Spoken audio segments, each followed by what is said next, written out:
What's up, y'all? It's Ald, and today I'll be doing the Magma Blade Deathless Run Day 1. So, the Magma Blade is a very interesting and extremely viable weapon, pretty underrated. It's mostly known for its very low drop chance, but as a weapon, it's pretty good.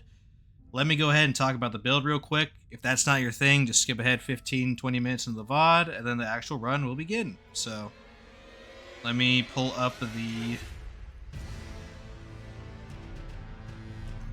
build here. 1 second, boys. 1 second. There we go. Very nice, very nice. So the Magma Blade is a curved sword. Like most curved swords, it deals slash damage. It scales off of 3 different things, actually. Strength, Dex, Faith. With the strongest being Strength, but we'll talk about that in a second and why you don't necessarily want to go for Strength first. Obviously, the Strength and Dex influence the physical damage, and the Faith influences the fire. It might actually influence the physical as well, but not 100% on that. But this is a somber weapon, can't be infused, obviously, standard stuff there. It has a very strong skill, though, in Magma Shower. So, Magma Shower, it's basically one hit of the weapon skill button is a horizontal slash, and then you summon a pool of magma underneath you. Okay? The horizontal slash, I believe, scales just like a regular weapon hit would. So strength, dex, and faith all increases damage. And the magma on the ground is increased exclusively by faith. Okay? If you input a follow-up on the weapon skill button, you do 2 more slashes, so a total of 3. And you have even more magma appear underneath you.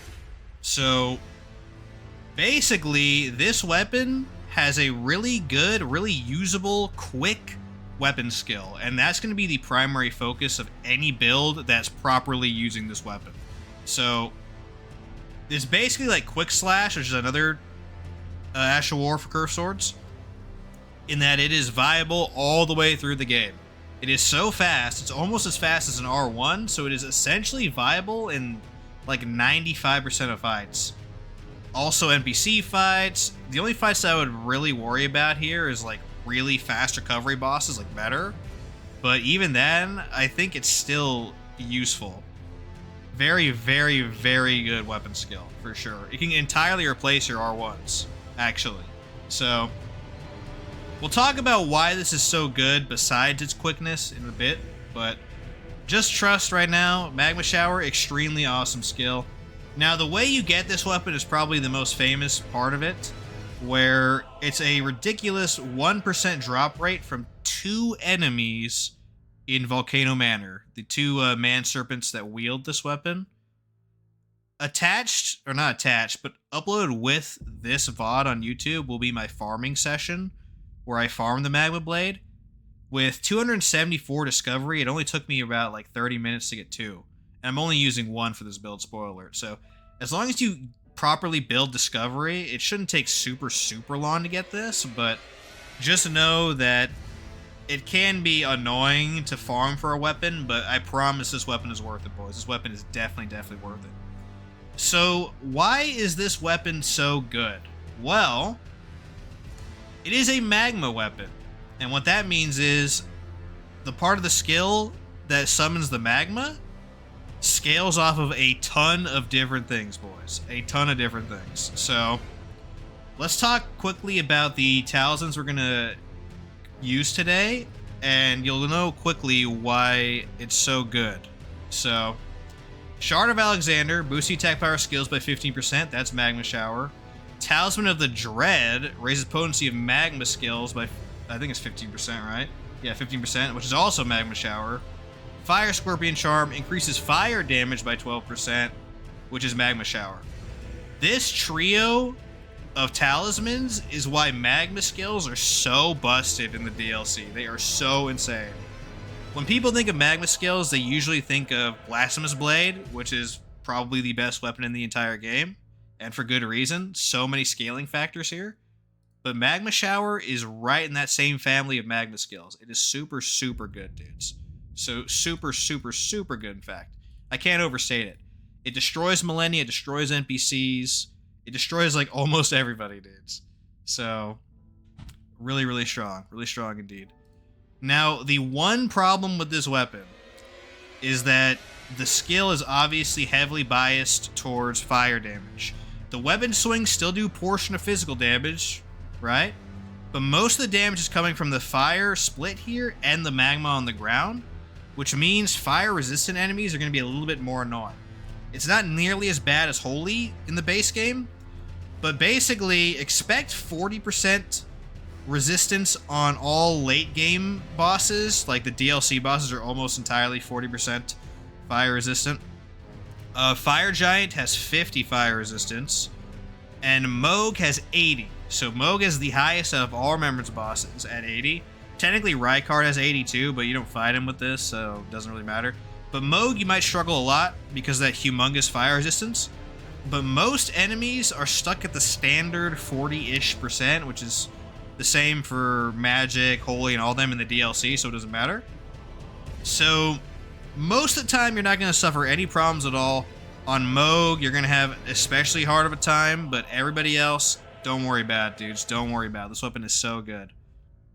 Now, a big question a lot of people ask is, what stat should I prioritize first? Strength, Dex, Faith? And that leads into a discussion of whether to run 1 Magma Blade or 2, okay? I see people running 2 Magma Blades, and that can be pretty good, like in a power stance combo, but usually when they do that, it's a mistake, and I'll explain why. Because the Faith scaling on the weapon is super close to the Strength scaling, but the Faith scaling disproportionately impacts Magma Shower, you actually want to level up Faith first, okay, boys? Then Strength, because that plays to the weapon's strengths, okay? So you want to build around Magma Shower if you're using this weapon. Therefore, to maximize its damage, you want to do Faith first, okay? These other two do impact the damage on the weapon swings of the skill, but most of the damage is from fire, and therefore Faith is supreme, okay? Now what I'm going to do is level up Strength next after that, and I'm going to two-hand the weapon. I'm not going to run 2 of them. And the reason is, I guess there are 2 reasons. When you two-hand a weapon, you gain 1.5, or your strength score becomes 1.5 times what it is. So if I have 40 strength and I two-hand a weapon, the game treats that as though I have 60 strength, okay? That means I get basically a lot of free points in strength that I don't have to invest. I can invest those points in dexterity as another overcap, or mind, or endurance to spam the skill more often. It's point efficient to two-hand this weapon. Don't forget, dudes, if you two-hand, or if you dual-wield the Magma Blades, you don't gain any benefits when it comes to Magma Shower. You don't gain anything. If you two-hand, you gain virtual strength points because your strength is multiplied by 1.5, and that in turn boosts the damage of Magma Shower through the weapon swings, but also frees up future points to be put into other stats like dexterity, mind, whatever. So in New Game and in New Game Plus, I would strongly recommend you two-hand this weapon, okay? Do not get a second one. If you have a surplus of points, like you're in New Game Plus 3 or higher, for example, then that strength detail is pretty irrelevant, and you can power stance the Magma Blade with another curved sword or even just 2 Magma Blades. And that's great because the jump attack combos for dual curved swords are really good, so you have a fallback option, basically. That's another reason why I don't recommend dueling them early, though. You have to choose between jump attacks or Magma Shower, and why do that when you should just go straight into Magma Shower for this weapon in particular, right? But late game, like really late game, New Game Plus 3 or higher, your stats are not limited, so you can freely dual them, still have enough to max out Faith and Strength, and then you get the best of both worlds with the jump attack Magma Blade build. But this is going to be just a New Game Plus run, so I'm just going to two-hand it, okay, boys? And that's what you should do, as long as you do not yet have Faith and Strength capped, okay? By the way, the Strength cap for two-handing is 54, not 80, so really, really good. Now, A key part of why this is so strong is that there's so many scalers. We talked about the 3 scaling talismans here, but there's even more. Because this is a faith build, I'm going to run some defensive incantations as well. The first one is Golden Vow, which gives you damage and damage negation for 80 seconds. Really, really strong. Flame grant me strength, which is very busted on this build. 20% physical fire damage and 5 stamina recovery speed. Unfortunately, only for 30 seconds, so you have to be extremely aggressive, but that is substantial, dudes. That is a humongous DPS increase, for sure. And if you have FP to spare, you could also cast Blessing's Boon for some HP regeneration. I'm not really going to do that this run, but it is here just for your information. By the way, all 3 of these spells stack with each other, so really, really strong. So, in case you've been keeping up, we have Golden Vow, Flame Grant Me Strength, Shard of Alexander, Talisman of the Dread, Fire Scorpion Charm. All of those stack with each other. That's a lot of scalers on this weapon. That's a lot of frickin' scalers. The last talisman I recommend is a defensive one, by the way, like Ritual Shield or the Dragon Crest Great Shield. I would not recommend trying to game the system by getting like a marginal offensive talisman like Two-Handed Sword, which, by the way, does not work on skill, so it wouldn't work on Magma Shower. I would just worry on a defensive talisman, to be honest. These 3 will carry your damage, and there's nothing else that can directly boost Magma Shower's damage besides like a stat talisman, which who cares about that, right? As for crystal tiers, we're going to run Opaline Hard tier, which is 15% damage negation for 3 minutes, and Flame Shroud and Crack tier, another multiplier, 20% fire damage for 3 minutes. That is 6 multipliers, dudes. Lastly, I should mention that some people like to run consecutive attacks as like a backup with this build. I believe the melee swings on Magma Shower do contribute to consecutive attacks. I would not recommend that though, because it still builds up really slowly, and it robs you of a lot of defensiveness. Like if you got rid of Ritual Shield for Millicent's Prosthesis and Opaline Hard tier for the Thorny Crack tier, the consecutive attacks tier, you have no defensiveness. It's all in Glass Cannon for a lot of diminishing games, honestly. These talismans are great because they boost your damage from hit number 1 at full strength. The consecutive attack talismans take a long time to benefit. Now, when you have all the tiers procced, the DPS increase does apply to the Magma as well, so at that point you will be doing a ton of damage. But it just takes so long to build, I wouldn't recommend it, guys, with the 2-hand version. If you're running the dual-wield version, though, definitely consider that, because the Curved Sword jump attacks have many hitboxes in their animations. So you can actually quickly proc them. And that is probably the ultimate form of this build, like New Game +3 or +4, jump attack, dual Magma Blade, 4 offensive talismans, one of them being Millicent's, Thorny Crack tier, full on offense, destroy everything. That's probably the best, but for early game, I would definitely not recommend that, dudes, especially not for the 2-hand version.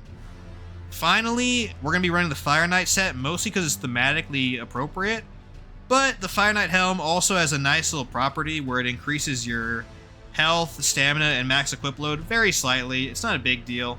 2%, 5%, 4% respectively. It's cool, but that wasn't really a factor for me. It just looks cool, dudes, and looks appropriate. If you want DPS min-max, I understand you should run Rakshasas. I don't want to run Rakshasa every single run I do, so we're doing Fire Knight, which is still good in its own respect. But if you're a DPS min-maxer, run Rakshasa, you get 8% more damage. That's another multiplier for you guys. So, that is it for the build. Overall, this will be a very, very strong build, dudes. Very, very strong. A lot of people are aware of how good Blasphemous Blade is. This is not that far off, dudes. This is not that far off at all. So, let me go into the game. Like I mentioned in the beginning, this will be a New Game Plus run. Mostly because that means I have the farming done ahead of time. If this was New Game, and I had to farm this every attempt of Deathless and then die to Fire Giant in some stupid way and have to re-farm it again, my mind would turn to mush, dudes. So we're doing this New Game Plus. It works out better to showcase the build anyways, because there's a lot more stat investment. Also, it goes without saying, but Magma Blade triple scaling means it's always going to be a good option, New Game Plus and beyond. But yeah. You see we have our setup already, the Fire Knight armor, Shard of Alexander, Talisman of the Dread, Fire Scorpion Charm. I don't know whether I should use Dragon Crest or Ritual Shield at the start, to be honest. Do I even have Ritual Shield here? Huh. Okay, I might have to go get that in New Game Plus. So I'll do Dragon Crest for now. But, yeah, we have that. I don't even need the dagger anymore because we have incantations. We have our tiers set up, our finger seal for the buffs. Boom. In case you're new to the channel, New Game Plus runs means I start with a level 150 character with everything I need. There's no farming anymore, thank frick. And I can just rush to boss, basically. My stats are as follows. 55 Vigor, 23 Mind, 15 Endurance, 29 Strength, 15 Dexterity, 9 Intelligence, 75 Faith, 8 Arcane. By the way, this character started off a Samurai, in case you're wondering. Because this weapon scales off so many factors, Vigor, Mind, a little bit of Endurance, Strength, Dex, Faith, those are 6 stats. I would highly recommend running Godric's Rune for the entire game. Those plus 5 stats are like 25 extra levels. It is absolutely crazy, dudes. So that's why my stats are set up this way. So I'll reach the caps with Godric's Rune. So, without further ado, boys, let me make sure I have everything. Yeah, Magma Blade plus 10, because it's a New Game Plus run. Finger Seal, yeah, all that stuff. My flasks are good. Armor's good. Yeah, I think it is time to move on, dudes. Now, the golden rule is that I can remove all of my runes. So let me go ahead and do that right now. Let me remove all of my runes before we proceed to the next playthrough. It's over here. We're going in fresh, dudes. No runes, no nothing. So, I anticipate this run is going to be really, really easy. Because this weapon is just so oppressive, it's insane. This weapon will, like, just destroy everything. Except for, like, Moog and a couple. It's refreshing to have a weapon skill that you can actually rely on in the DLC. Crazy, right? They're usually too slow because the bosses are all on Ritalin, but Magma Shower actually works. It's kind of crazy, dudes. It's kind of crazy.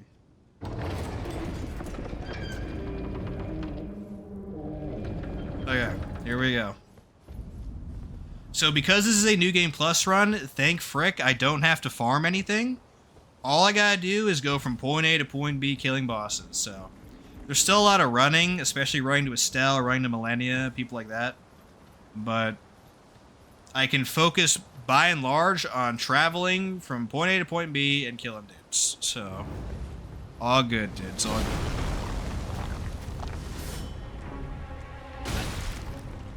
So, I'm gonna be killing some bosses in a weird order. Mostly because I'm still scared of Fire Giant boss. So, I'm probably going to rush straight to Fire Giant. I'm going to go ahead and kill Godric, kill Renala, which will unlock the capital city, and literally just kill Morgoth, beeline straight to Fire Giant, and take care of him first. Because I want to minimize reset time, boys. I want to minimize reset time in a big way, so I don't know what the goal for bosses today is besides that. We'll probably kill Moog too. But I highly doubt we can beat the entirety of the base game today, simply because there's so much running. Estelle and Millennia really hamper the pace of the run. But, they're remembrances, so we gotta kill them. Also goes without saying, but Rykard will be killed with Serpent-Hunter. Sorry to White Master and need him for Moog later. Are you familiar? You may all that. It will lead. Let me show you guys something real quick though. Look how fast this weapon skill is.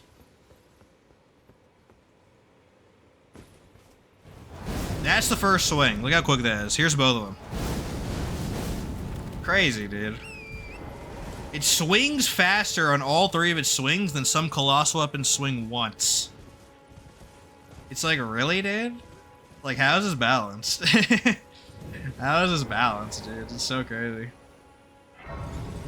Let's go kill Godric immediately. I want to show you guys how insane this damage is if you have all the pre-buffs on. And remember, I'm technically hampering myself because I don't have Rakshasas on and I don't have consecutive attack stuff on. So, even at like 80% strength, just check out the damage when we get to these bosses. It is so insane, dude.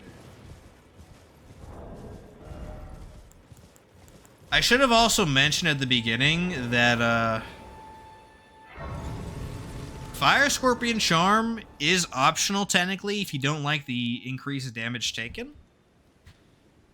I might challenge myself and still run it full time. I'm not sure though. I'm hopeful that the defensive talisman I run will balance that out, but not too sure. If that gets me killed, honestly, I don't mind redoing this run because this weapon is going to be insane. It's going to be absolutely crazy. Just trust. Trust, boys.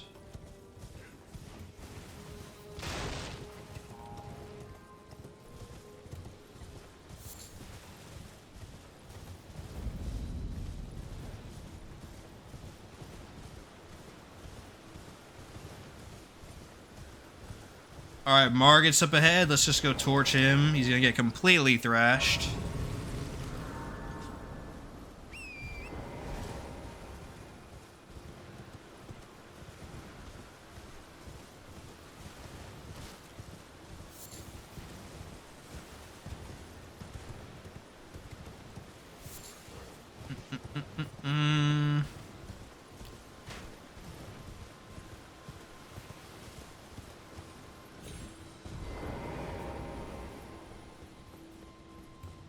So before every boss, if you can, get all your pre-buffs up. Remember that Flame Grammy Strength should be last because it has such a short duration. So Physique first. Golden Vow.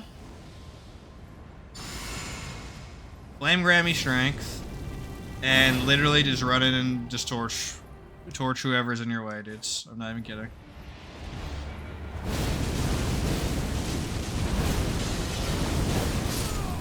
Boom. Yep. Get used to that. Get used to that for most of the run.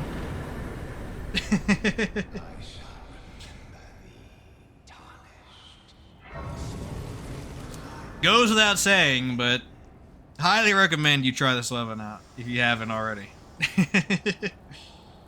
Forgive me. To see what and it seems torrent, whereas I'm in. There is, but I can take gathering place. Even if you don't have any strength, you just have nothing but faith. You're just a pure faith user.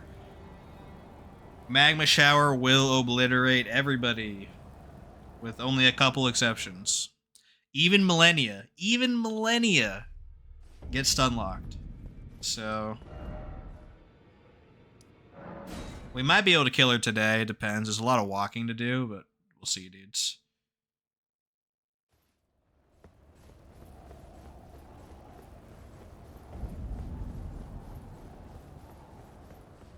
Yeah, you do have to watch out for waterfowl still, but if you like get a fully charged, because you can pre-buff on Millennia. Don't forget, boys, you can pre-buff on Millennia. If you get a full combo off and then back off, let her waterfowl, and then it's on cooldown, you could probably finish the rest of the phase without seeing another one. It's tight. The guard you breached. Well, but of course. Okay, all right.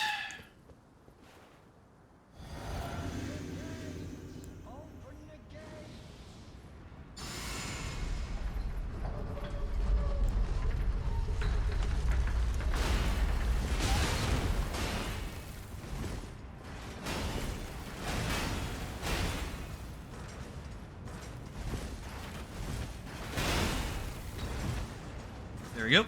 We're good. We gotta unlock the Grace for Godric's Rune area. A key component of the build to save on stat points.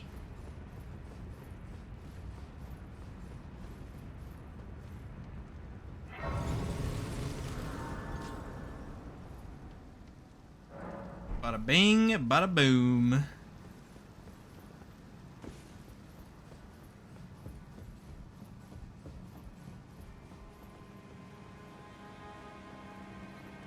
We actually didn't aggro the lion? Wow, that's surprising. That's what's up, dude. That's what's up.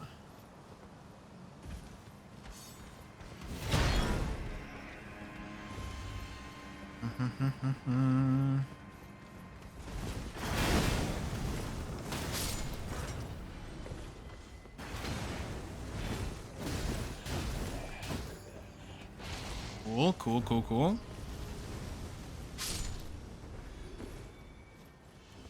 Yeah, the goal is to get the fire giant as quickly as possible and kill him, because if I die to him like within an hour of the run, then it's like a big whatever, we can just reset. Dying to him 6 hours in, like last time, was annoying. So if we kill him... Do I go straight for Millennia after that, actually? That'd be interesting, dudes. That would be very interesting. Going straight for Millennia after Fire Giants. Maybe. Maybe. That'd be an extremely weird order to do bosses, but whatever.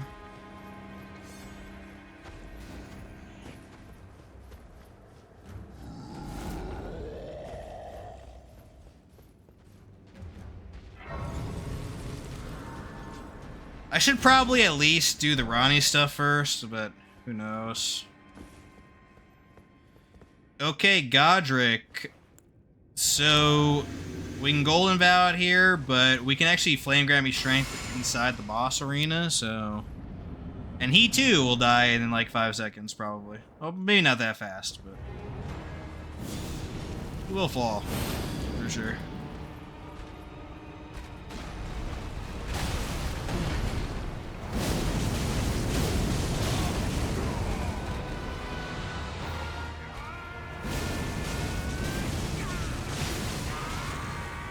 Alright, phase 2.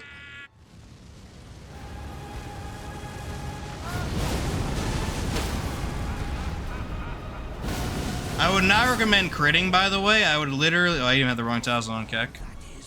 I would recommend, if you ever stagger any boss, just keep using Magma Shower. Don't even crit.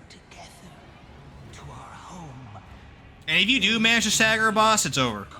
Like, they will die. They will die very quickly, so... Don't worry about it. Already got our first boss taken care of. Easy peasy. If it wasn't for all the running, then there would be a very high chance I could actually beat the entire base game today, but we'll see. Like, there is a lot of running, guys. From point A to point B. Let's go this way to Liurnia. And then when we get the Grace, we'll go back and get Godric's Rune.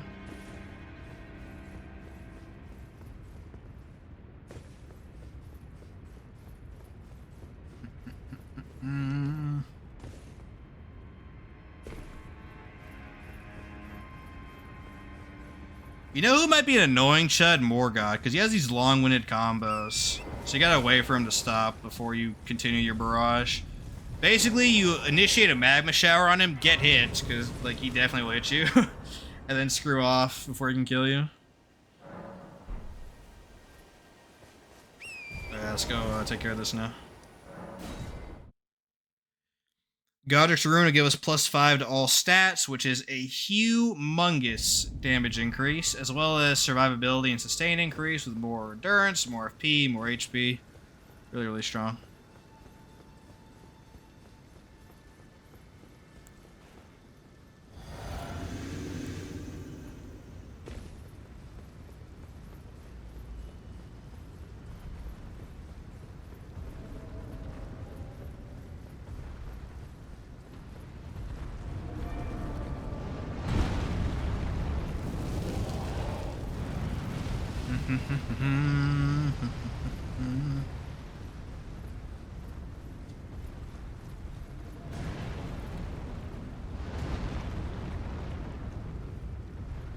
Alrighty.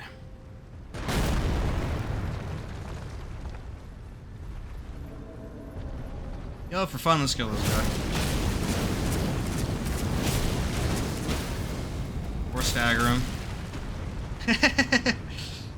So crazy.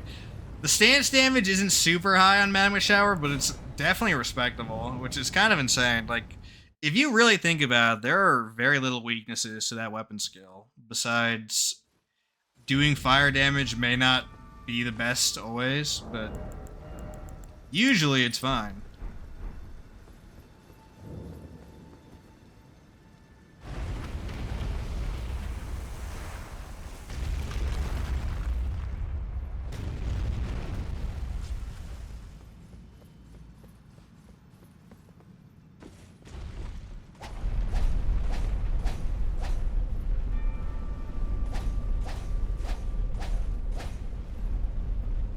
I wish we could skip Rykard in these runs, but I can't call it all Remembrances unless Rykard dies, so. Rykard's just a huge time sink and kind of annoying because you can't kill him with the weapon most of the time. But he does count as a remembrance, so he does have to die. He does have to die.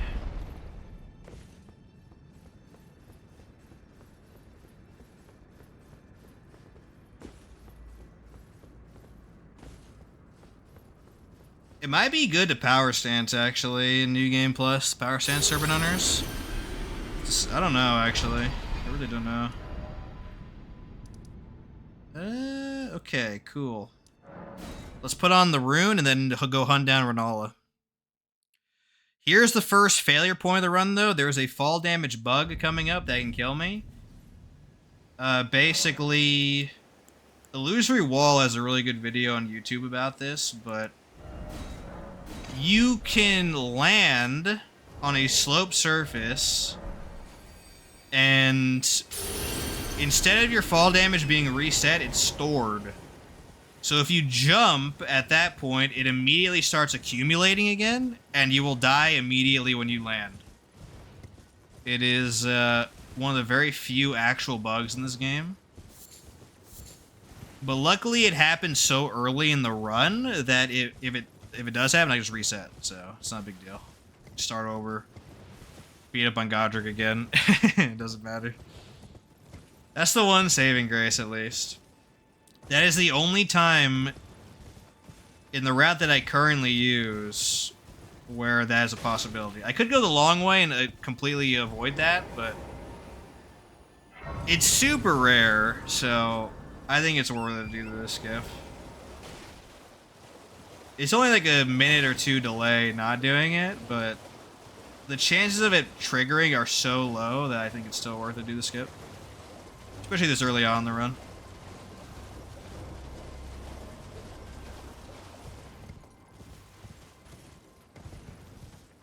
Godric's Rune pushing up our stats by a bunch.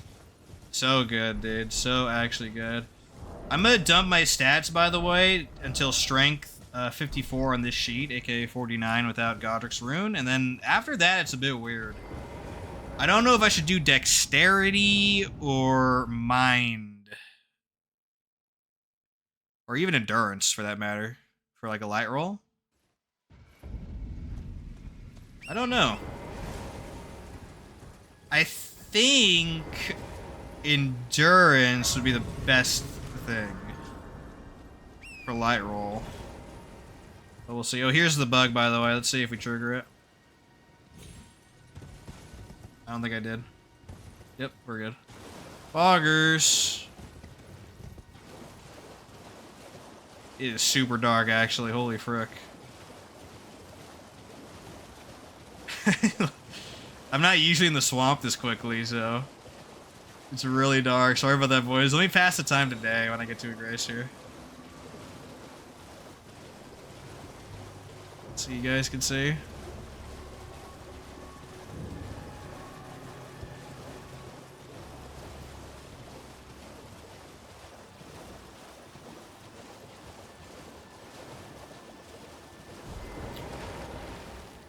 Alright, so I think I'm gonna go kill, what's-her-face? Loretta now. Because we got a prep going to Ronnie. So we're gonna go grab the Academy key, then go far north to Loretta.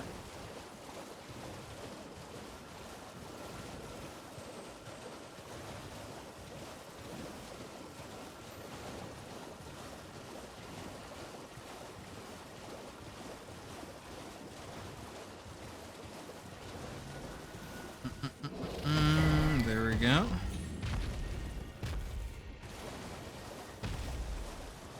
Realistically, I can probably stop on every boss on my path and just delete it in 10 seconds for free runes, but I'll stay on task and just go from point A to point B.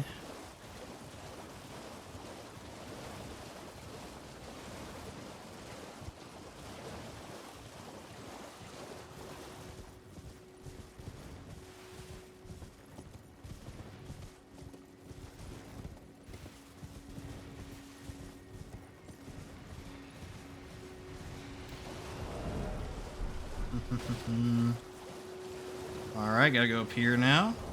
Did I have all my sombers, by the way? 2, 3, 4, 5, 6, 7, 8, 9. Yeah, I do. Okay. So I can actually get another plus 10 Serpent-Hunter if I want to and power stance them against Rykard. I don't normally do that, so that'd be kind of interesting. Maybe at the strength level that I'm at, though, it'd be better two-hand still. If you do that, you can jump attack him to death.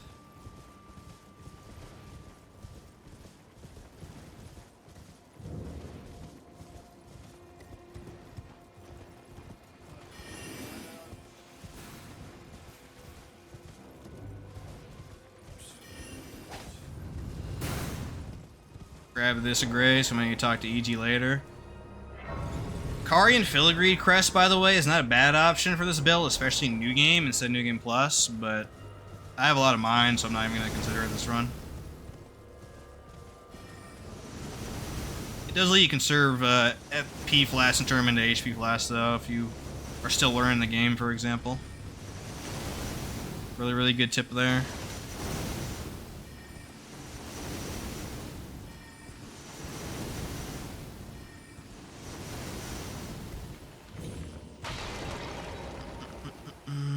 If you get grabbed by the hands here, don't worry, they're weak to fire damage, so it's literally their funeral if they attack you.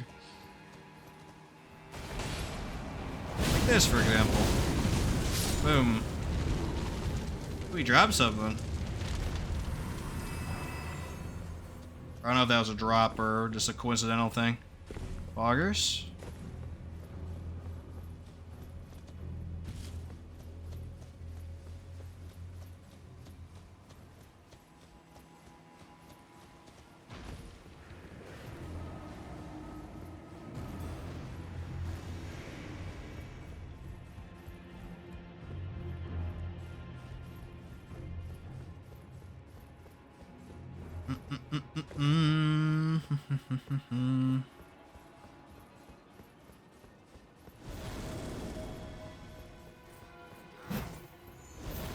Alrighty, we're not gonna bother glitching Loretta because she's just gonna die. It would literally be faster actually to fight her, funnily enough, instead of spending time disabling her AI.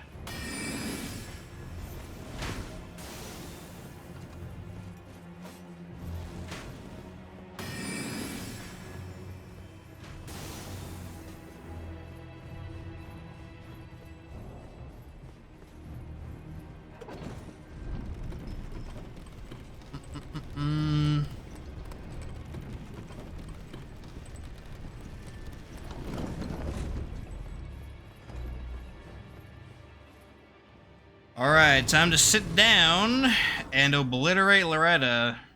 She had it coming for all the annoying nonsense in Night Rain. Whenever you can obliterate the Carian Knight, it feels so good, dude. It's so good. By the way, this weapon's still really good in Night Rain. Definitely recommend. Definitely recommend that.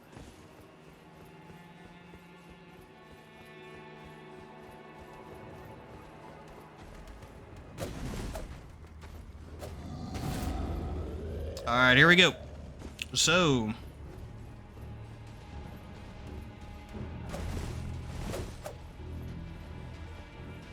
Get your pre-buffs going around this corner. Remember, try to do Flame Granny Strength last, because it's a teeny tiny duration. Okay, here we go.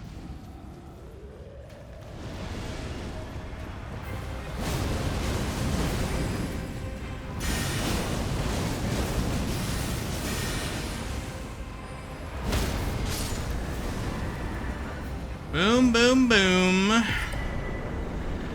Also, Gold Scarab swap for increased runes. Definitely recommended. Can we level up yet? We indeed can. Get another point in strength. Let's talk to Ronnie now, who should be there, I think.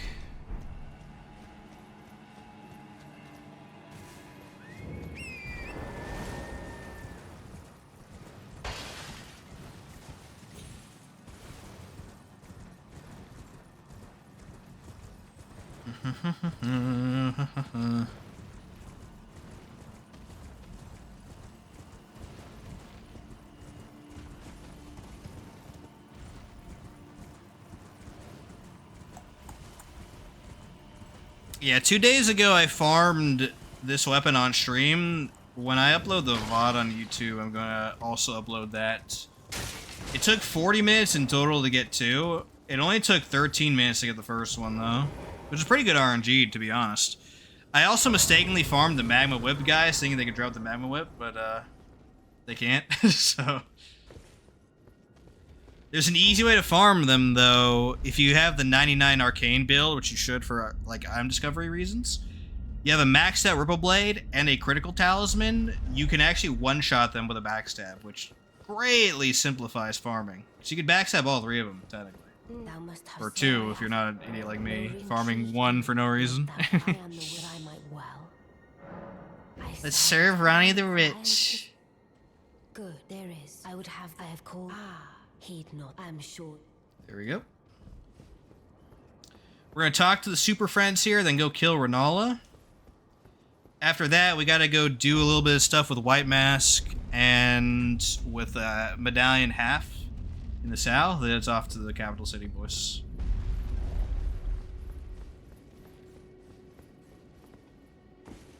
Fire Giant will be...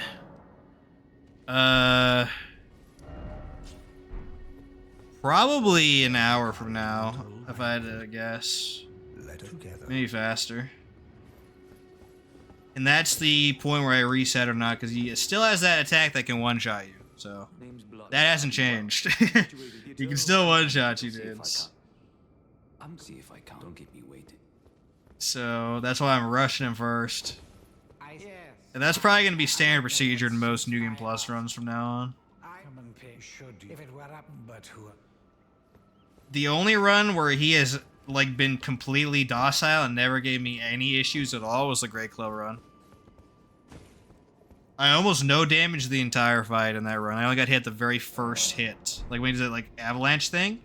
Besides that, it was a no damage. He was completely passive. That is not the norm. Usually he's an annoying chud, so that's why focusing him quickly is super important.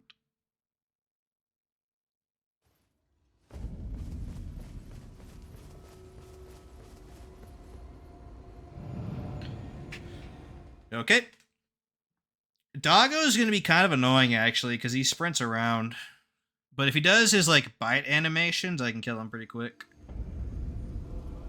And Rolana is going to be no issue at all.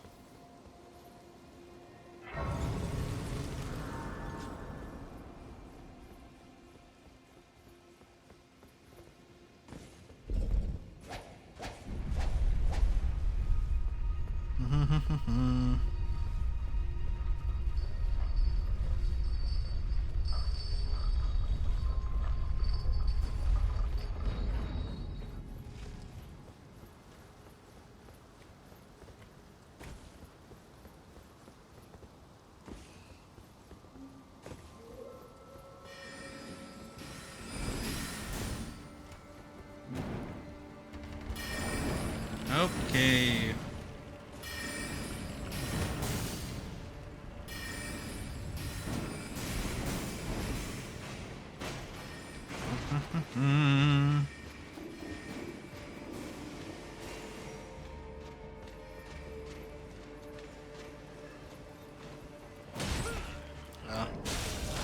That guy got me stuck there. That's what's up.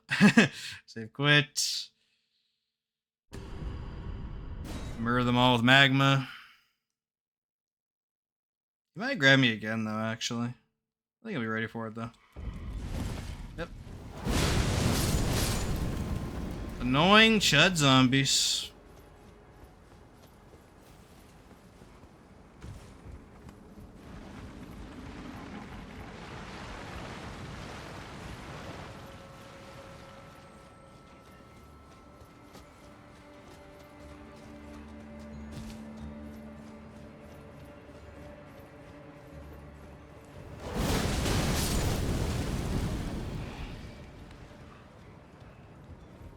Nope.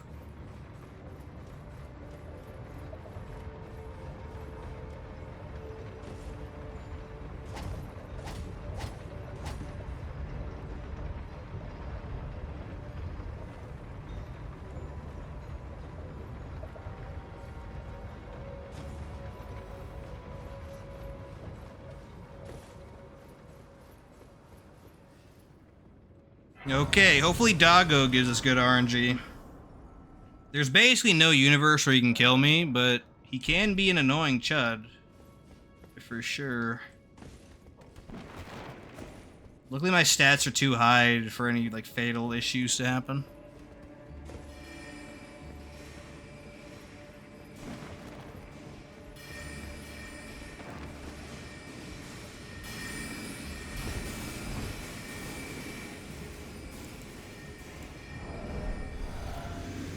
Okay.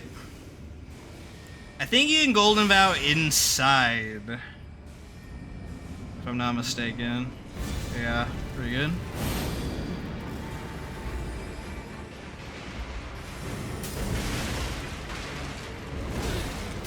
Holy cow, that hit me. I forgot the hitbox is retarded. Ooh, really good. Boom. Got him.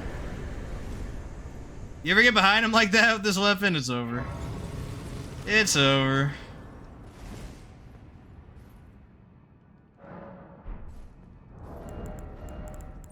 Okay. Rolana will also be fairly simple, but the buff strat is a little bit weird on her. I pretty much gotta delay Flame Grant Me Strength until she's literally falling out of the air in phase 1. And that should be enough for both phase 1 and phase 2, at least the start of phase 2.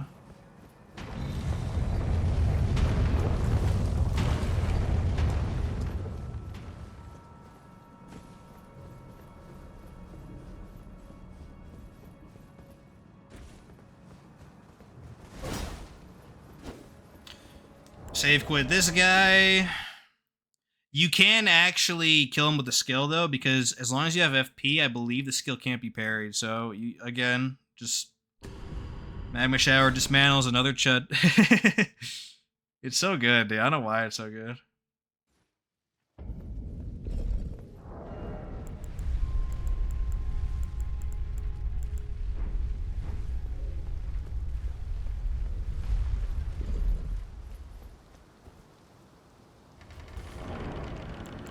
I think we can physic immediately.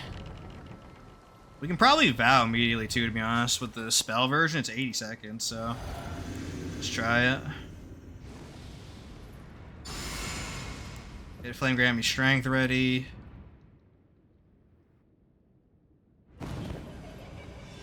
Oh, where is it? Okay. Yeah.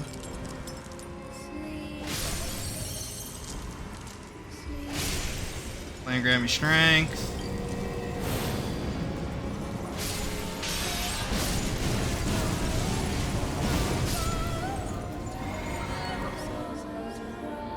Okay, very nice.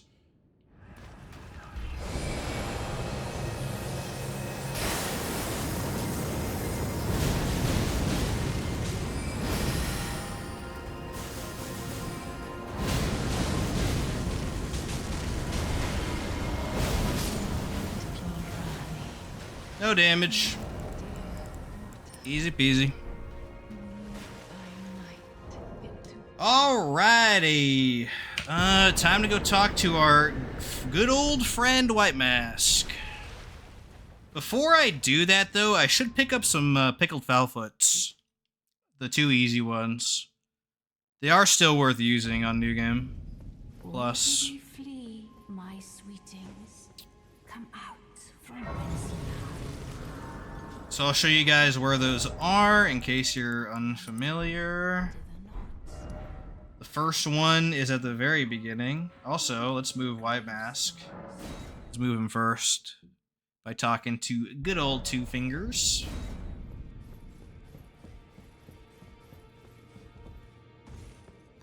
What do you get if you talk to Two Fingers now, even though you already have the gesture? To become the fingers.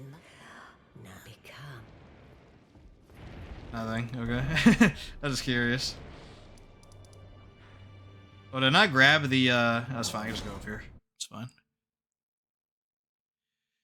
Right behind spawn is a free gold pickled foulfoot that a lot of people forget about, and it's a really good boost early on, especially when you pair it with the dragon and Caelid. So, definitely recommended.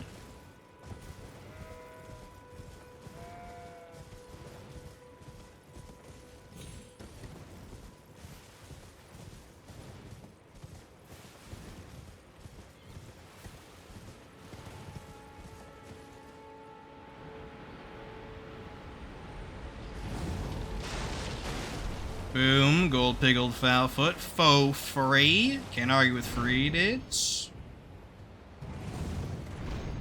I've never fallen off of that, but I hope it never happens. I don't know if you can actually die because you have the experience ring buff, but don't want to test it, dudes. Don't want to test it.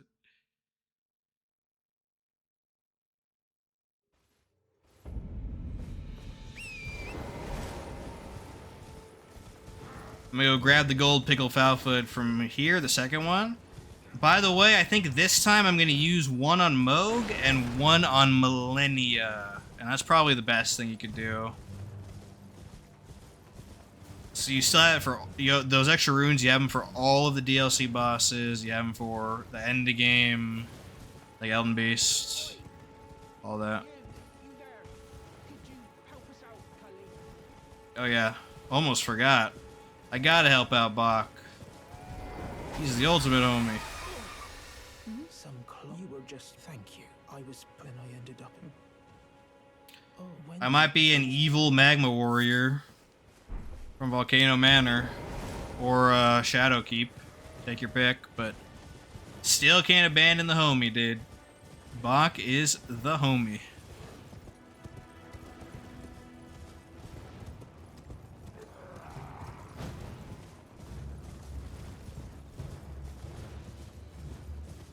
So right up there on that cliff is the second gold pickled foulfoot. You know what's funny? I don't think I actually need to do this because I have some from New Game, but I guess it's a good demonstration for you guys. There you go. Boom. Gold pickled foulfoot. Now, instead of warping away immediately, I'm actually just going to go straight to Caelid now and just unlock the Grace for later. We're not killing Radon yet because I really want to kill Fire Giant first. Like, I want to make sure that Chud is dead in the ground before I go late into this run.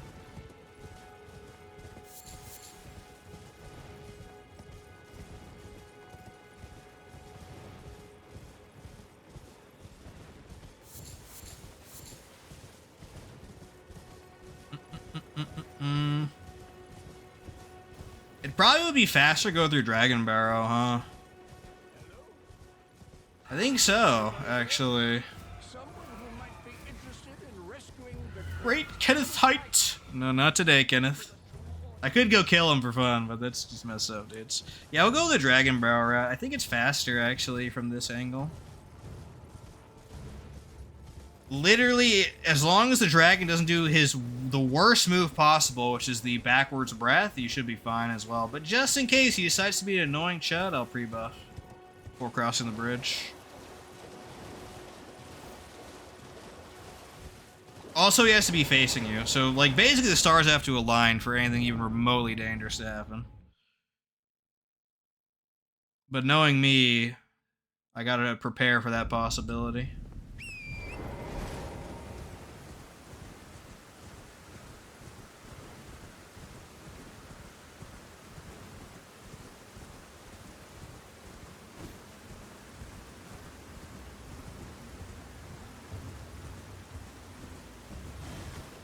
Alright, key point number 1. What way is he facing right now?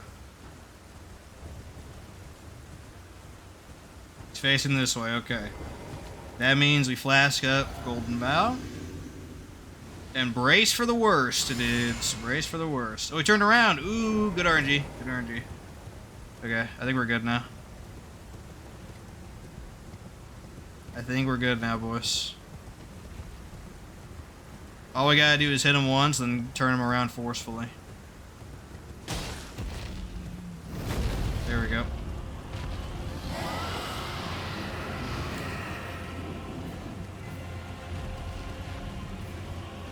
I should probably kill the Erdtree avatar here for runes. In fact, yeah, let's go ahead and do that. Let's go ahead and do that, boys. Because obviously it's a tree. It's going to be weak to fire, so... no reason not to kill right now. I'm going to try to sneak behind him, though.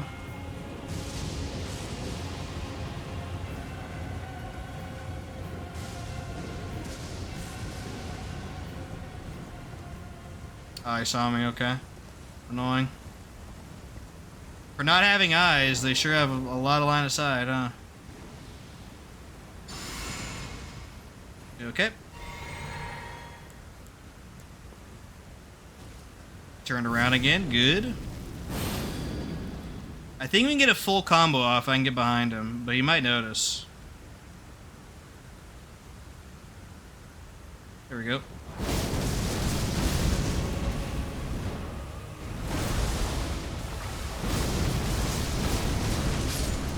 Boom. Easy peasy. That's probably my favorite part about this run. You know who's really weak to fire? The Scatter-Tree avatar. Oh, I can't wait to freaking destroy that chud. It's gonna be glorious, dudes. Screw that boss.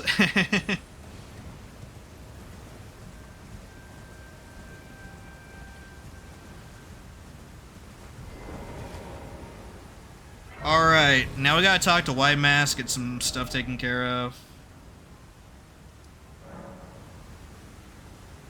Well, you know what I forgot to do, actually? I forgot to go get the Grace for Irina. I might have to go to Vars. One then.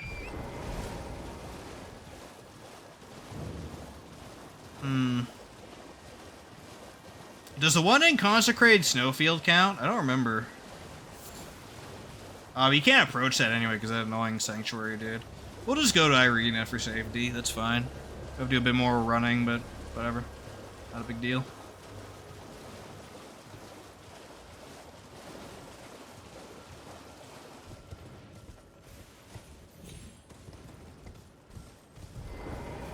You claim what? My dad. The words of the truly, I believe. Maybe we should kill Moog actually after Fire Giant. Moog is problematic because he has 80% fire resistance, but I'm also pretty decent at fighting Moog, so I don't think it's actually gonna be that big of a problem. But maybe. Maybe, dudes. I wouldn't mind dying to Moog, though. He's one of my favorite boss. Actually, he is my favorite boss in the game, so... wouldn't be that big of a deal.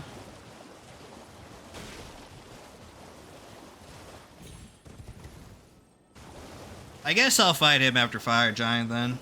Because with both of them dead, that is the strongest fire-resistant dudes all dead. Everybody else is max 40% fire resistance. Which is definitely manageable.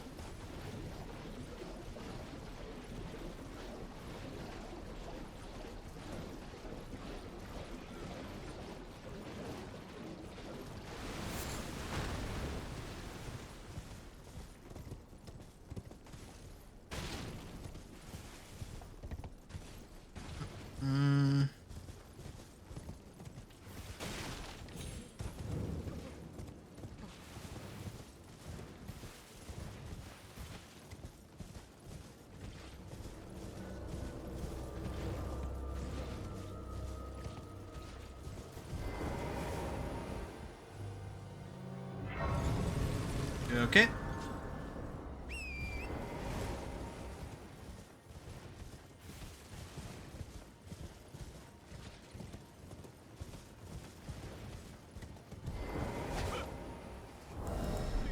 Have any runes I could use? Oh yeah, these are all from new game. I should probably discard these, to be honest. I won't use any runes in this run though, so I guess I'll just ignore those.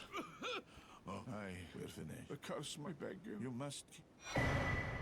There we go. We can go kill Ensha and Round Table, but do I even have to go to Round Table again? I don't know. Can we completely avoid going to Round Table? Maybe, actually.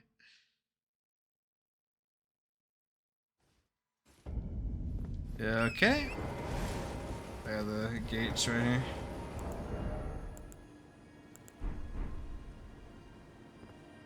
Let go. There we go. So now we're gonna go to Mount Gelmir entrance and then kill the NPC for White Mask. And then we'll just finish his quest, clear out the entirety of the city, not counting sewer, then go kill Fire Giant. And if at that point we're still deathless, I think we have a very high chance of completing this run. But we'll see, dudes.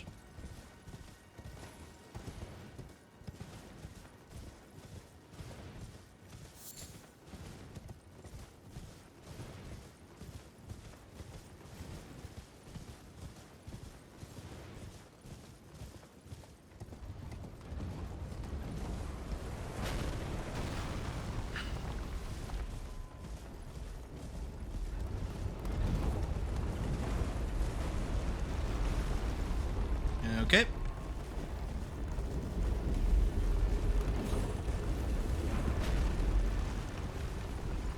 I need to test how hard those catapults hit. Like, if it hits you on the head, does it actually kill you instantly, or what?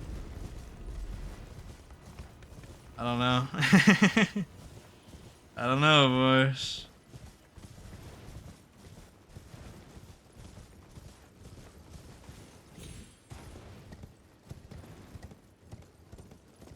Oh, we need to grab the medallions. That's right. Yeah, we don't. Those don't carry over, do they? So we can't even go to the city yet. Silly me. Silly me. Let's go ahead and take care of those. I already have the location for one. I gotta grab the other one. Okay.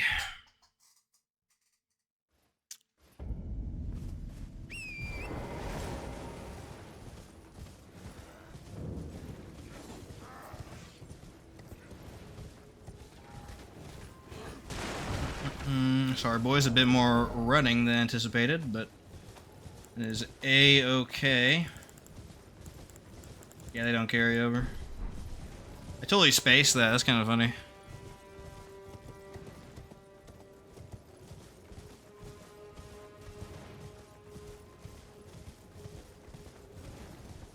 While we're here, we can go grab the Irina Grace, I suppose.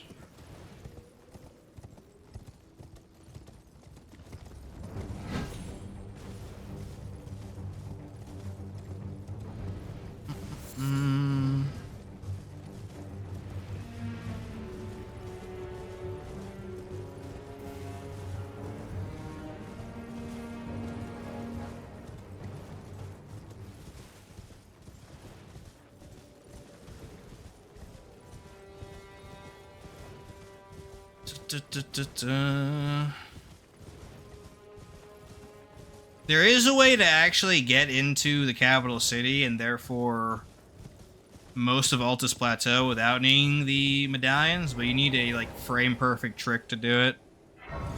It's the elevator skip in the warp. I've never pulled it off, so, and my goodness, if you fail it, you die. So, not wise to do that in a deathless run, but I'm sure if you're like a speedrunning legend, you could do that. They don't even do that skip though. They do like these crazy like moonwalks. I forget what they're called. Oh, zips? Yeah. They do like this zip technique. Kind of crazy. Why'd that not fire? Why'd that take 500 years to fire? Holy frick.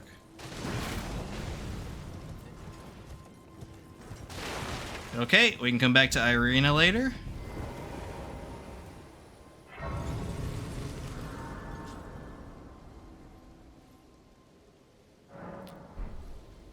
Now come back here. We can go down the mountainside to Fort Height and get our medallion half. Go with the other one, and then we can proceed on our journey. Before I forgot about the halves.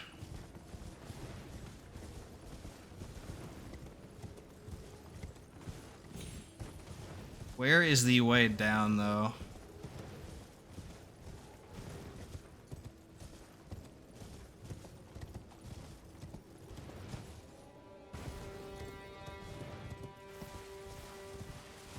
There we go, here's one way.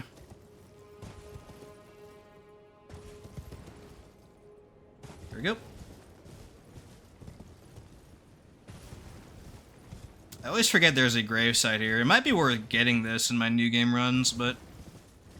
I don't know. It's not too far off from Fort Height. But the runes are going to be pretty lackluster overall. Grab this grace for later.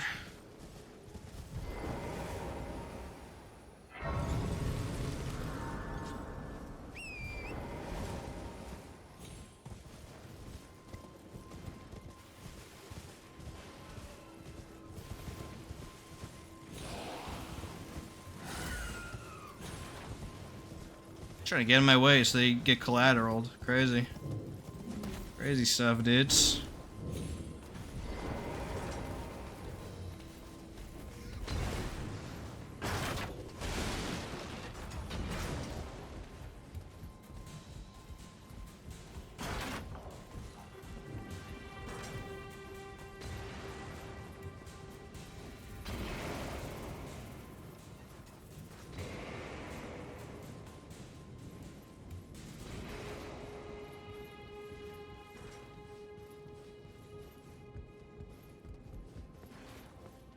Okay.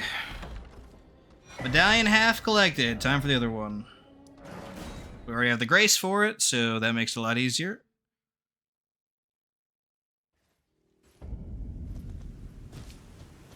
It's funny, because I was going to Dragon Barrow with, like, this partial muscle memory. I was like, yeah, this feels right. Going up to this keep. But I didn't know why. And I was like, oh, yeah, because the freaking medallion half is here. That's why. Okay.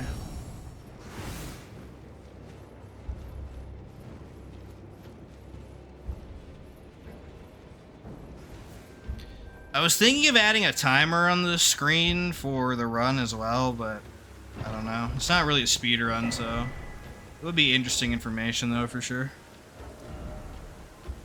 Okay, time for actual Altus Plateau because we have the medallion now. So yeah.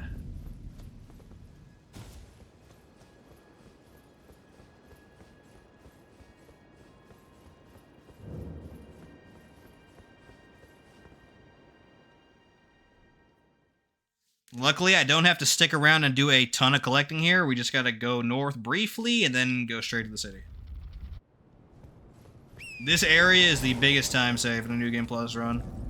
Because normally I have to do all sorts of running around, collecting golden seeds, collecting bell bearings, collecting smithing stones. But this time, it is way faster.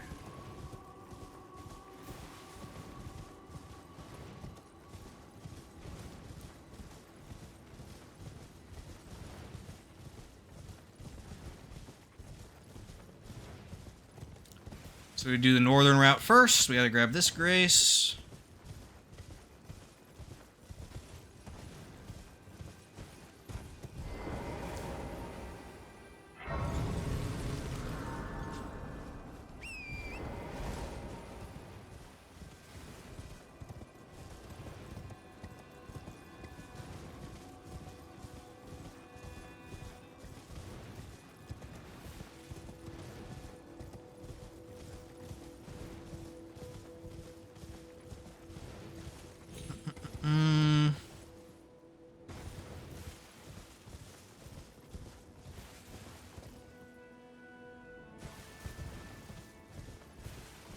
I think I'm actually going to use the Purifying Crystal tier for Moog as well, because don't know, honestly. The increase in fire damage doesn't really matter to a man that's 80% fire resistant, does it? So, yeah, I don't know. Maybe we just go all in DPS still, like dudes. I don't know.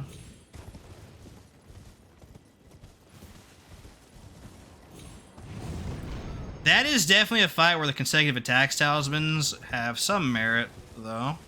Because that influences the physical damage as well. But maybe I'll just go all in fire and just see how bad it is. Probably pretty bad, but we'll see.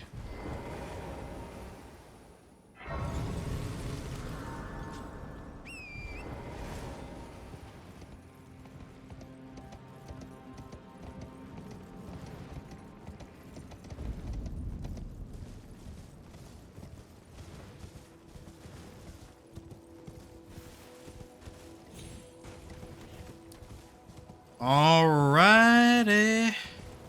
NPC battle time. This guy can hyper armor out of my magma shower, but he'll just get stunned by the magma after, so I'm not too worried. It's gonna be annoying to get my buffs up though, for sure. You can kind of wall cheese him though to help with that. I think I'm gonna do that as well. You also don't get Great Rune during this, so our DPS is a little bit lower, but it shouldn't be that big of a deal. Let's just physic first and see how it is.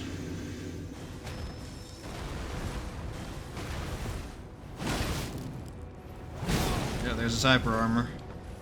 Okay. Holy, you're an annoying freaking chud. He keeps quick attacking me. Really bad luck. Stop quick attacking, dude. Come on. You're delaying the inevitable. I guess that works. Lion's Claw versus Magma Shower. I'm afraid Magma Shower wins that battle. Sorry, bud. Okay. Nice, nice. Of course, the worst possible move RNG could get, but when you have a weapon this strong, bad RNG becomes pitifully weak. It just doesn't matter. It's kind of crazy, actually.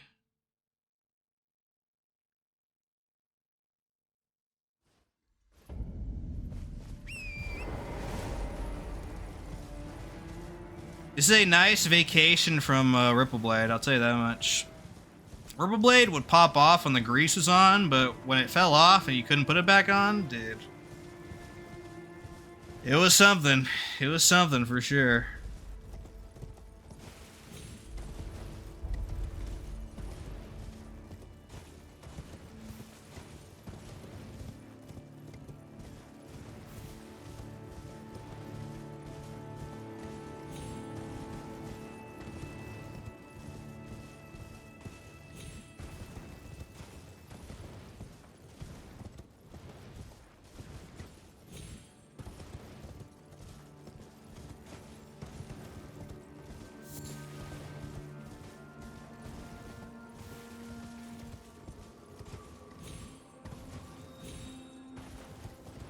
Okay.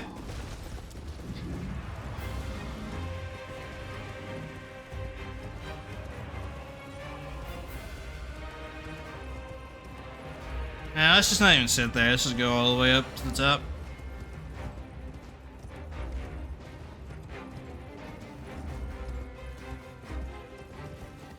Now, if I recall, I don't remember, but Flame Grant Me Strength actually produces noise, which might alert Draconic when I'm behind him. I'm not sure. If that's the case, I'll just not use it.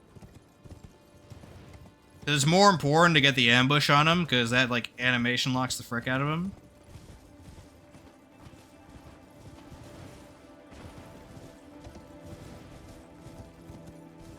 We can go beat up Margit again for fun, but nah, we'll spare him for now. The real thing's coming anyway.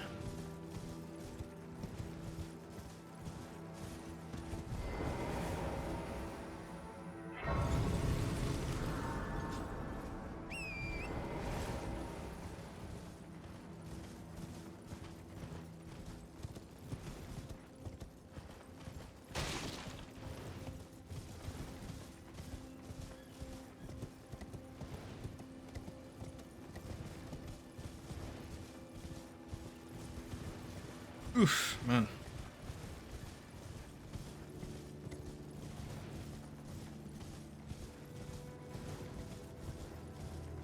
I think I might actually start uploading the DLC run-through as well, but I'm gonna have my mic muted because, like I explained earlier, I usually watch videos during that and chill out.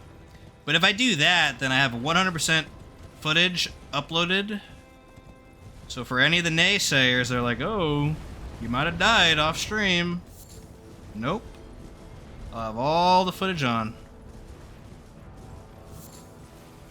The ultimate proof standard.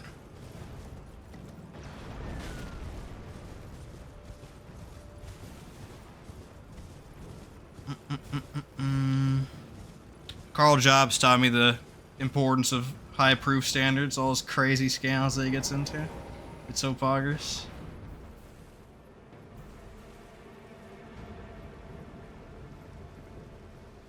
Okay, let's see. Does flame grant me strength to generate noise? And if it does, is it this far? Let's see. We'll find out right now.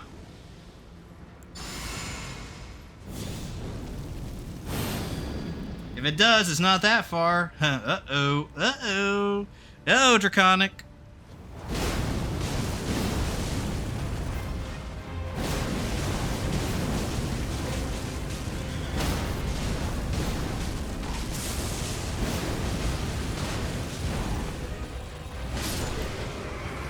Boom.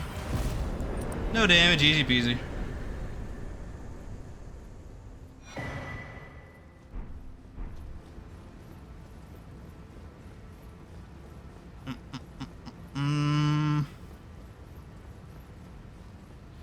I gotta do more incantation runs as well. I've done a sorcery run with Carian Blade, or Carian Slicer. I've not done any offensive incantations yet. It'd be fun though. They're usually viable, but some of them are not. So, I have to figure that out. And the next run after this is probably gonna be the Great Bow run anyway, so I got time. I got time.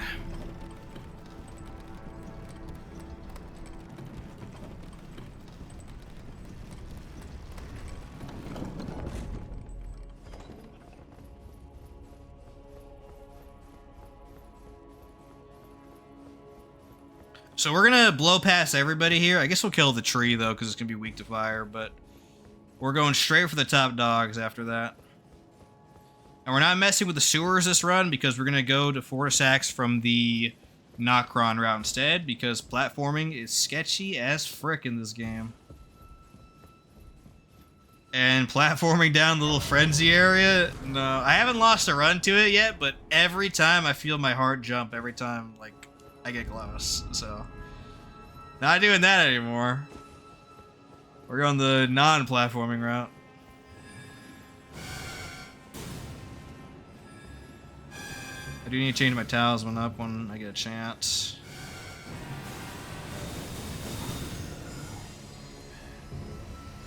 Or if I do the save quit here, I can.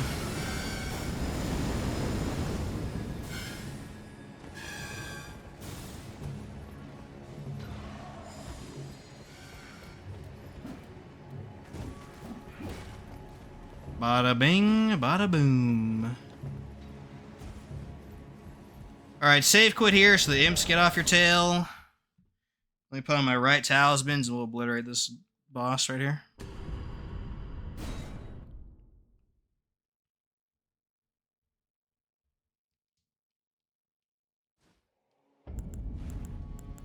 It might be worth investing a bit into mind, actually, once I have my strength cap set.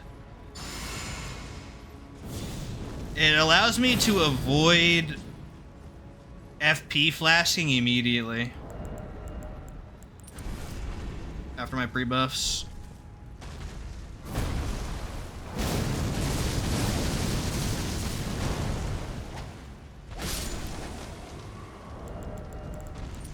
Boom. Easy peasy. There we go. We will use that Lord's Rune at least.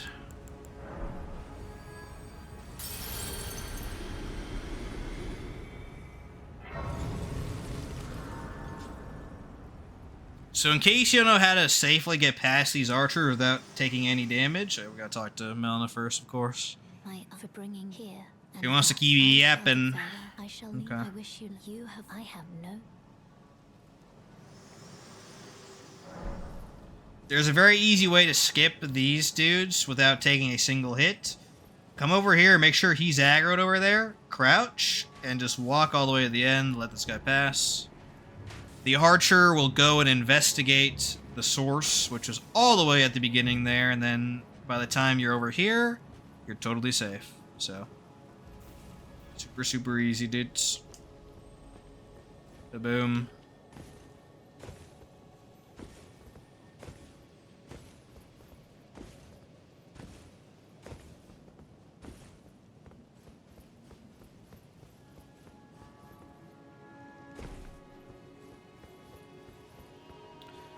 Goldfree is going to be interesting. He's one of the bosses that attacks quickly enough where you can't reliably get to the combo off. You can only do the single hit, but I'm going to try anyways. And probably get my face punched in, but I shouldn't die. Hopefully. I also got to go grab the ritual shield, because apparently I don't have that on my tablet character. Keck. I'll need to fix that. Right? Like, I didn't just miss it, did I? Let's see. Yeah, I need to go get it. Well, it's right up there, so not a big deal.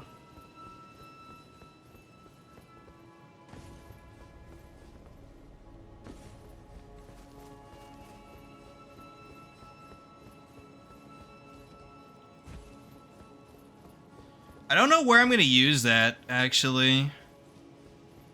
I guess on most bosses it's pretty good, but on like fights that like hit you a little bit, like Moog, Millennia technically with Waterfowl, Promised Consort, they're not good, so.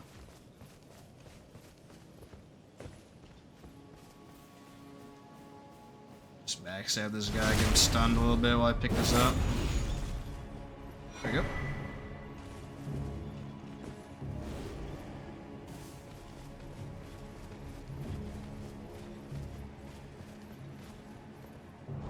Ritual shield.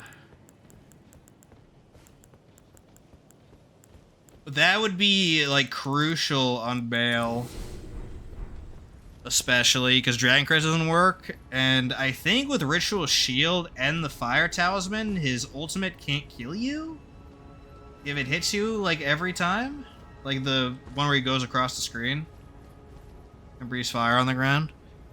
I think even if like the worst happens, you will still survive. That's how it is on New Game, at least. Maybe not New Game Plus, I don't know. I'll probably do some offline testing though to validate that, because that is kind of important. That's like one of the very few times where I can just straight up die from full health once Fire Giant's dead. Save quit to get those guys off us. Time for Goldfree. Hopefully Goldfree just dies easily, but sometimes he's kind of an annoying chud, so we'll see. A fight where the dual Bayle is actually really good because jump attacks are so strong on him. Okay, Golden Vow. There's a couple openings that are definitely long enough to where I can do my thing. That is not one of them.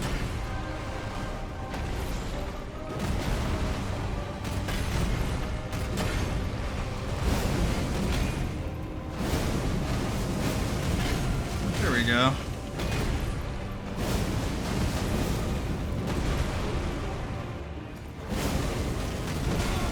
Go delayed. There we go.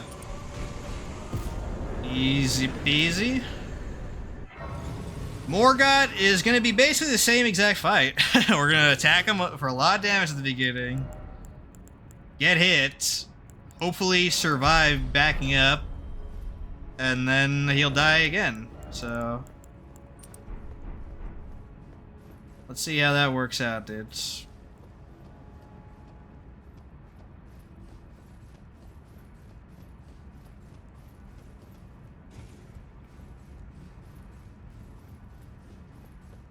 the fact that this weapon's Ash of War scales off of 6 different things, so that's 6 multipliers.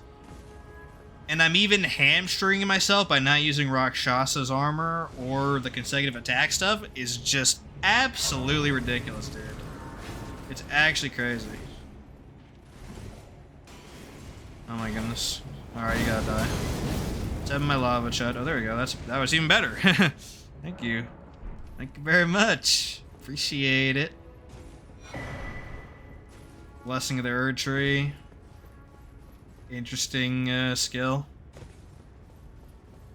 If you like HP reg. The only reason I'm not doing that, by the way, is just... I mean, I should do that, honestly, but FP is a concern. Maybe I will. We'll see. Later on. Okay, here we go. You cannot pre-buff in there on the first attempt because you spawn right in front of him. I'm going to tank a hit immediately, hopefully get my full combo off, unless I'm too far away. Let's see. I might be too far away, actually. Oh no, good RNG, good RNG.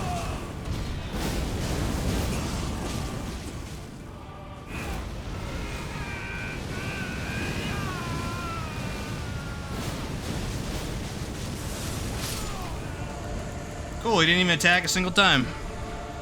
GG, dudes. I got the really lucky opening, the slow hammer, which let me get the full combo off. He got stunned, and then he just got murdered after that.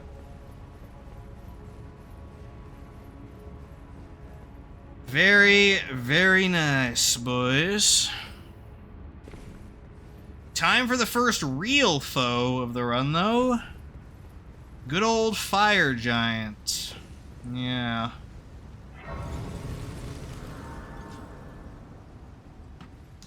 Let me update my counter. Hello There we again. go. Allow me, you are unprevented. The thorns, a husk, the only way and become my purpose. So I'd like to the flame and guide you. Thank you very much, Melina. Appreciate it.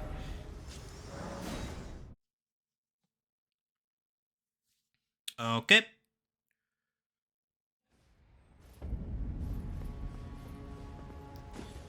We gotta make the very long trek over to Fire Giant now.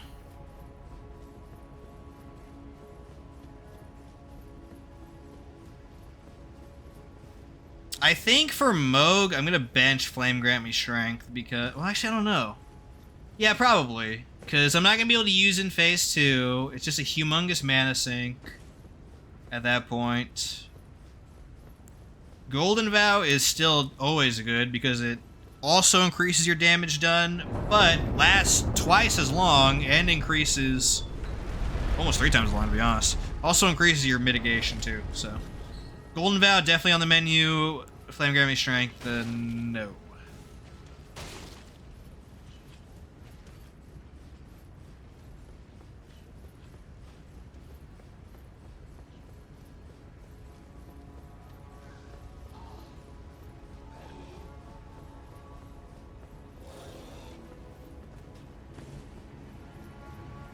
I am going to play risky for Fire Giant and have the offensive talismans on.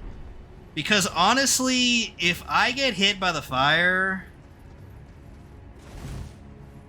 like, I'm going to die. Like, no matter what, I'm pretty sure. So, I don't think it really matters that much. And he's only 50% fire resistance, so there's still pretty good returns on these talismans. Pretty good indeed.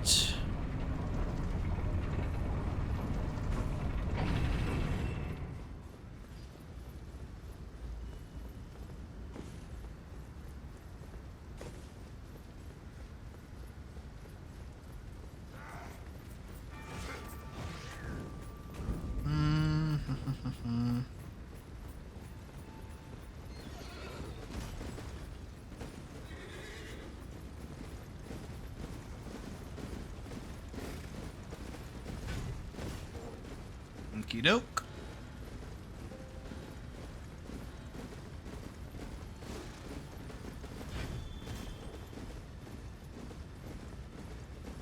Oh, there's a moth in my room. Cool.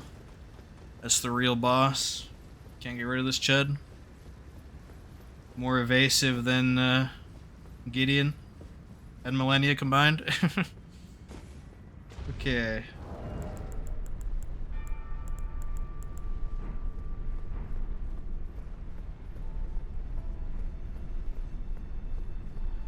So we cannot use Flame Grammy Strength really in Phase 1 of Fire Giant, but in Phase 2 we can, so I think that will be the play. Hopefully I can Golden Vow before Phase 2 starts, because then I got both up at the beginning. The beginning is the most important part of Phase 2 now. I gotta get the opening right, or it greatly prolongs the fight, and then my chance of dying to the fire is increased by doing that. If I manage to stance break him somehow, then it's over. Like in Phase 2, I mean. Because his hands are just right there, and, like, you'll just get completely thrashed. I don't know why Fire Giant only has 50% fire resistance, though. It's kind of weird. You'd think he'd be 80%, right? But instead, Moga does? That's a bit weird, but I guess that's one good thing about Fire Giant, right? He's not, like, super resistant to any one thing.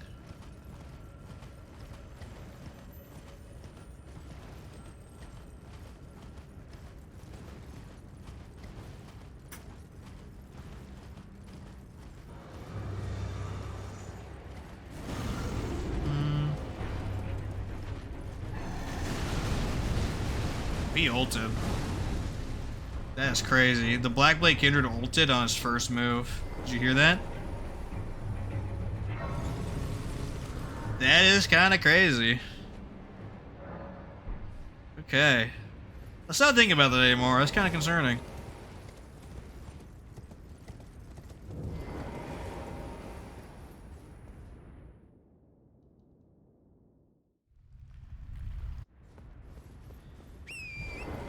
Okay, we made it to Mountaintop. Gotta go all the way over to Fire Giant now.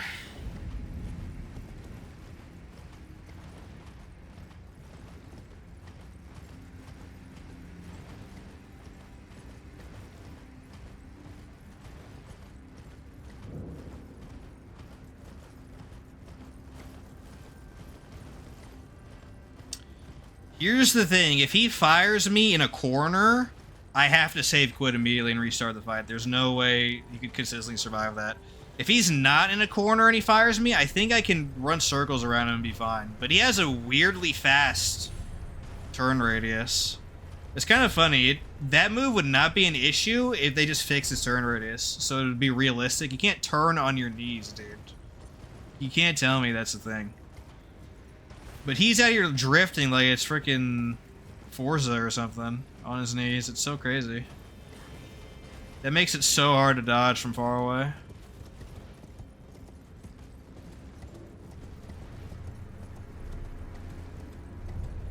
Hopefully we just don't see the fire this time, though. That would be pretty nice. I finally have saves for every DLC fight, though, so I can practice, like, Radon whenever I want, Sunflower, all of them. It took me this long to make saves for them. It paid off a lot for Scattry, though. In the Ripple Blade run, you got kind of thrashed, so I was very excited about that. What was weird is that Gaius almost killed me, though. Gaius usually is my best fight in the DLC, but he just did everything wrong that he shouldn't have done. Hopefully this is a return to form when he just gets destroyed this time, but we'll see. We'll see, boys. Can't get too far ahead of ourselves. We still got Fire Giant to deal with.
Alrighty. Grab that grace, right? Yep. Good. Good, good, good.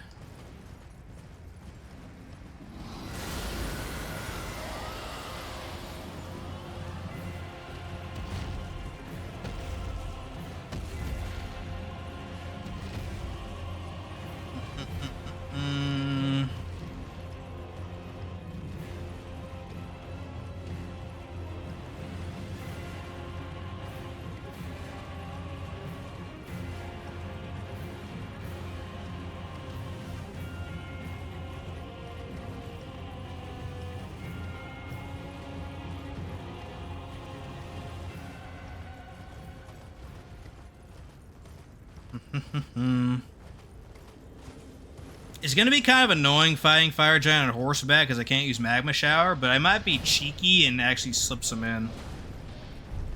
It is possible. I have to dodge this follow-up though. I can't just ride behind him.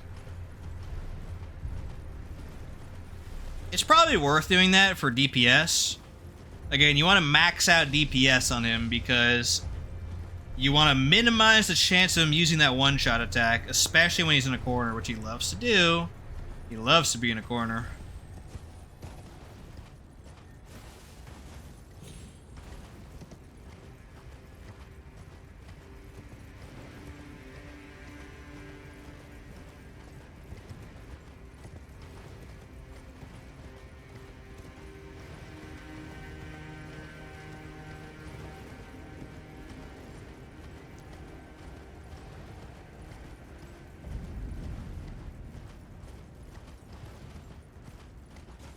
Alright, here we go, boys. Here we go.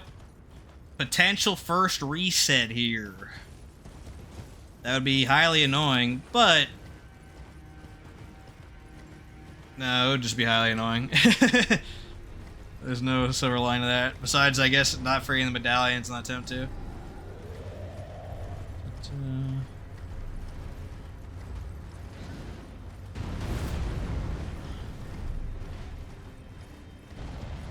yeah, it's this way. There we go.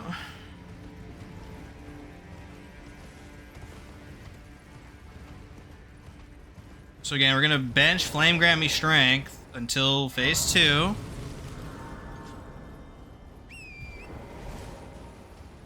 It's gonna be really hard to see magma pillars under him with my own magma, but even if we get hit by the one that spawns under his wrist randomly, it's not really that big of a deal, to be honest. Okay, pop this.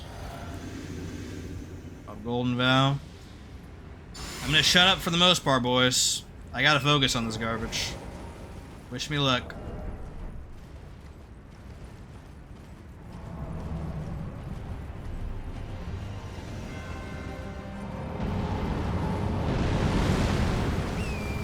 Jump at me, jump at me, jump at me. Yes. Okay.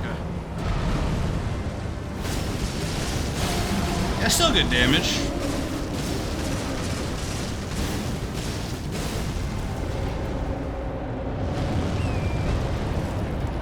That's pretty good.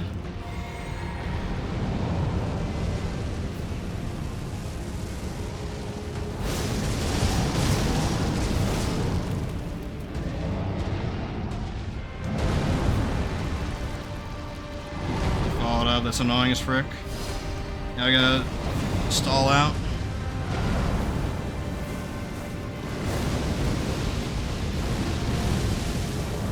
If he does that again, we can Golden Vow.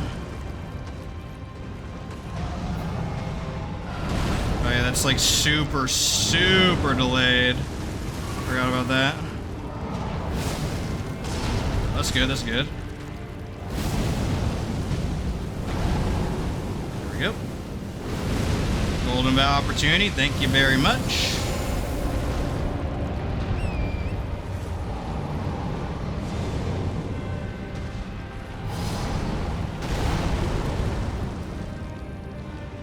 Okay, yeah, camp behind the fire, dude. That's so good. I love this boss.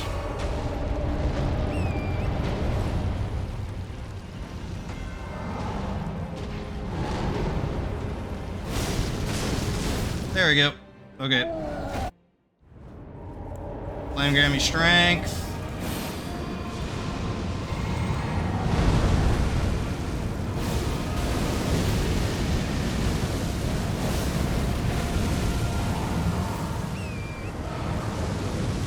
That's the good fire attack. That's not the bad one. That's what's up.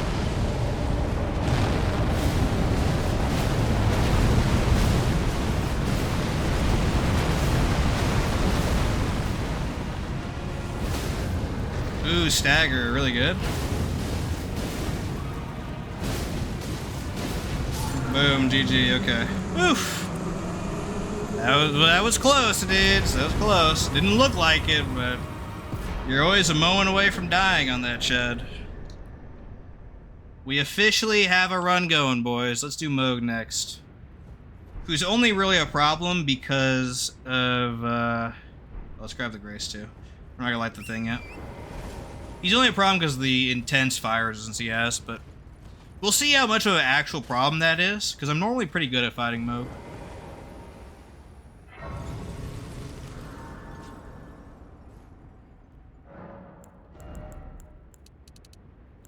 More strength, this will help a lot on Moog, for sure. We gotta do Var's quest line to ensure that Moog is there.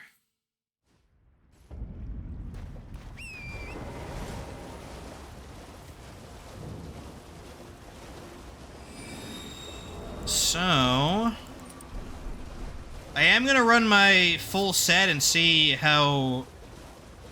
Maybe it's not worth putting on Fire Scorpion Charm though, dudes, honestly. I don't know. I'm gonna commit though. I can swap mid-fight though if I get far enough away, so it's not really that big of a deal, but yeah. We'll see. We shall see. I wouldn't recommend you guys do that though. I recommend you just switch to a different weapon or just do R1s, which do mostly physical. I wouldn't rely on Magma Shower, but we're gonna try for science.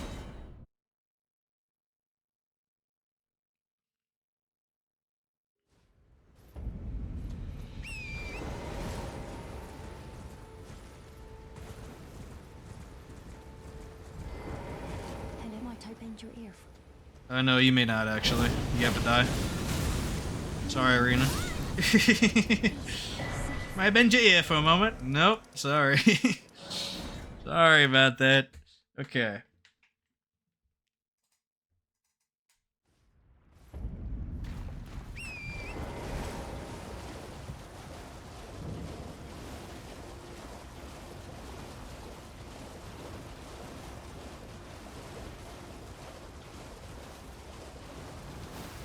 I'm really liking that new Fire Giant strat, though. It minimizes risk compared to my YOLO from before.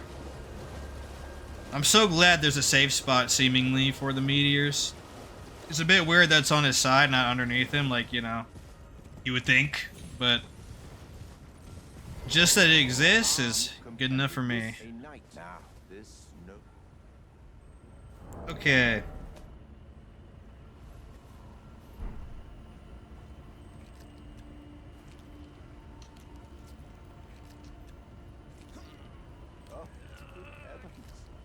Clench your teeth or something.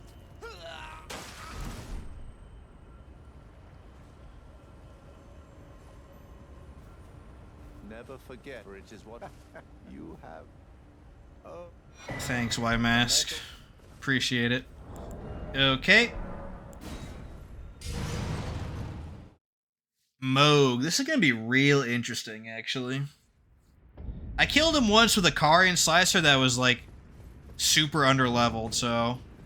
Like, I know it's possible to kill him here with fire gear, but...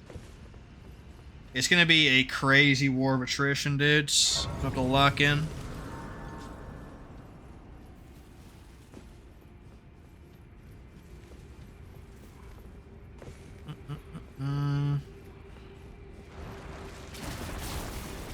My favorite fight in the game. Here we go. Got a bit of running to do, and then we're good.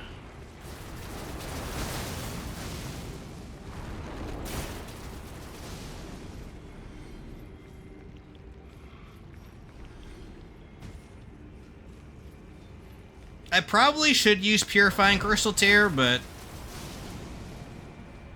I don't know. That's a lot of flasks we saved, dudes. In a War of Attrition, that sounds like a pretty good thing to me. Yeah, probably. Probably, right? We probably should do that.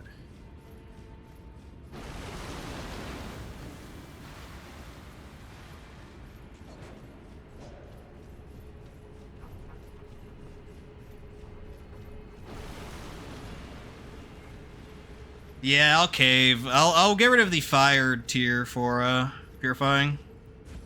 So I have double defensives. All I gotta do is outlast Moog. Which is actually fairly simple if you stay underneath him. It's when you try to get away, it's when it gets really annoying. Okay. There we go.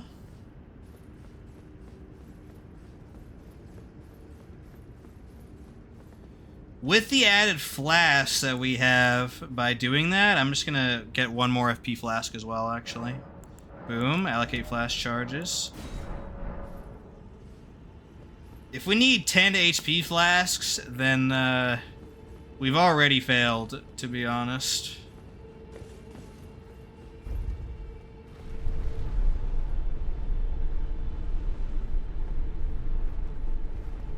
We can buff entirely in his room. We're going to save Physick, though, because I don't remember how... I think the tier lasts until he procs it, but I'm not sure, so I'll just wait on that. Okay. Golden Vow. Again, no Flame Grammy strength for him.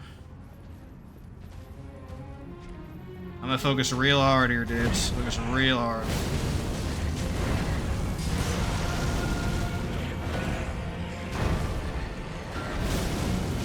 Still pretty good damage, I would say.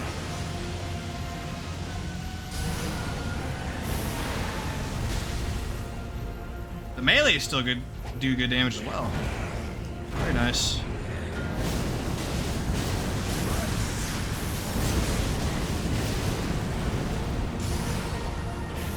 Good.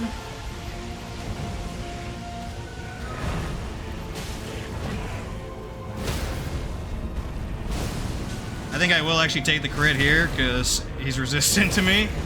There we go.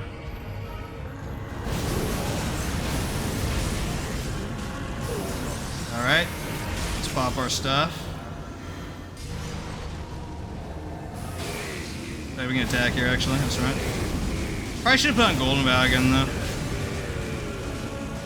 Let's do it. Nice.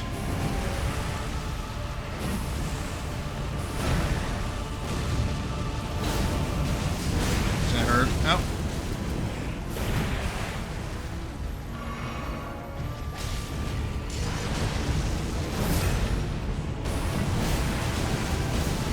Damage is still really good. That's kind of crazy, dudes.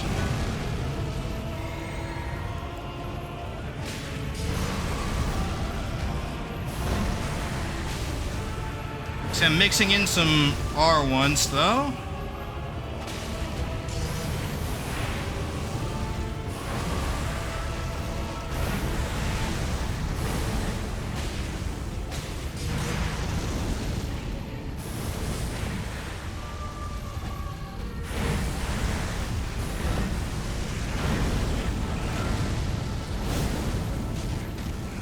Eat lava, Chud. Eat lava, Moog. Oh, a little too early there. Humbled me.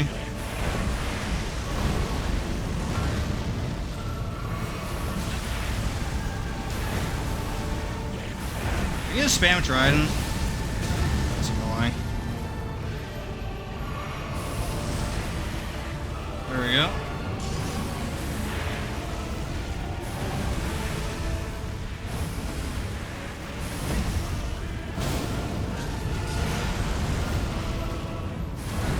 Can I magma here? I can. Wow. That's actually surprising.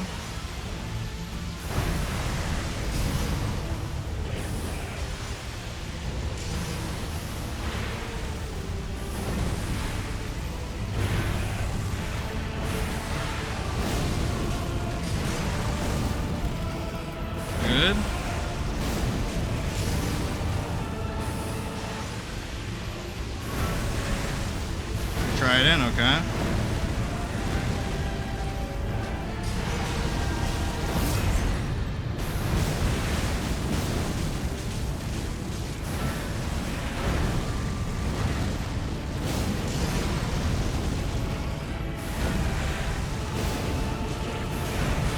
Man, he loves spamming that, huh?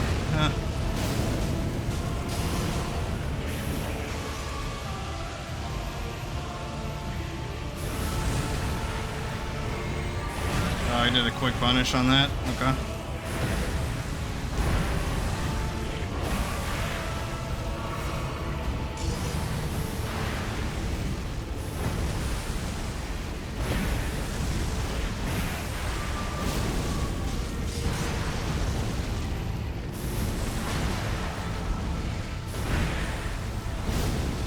GG.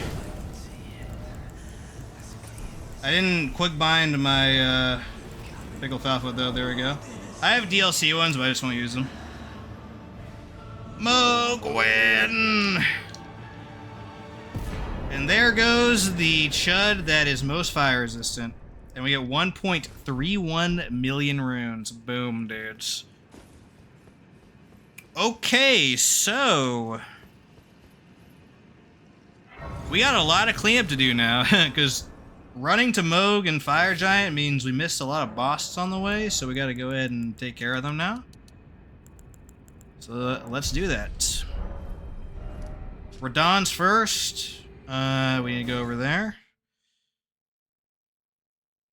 We're almost soft cat for strength, too. Very, very good.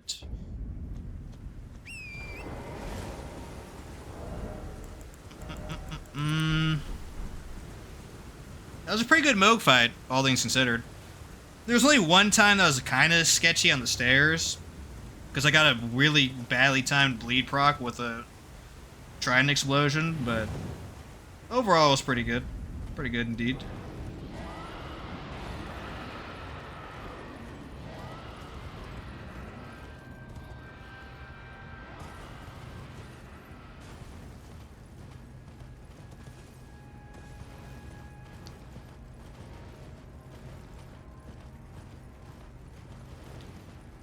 The fact that he's 80% fire resistant and we're still doing like yellow damage to him, it just shows you how insane this build is. Freaking Magma Blade is nuts. And this isn't even technically the best form. If you're really over leveled and you have two of them, so you're power stancing, it's like, okay. Really strong setup. Really, really strong.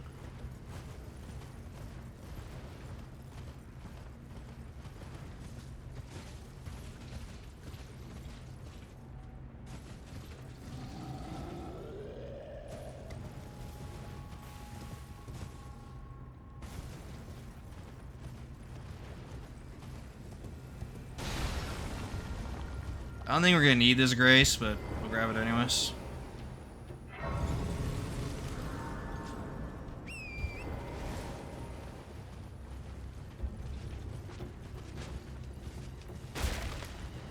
That bird is infamous for seeing you in angles that it shouldn't, so let's take the long road over here.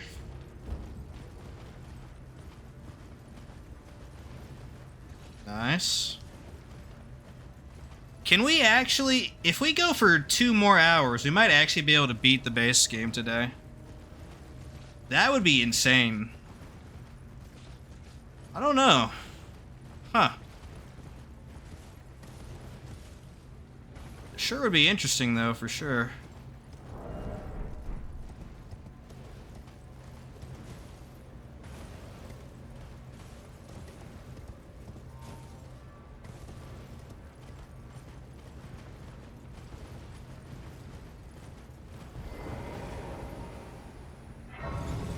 There's a lot of running still in the Ronnie segment, though, so that kind of puts a damper on those plans. Tell you what, let's leave Estelle weirdly for, like, almost last, and let's do everybody else. Because then if we have to reset, we at least don't have to do all that running again.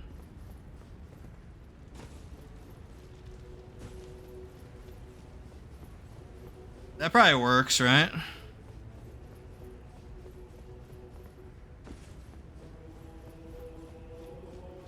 I'll go do Moosey Boy at least though, and like get the Finger Slayer blade. So I don't know. We'll see, dudes. It feels weird saving a stealth for like the end of the game. That's not what's supposed to happen. It's like out of place, but it would be time and reset efficient if we did that, I guess.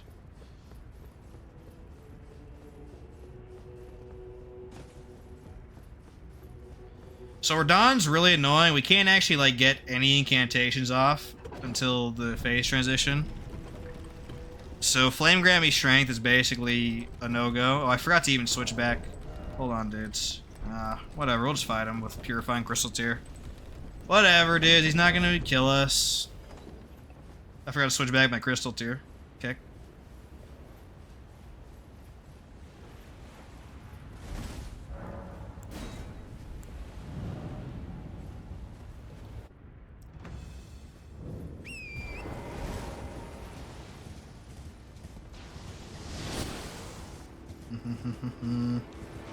Let's look at our arrow RNG this time.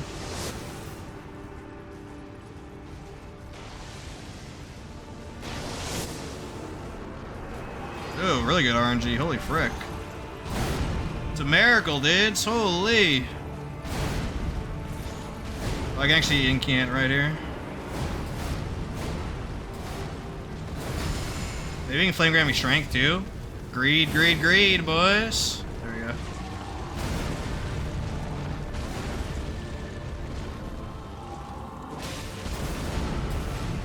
Wow, that is a lot of damage on one hit. Oh, that's the dumb move he does. You can't guard.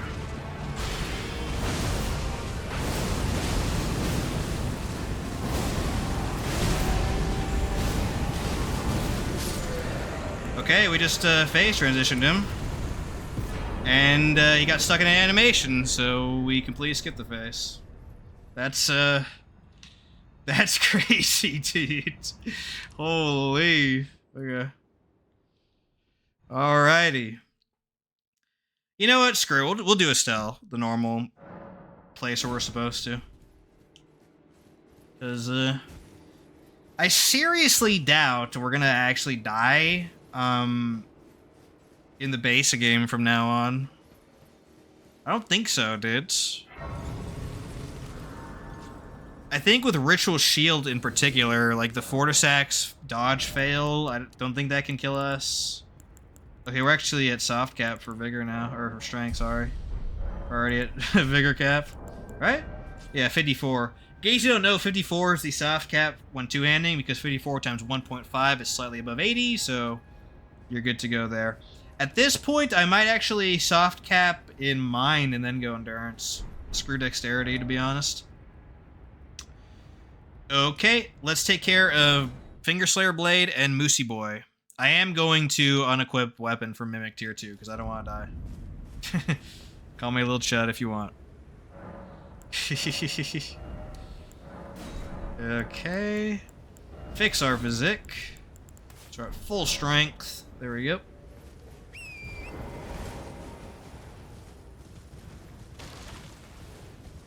Yeah, maybe I will push aggressively to clear the entire base game today. That'd be pretty fun, actually.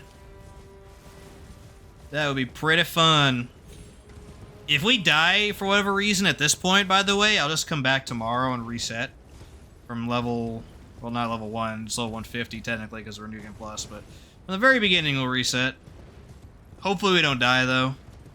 Because luckily, one of the best parts about this build is the really obnoxious chuds like Radagon get zerged down before they're even an issue, so... Really relying on that, dudes. It's like a Night Rain skill build right here. Like, just rely on overwhelming DPS to carry you.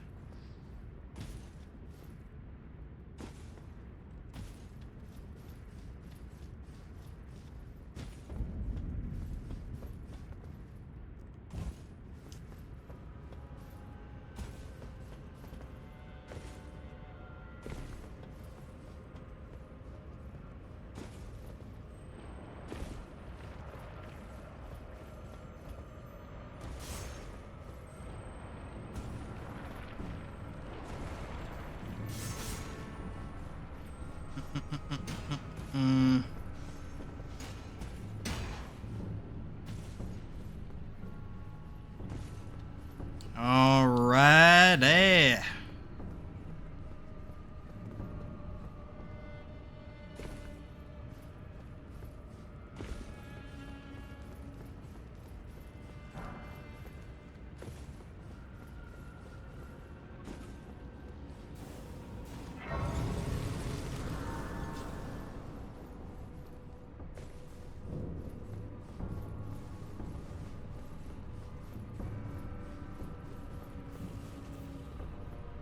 I think the boss kill order from now on is going to be Regal Ancestor, Estelle, Placidusax, Malekith, Fortisax, Millennia, Endgame. I think that's what we're going to do.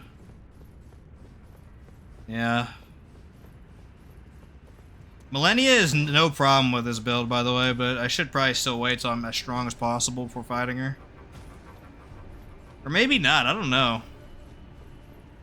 There is a little bit of platforming that's kind of annoying with her, but who knows. Okay, unequip a weapon, put on your actual stuff.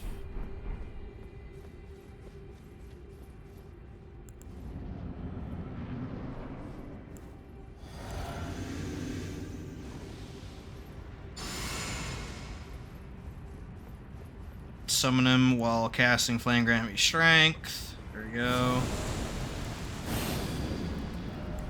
Where be the weapon? Make sure it's the good one, not the +0 one.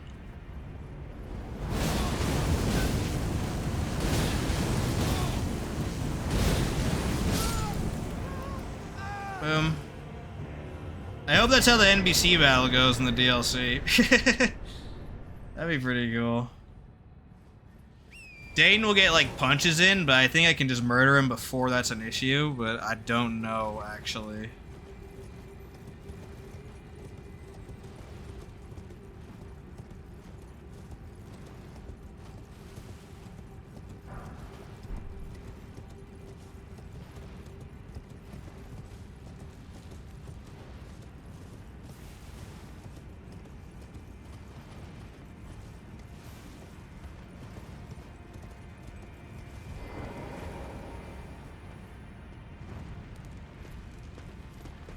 Should we kill Regal Ancestor first? Nah. We'll do the platforming first. There's one slightly sketchy platforming segment here that we gotta take care of.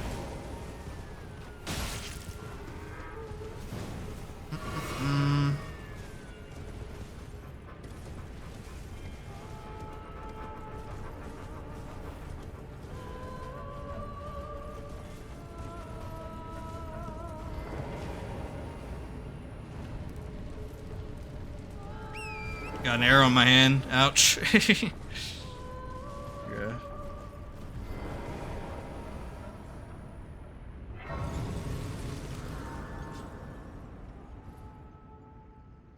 Okay, here we go, boys. Platforming time. There's the roof jump here, like on the little mini roof, is the only sketchy part. That was gonna ricochet off there for a second. That was kind of crazy. That was kind of crazy, boys. A little bit spooked by that.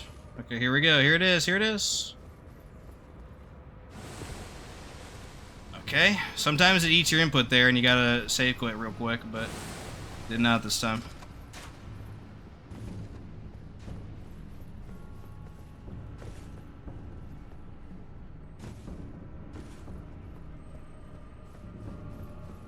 Oh, we got Rykard too. Dang, I forgot about that chud. Let's kill him after Estelle, I suppose. I totally forgot about Rykard.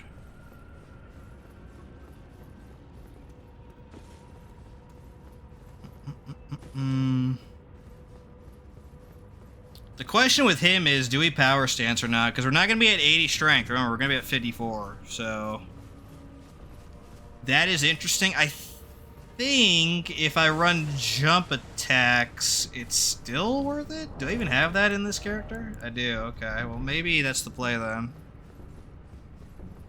But on the other hand, I can run charge attacks with two-handed sword if I just two-hand it, so I don't know. I do not know, dudes. I guess I have time to think about it, though. Save quit to reset aggro. Yeah, because with jump attacks, you get 2 weapon hits, obviously, but you only have 1 talisman to help you. With a single one, you get more strength, 2 talismans, and more stance damage, which is pretty nice for him. But you don't have 2 weapons. So I don't know. I really don't know, dudes. That's interesting. Maybe I'll probably just stick to the two-handed version, though. To be honest.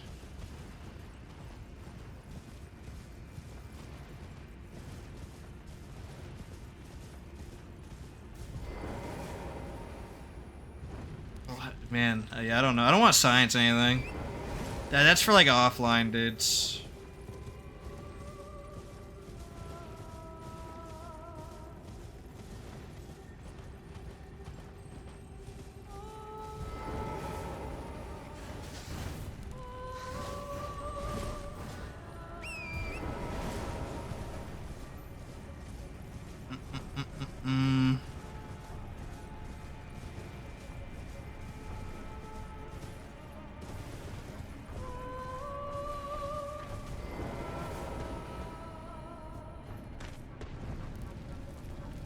Okay, Regal Ancestor's gonna die in like 5 seconds, so not really concerned about that.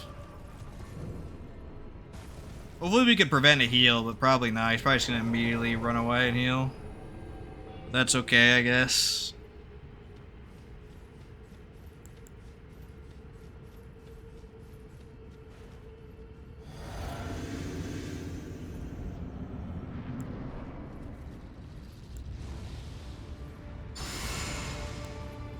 Alright, Chud, do your jump attack on me and it's over for you. Come on now. There we go.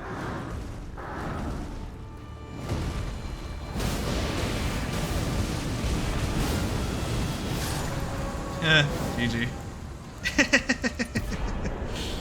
I told you. 5 seconds, dudes. Alright. Nice little no damage there. Gargoyle Duo is next because we're taking that route to get to Fortisax.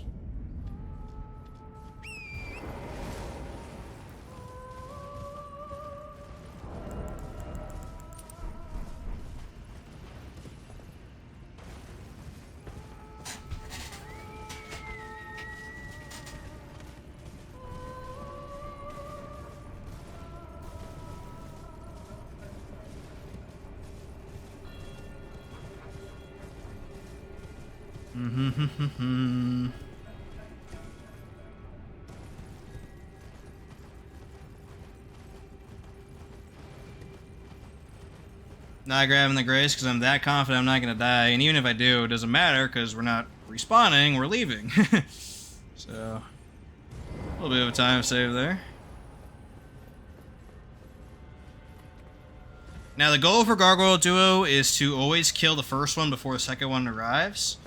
Usually the second one's passive enough to let that happen. Last run it was extremely hyper aggressive for no reason, so it was a bit more annoying, but if that happens you gotta bait out and wait and potentially trade with the other gargoyle. It becomes an annoying mess, but ideally you have enough damage and a little bit of luck to kill the first one before the other one comes.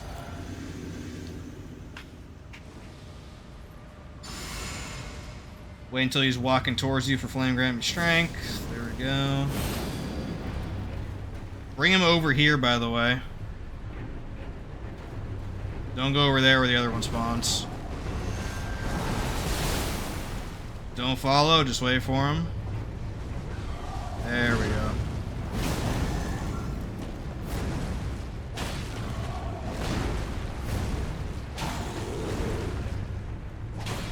Okay, going on a hill is really annoying, but whatever.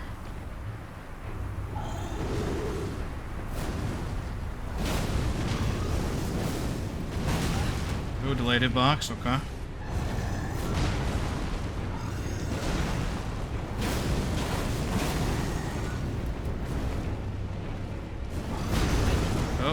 blade. Okay. We might have to fight them both. Yeah, this one's hyper aggro. Okay. Fair enough. They're gonna be annoying chuds. Oh, that guy gave me a gimme though. Thank you very much. Bad RNG. When they hyper aggro on you, it's pretty bad. Ooh, this could be good though. There we go. Excellent. Switch weapons, Chud. Oh, you flew away. Okay.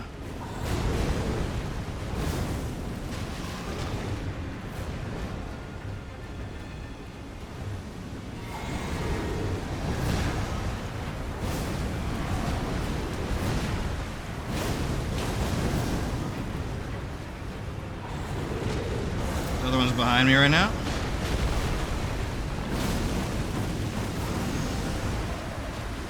Oh, they're both puking. Okay.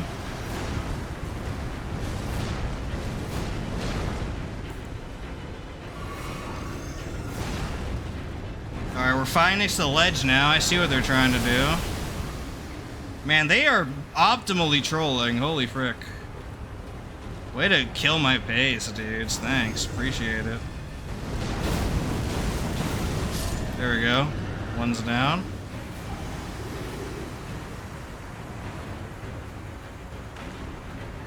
You know it's bad when we gotta kill the second one first. That's how you know things went wrong.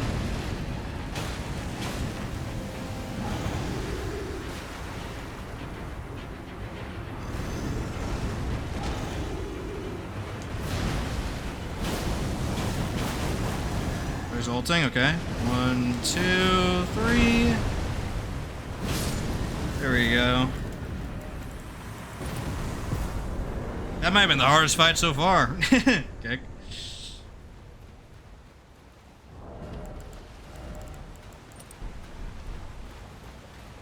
Okay, time to go to Fortisax and unlock the spawn. We can't fight him yet, but we'll at least have the spawn for later.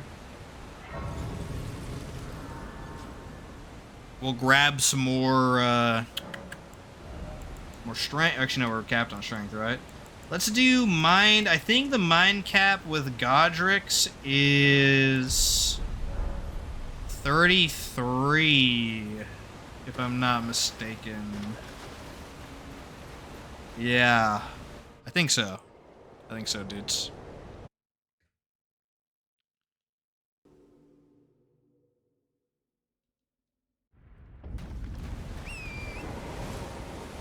220 FP, whatever it is.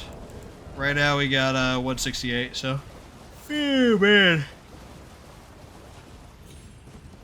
So unfortunately, we got a fair bit of running now until the next boss. There's 2 more major running segments in the game. That is the one right now, which is going to Estelle. And then there's the Millennia run. I guess you can count Farum Azula too, but that doesn't really count because it's like pretty action-packed. But this is literally just point A to point B. So, yeah, hopefully things go well, dudes. Hopefully things go well.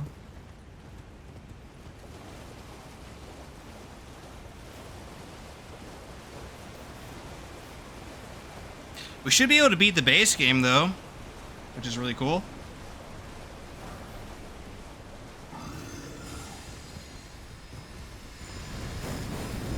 Doing that in one day is pretty nice, actually.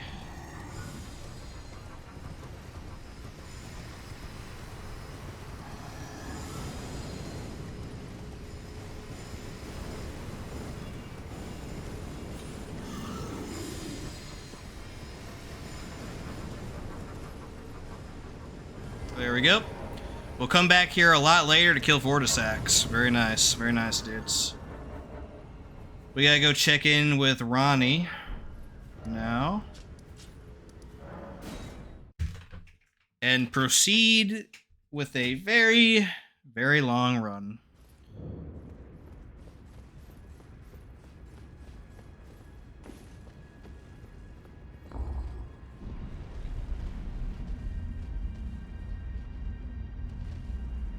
It's weird having both Fire Giant and Moog killed this early. Usually it's just Moog, but Fire Giant 2 is like really funny. That's definitely the meta though in New Game Plus. Rush him like a chud and then hope you don't die. Okay, there's another weird platforming thing. Oh, I didn't even grab the Grace here, Kek. I'm not gonna attempt the freaking fall damage thing, dude. We're just gonna walk normally. We're gonna take a small detour to Carian Study Hall. There's a crazy skip you can do there that's relatively safe, but it definitely doesn't look like it.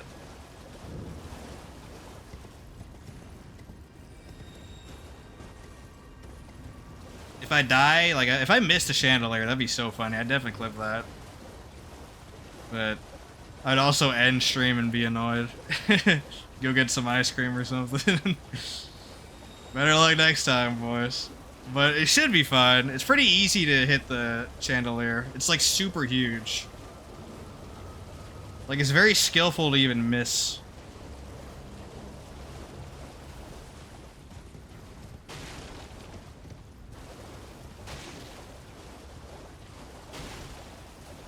Sorry for the really bad weather for some reason. Like, holy cow, I can't even see anything. It's crazy. But it's up ahead, dude. It's up ahead.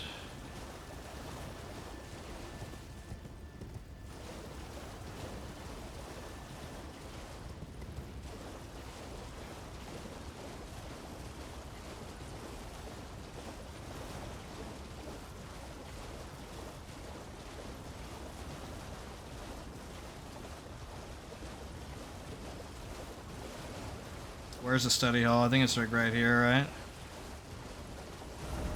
Yes, okay, good. I was worried we were like somehow gonna miss.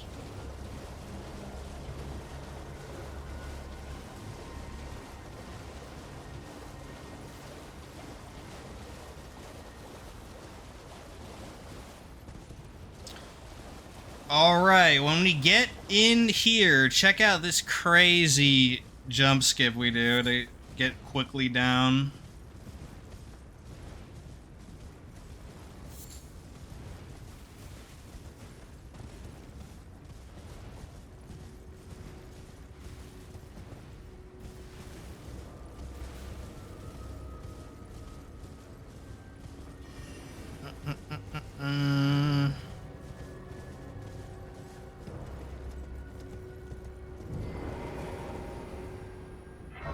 Okay, let's put the inverted statue.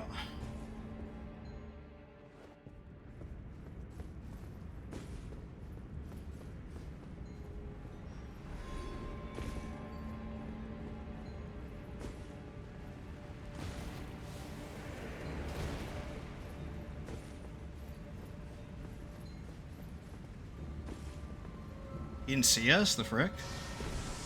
That's super weird. Alright, here we go, dudes. Save to get rid of him, and then right when we reload, we gotta do this jump.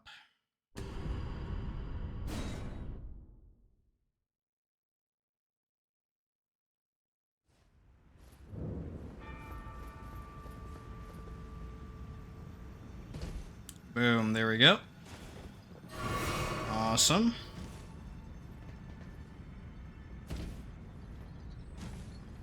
One more. There we go, poggers. We got it.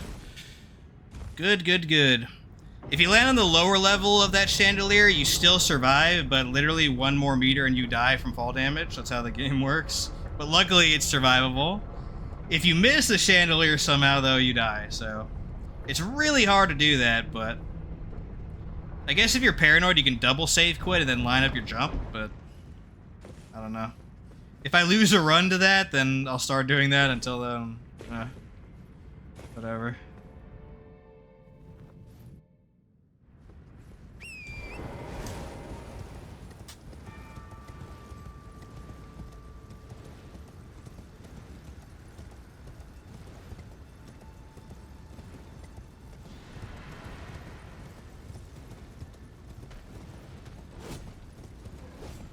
Good Goskin Noble RNG, very nice.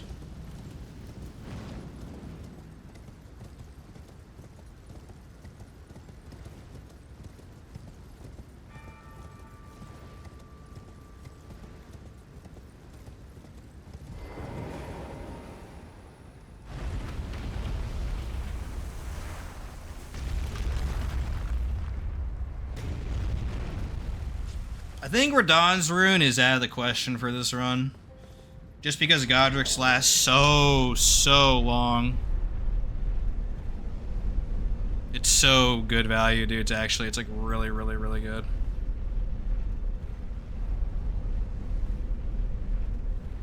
That was weird.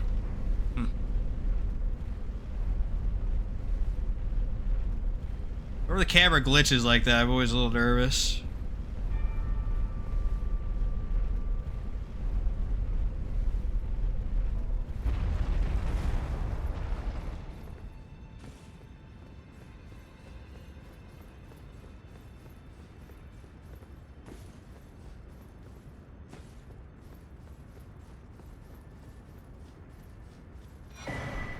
There's the curse mark of death. Should have Orochimaru's dungeon or something.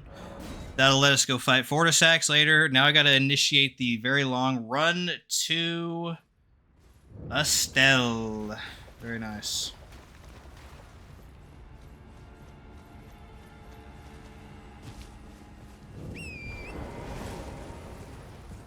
Yeah, we'll kill Rykard after this. I hope Rykard doesn't kill me. That'd be really sad. It's really hard for him to do that, though, honestly. Not impossible, but really hard. Because with Serpent-Hunter, you can stun lock him pretty nicely, at least. Do we have the charge attack talisman, actually? We do, okay. I think I am just going to stick to what I know for now and do a two-handed charge attack run. With defensives as necessary. We could do Shard of Alexander to boost Serpent-Hunter's skill, though. That's probably for the best.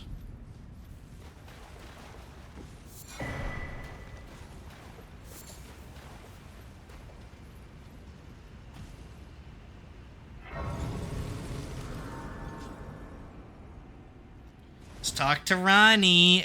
The Ronnie action figure. Or is it me? I hadn't expected. But now that before eliminate the name of I will. Cool. Okay. Funnily enough, there is a spot where you can die here, and it's the double ants in the tunnel, so hopefully that doesn't happen, but you would need the stars actually to align to have that happen.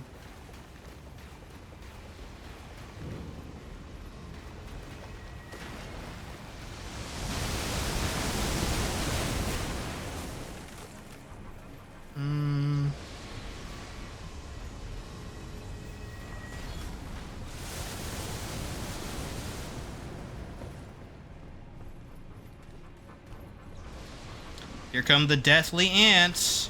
You know what? Just in case, I am gonna pre-buff. I don't trust it, dudes.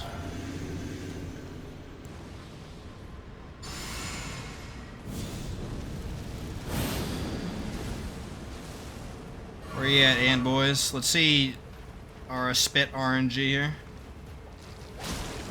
Okay, not him. Not him either. Okay, good RNG. Nice. If they double spit you, they can actually kill you from full health, almost. Not quite, but it's really close. So if they keep spitting at you after that, then... yeah. You already know what could happen there. But luckily we got no spit, so that's what's up.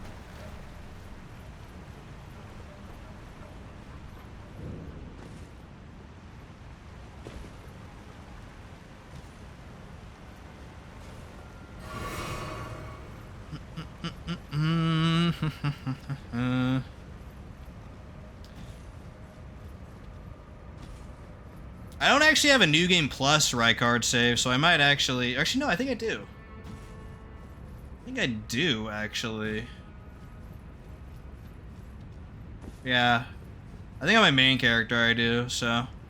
I could practice the power stance stuff in my own time there. Probably should. It's probably worth doing power stance stuff in New Game Plus with Serpent-Hunter, but I haven't ran the math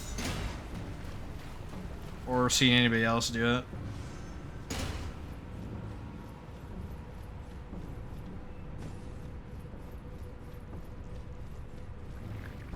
Boom. Good ants. Good ants overall.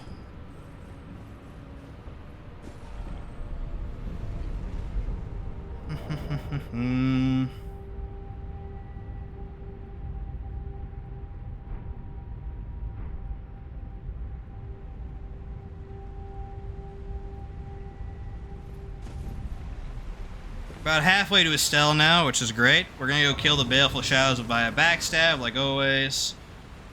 Do I have the crit talisman in this character? I think I do, right? I do, so we'll just do that. Play it safe. As well as two-handed sword. I don't actually know. I think that does improve backstab damage too. Not 100% though.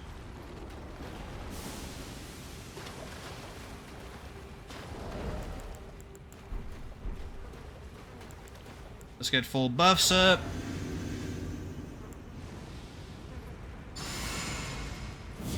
Oh, Shadow, thou art the last. Tell the two fingers that Rani the Witch cometh. Ooh, big damage. I could probably magma greed, but I'm not going to. Ne'er to heal. Slow and steady, boys.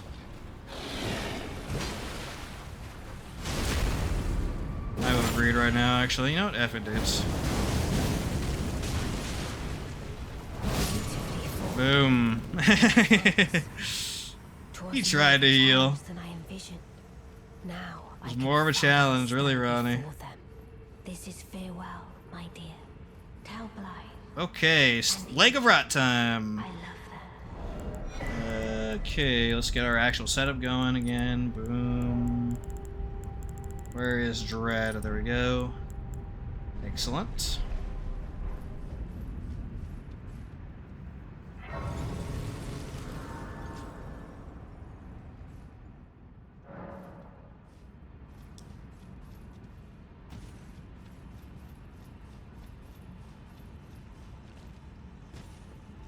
Okay, how's the rot resistance on this armor? I did not check. Not too amazing. Okay. Fair enough.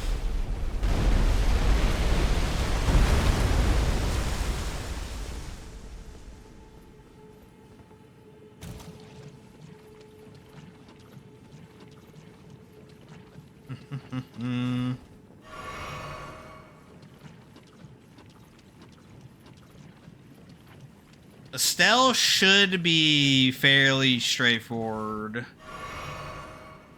I think.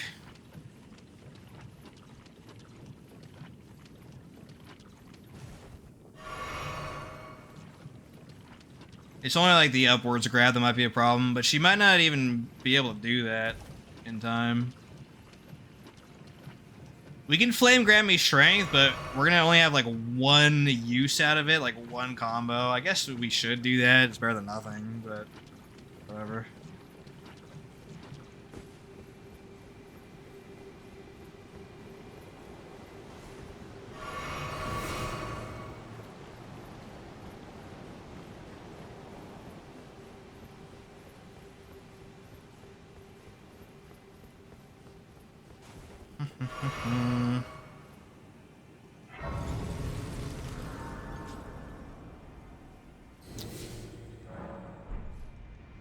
Okay.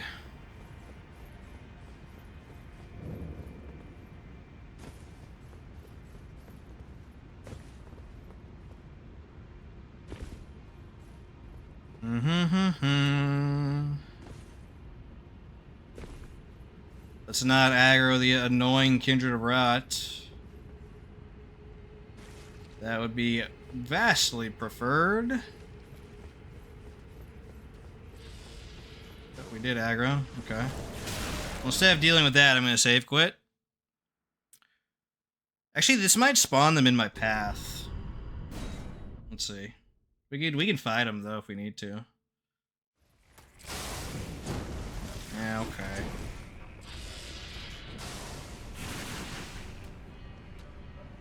Well, these guys didn't aggro, actually. I could do a switcheroo on them. Easy peasy. That's what's up. Alright. That was kind of cool. Okay, Estelle time. Shouldn't be that crazy. but probably gonna try to spam grabs, knowing Estelle.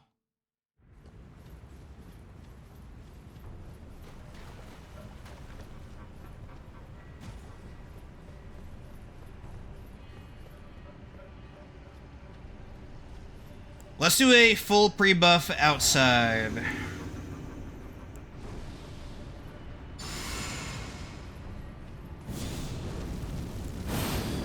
I'm gonna FP. Actually, no.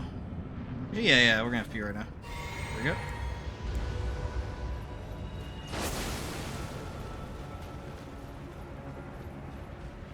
No early tail. Good, good, good. I think we're out of range of this one, right? Yep. So that means I can do this.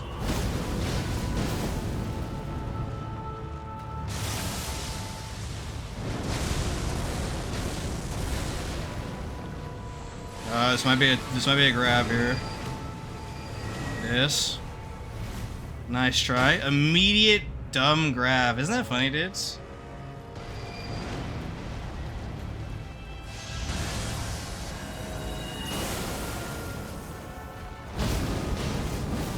I'm gonna get hit here. Maybe not. Wow. Crazy.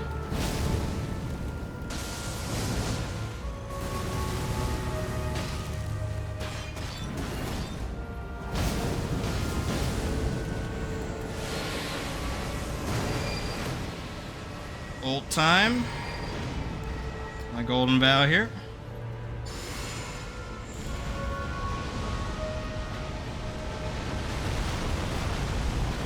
Good. As you can imagine, Estelle's being kind of annoying right now. It's not super bad though, honestly.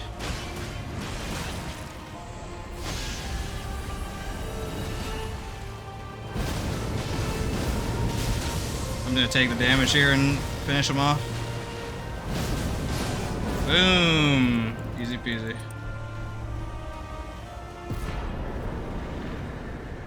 Okay. Nice, nice. That's a big running segment done. Let's take care of Rykard now. Now, like I said at the beginning, we cannot kill Rykard with the Magma Sword. Even if we could somehow hit, he has 80% fire resistance, so that's out of the question. We gotta fight him with just the Serpent-Hunter, which is fine by me, not a big deal whatsoever. Yeah, more mind for sure. I think if we cap on mind, we could actually use Blessing's Boon, unironically. That'd be pretty good. I forget how long it lasts, though. Or the better version was a Blessing of the Earth Tree. Whichever one's the good one. I don't know.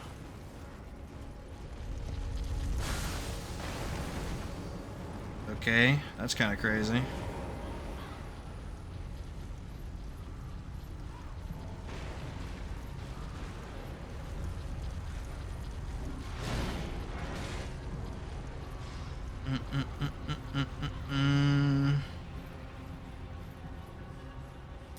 For Rykard, we will not do Flame Grant Me Strength. We'll just do Golden Bow. That'll be good enough for sure. We gotta kill Godskin Noble too, but that's not hard at all. It might be a slugging match, but it shouldn't be that insane.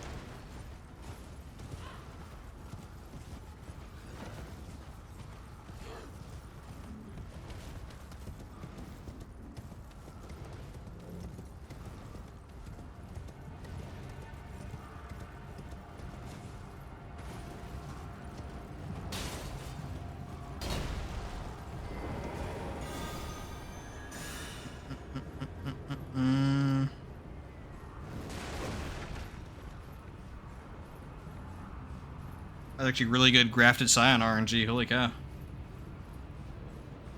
I think you have the worst RNG, it actually can hit you on the ladder.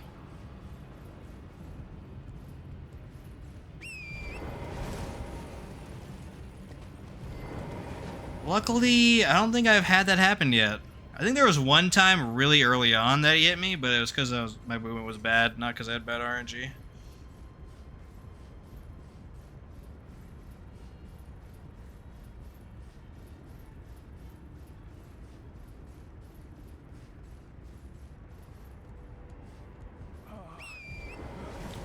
Dear customer. Yes, right this way. Right this way. Ah, sorry, brother. Got nothing for you in this run.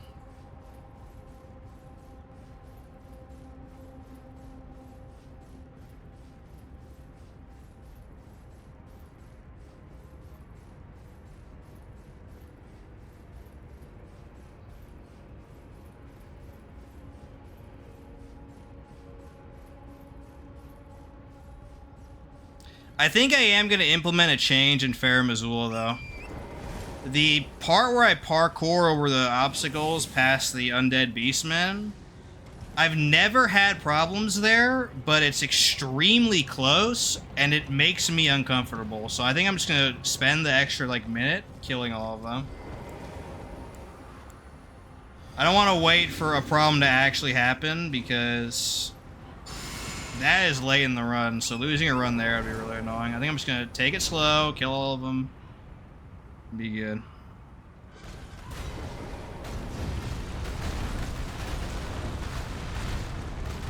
Okay, good movement. Nice, really good.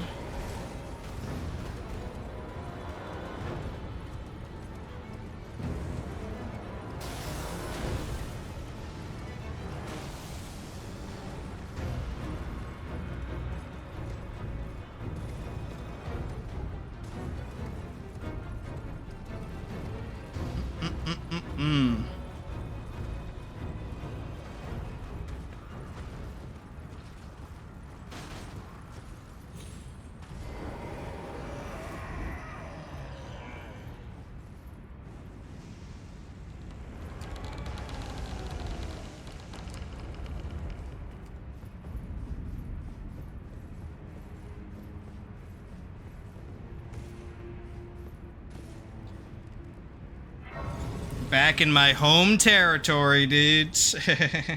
Volcano Manor. I'll point out where you can get this weapon here, in case you don't know, but it's pretty obvious. We'll see them in like 5 minutes from now.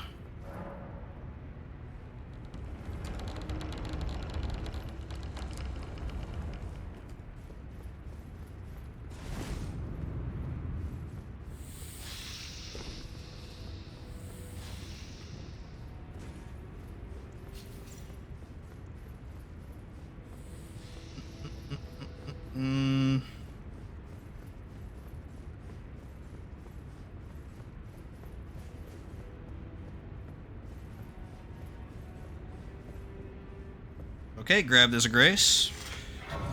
I guess you don't need it, but it helps. Why didn't you sit at the grace, though? That's really important. Replenish my reserves for the Godskin fight.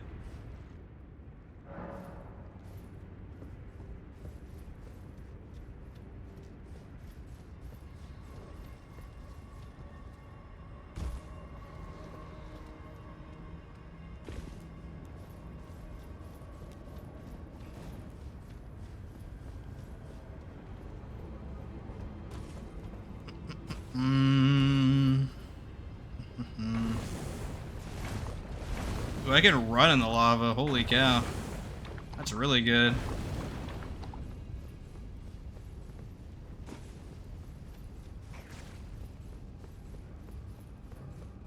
My endurance must be good enough. I think that's what that controls. Not 100% though.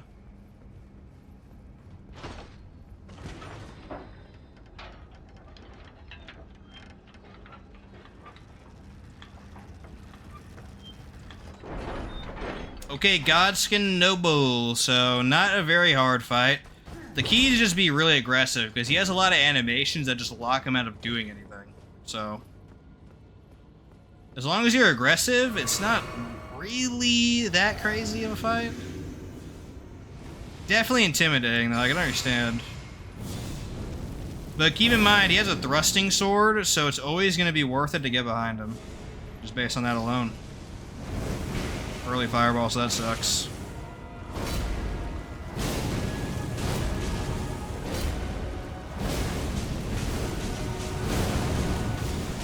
Really good move. GG. No damage. Technically not a no-hit, though, because I did get hit by his belly. So, no damage, but not a no-hit, if that makes sense. Boom, boom. Okay. If he does that fire circular move, you actually want to not panic and just stay inside and murder him, because he is wide open when he does that. He is super wide open, as you saw there. If you have a stance breaking weapon too, that's the time to charge your heavies. If you stance break him inside of the fire ring, it's over. Like, he just can't touch you at that point. Then he'll get stuck in his face transition animation. You keep bonking him. It's like really, it's like a feedback loop of humongous damage, basically.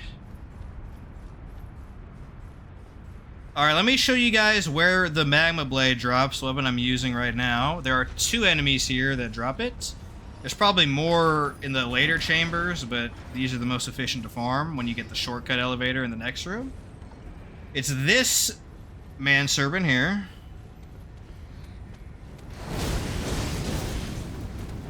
I'm kind of curious if it'll drop right now. That'd be funny. No? Okay. And this man-serpent right here. And that's it. You kill them, warp back to the temple, come back up, kill them, repeat.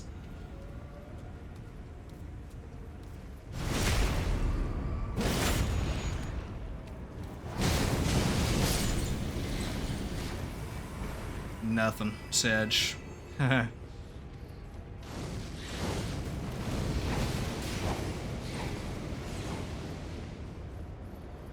Alright, hopefully Rykard goes well. I'm just gonna concentrate though, because, you know, sometimes very, very strange stuff happens on him, so. I don't want to cause any problems whatsoever.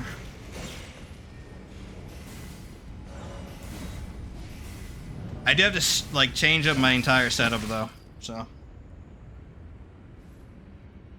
Well, I got frame hit there. There's one frame after that screen to black where you can get hit, and I actually got it. Crazy. Crazy RNG dudes. Okay, Serpent-Hunter. We already have a +10 one because it's a new game plus run, so it's already done for us. I think I'm gonna run Shard of Alexander, Two-Handed Sword, Axe Talisman, and Ritual Shield. I think that's the ticket dates. And as for crystal tiers, still Opaline, but probably Spiked Crack tier for increased charge attacks. I'm just not super familiar with the better strategy, allegedly better strategy of power stancing, so I just stick to that. Stick to what I know, you know? Golden Vow. We can probably frame Grammy Strength like quickly, I guess. Yeah.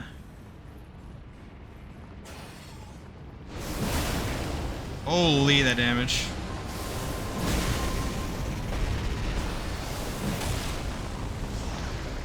Poison. Bad.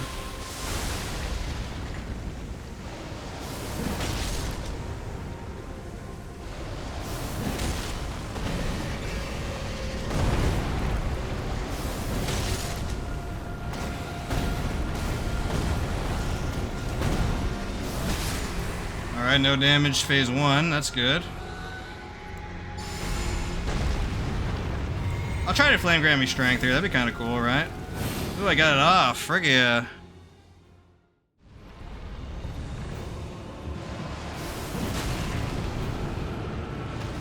That is not a good start.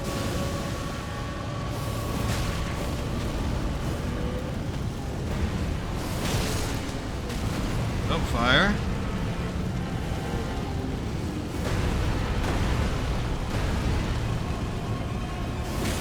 Hopefully I didn't lose stance there.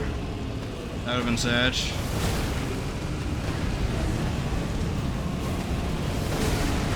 Oh. You're not gonna phase, are you? No, okay. Really good RNG, really good. There we go. I think we can DM skip. Look at this. Boom, GG. Nice. Really good Rykard.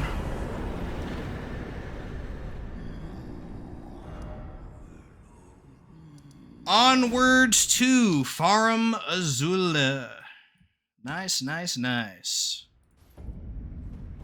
Let's restore our setup. Magma Blade plus 10. Shard of Alexander. Talisman of the Dread. Fire Scorpion. Where the frick is it? That's right there. And Ritual Shield. Gotta fix our physic tier as well. Boom. There we go. So there are two bosses in Farum Azula, as everybody knows. There's Placidusax and Malekith. Placidusax can potentially one-shot, I think. But I could cheese it as well by taking off Fire Scorpion Charm. And I think with Ritual Shield, even if I'm in instability frames, I still won't die in one hit. But I don't know. We can play it safe, though. Play it safe for sure. There's when he's landing in his aerial attack, and then there's his laser attack. But the laser attack's so long, I can actually go into my inventory and unequip the Scorpion Charm and leave it unequipped for the rest of the battle, and I actually get tankier. So might end up doing that. I haven't done that before in a run, but probably advantageous to do so in case the laser does some weird stuff. Let's talk to Melina. And Malekith's not a problem at all. His phase 1 murders me, but his phase 2 doesn't, and he has no health, so he'll just die really quickly. This world and death. Are you to commit? Very well, let my hand. The real challenge here is not dying to random trash mobs or fall damage or some other insanity. But like I said earlier, I'm going to play it pretty safe here because I want to start not dying to that. It hasn't happened since... I've died in the Beastmen later, but I haven't died of the Undead Beastmen. But I'm not going to start the trend. I'm just going to play it safe from now on. Because it is kind of sketchy. I've gotten close a few times where they hit me close to an edge. If I was in the air and they hit me, then I'd be knocked down and possibly over the edge, so... I'm just going to preempt all that by playing safe.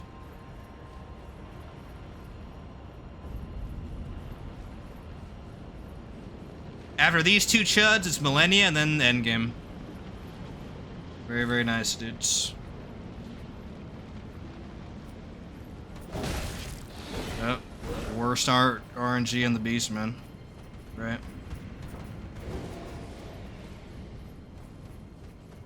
He has a whole one attack that can hit you when you're running past him, and that was the one. Kick.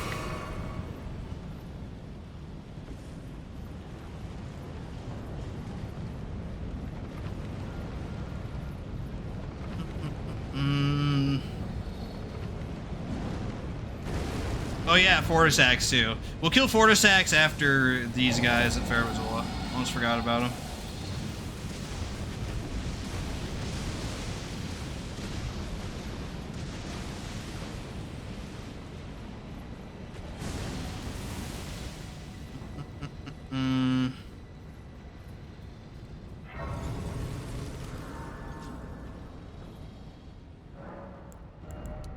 Let's keep doing some mind. I think 5 more points will cap us. I believe. Let me take a look at how much mind I have. Whatever my FP is at 221, we are good. We have hit the soft cap for Flask Restoration.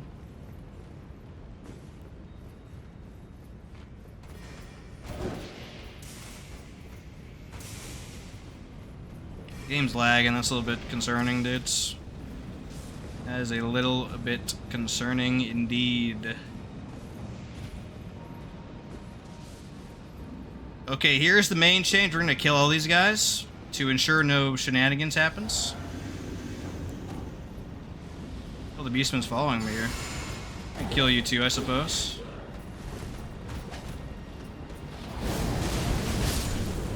It's fine.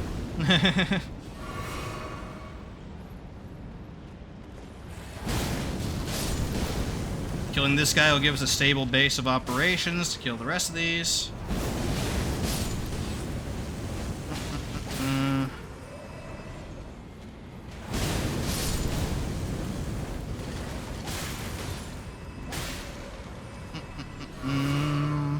See, they do like no damage, but you just don't want to have them hit you when you're in a jump and then potentially mess you up that way. Just playing totally safe, dudes. Totally safe.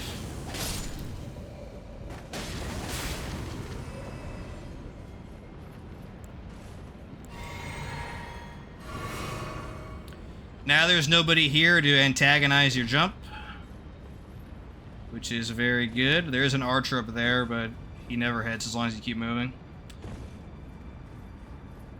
Okay, now we got Godskin Duo. Godskin Duo is really easy. All you gotta do is separate them, and the moment you kill one, the fight's over, because solo, they just unlock themselves too much.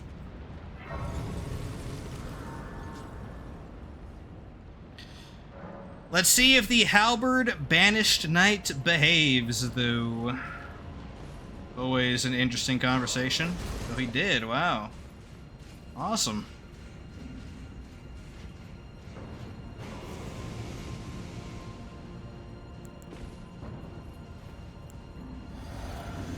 Flame Grammy Strength is pseudo useless here, but I guess I'll put it on anyways.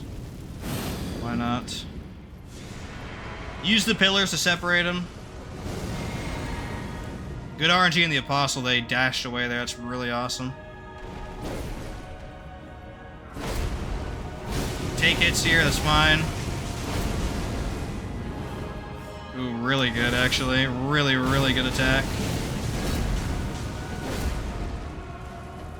Boom. Now the fight's over, because we can just kill this guy at our own leisure.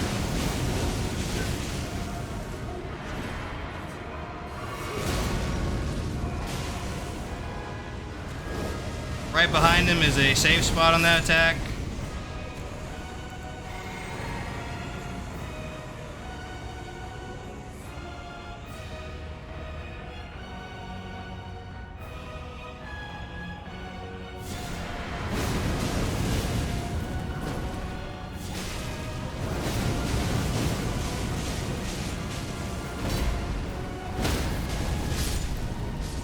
GG.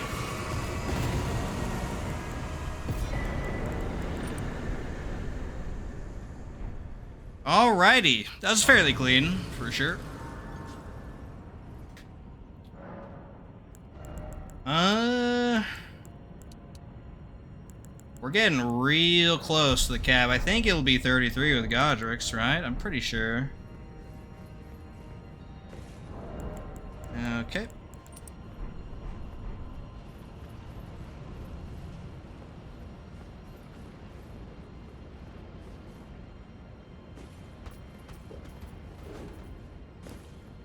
Now this next part kind of sucks, so I'm gonna actually unequip Fire Scorpion Charm and put on Dragon Crest because I do have that. That'll make me tanky in case a bad RNG happens.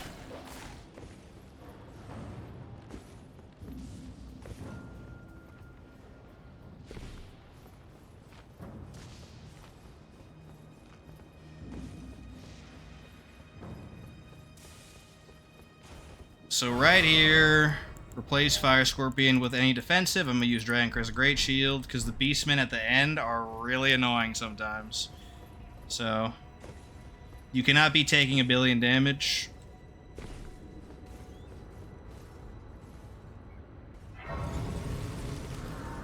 We're in a Golden Vow here. Ahead of birds. Actually... no, let's not, because we're going to save quit. Anyways, doesn't matter.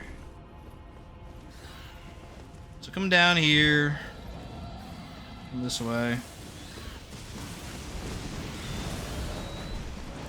Save quit to de-aggro most of the birds from the start. And then we're going to run forward. These birds are insanely RNG, by the way. as well as the lightning, so this part's kind of annoying, but usually it's fairly fine. Not when the lightning's this terrible, though. Okay, let's do a save quit again. An actual wall of lightning in front of us. Okay, that's cool, dudes. Cool RNG there.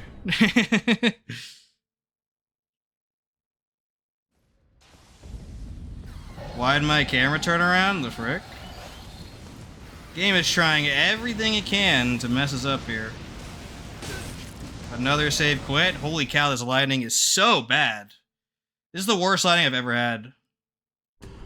Literally perfectly in the choke points to knock me off. Yeah, nice try, dudes. You have to try a lot harder than that game. You have to try way harder than that to kill me here.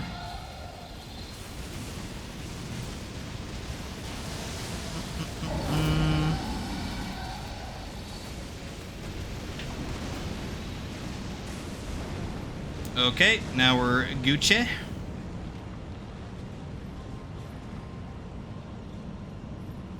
I think I'm gonna kill these guys, actually, for safety.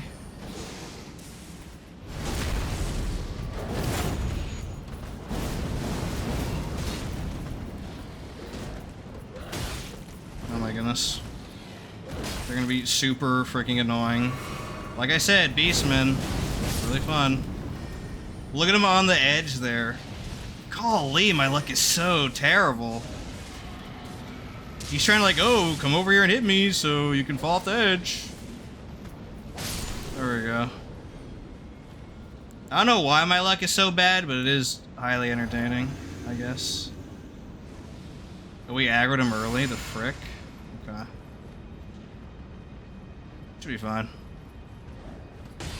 Yep.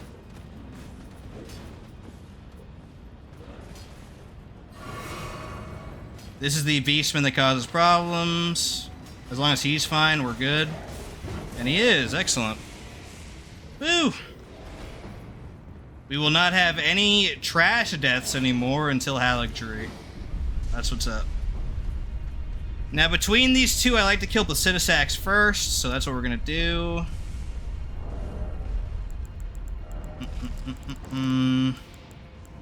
Placidusax has a lot of HP, but he also is very slow, so the magma is going to totally mess him up.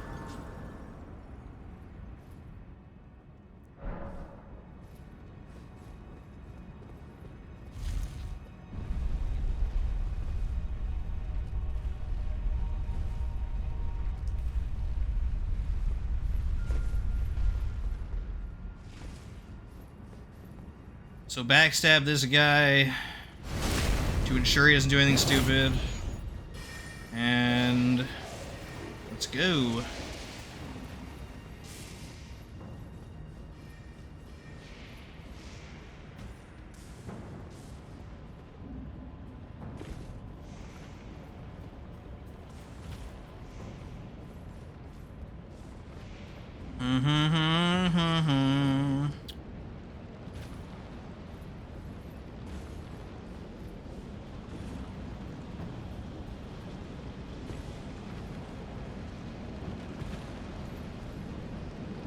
I'm gonna try the risk dodge on his aerial attack, but it's kind of weird, honestly. I don't understand it fully yet.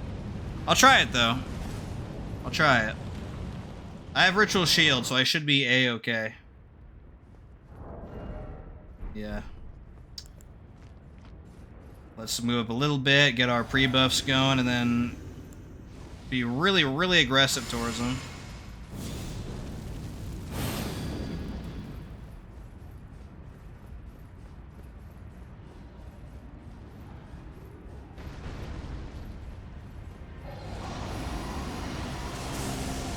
What's he gonna do here? Okay, good, good, good.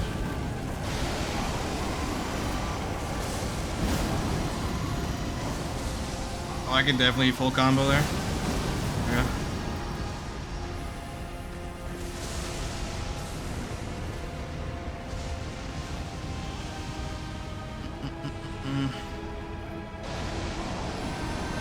Is the triple again? It is. Very nice.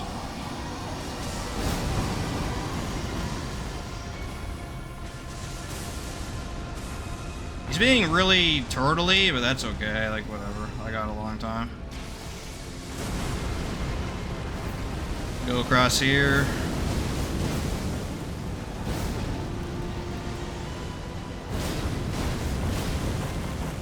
You should phase soon, right? Oh, okay. You're not gonna phase, buddy? I'm just gonna wait on you here? Okay. Really? Oh, there we go, okay.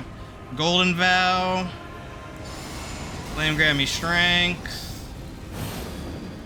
FP flask.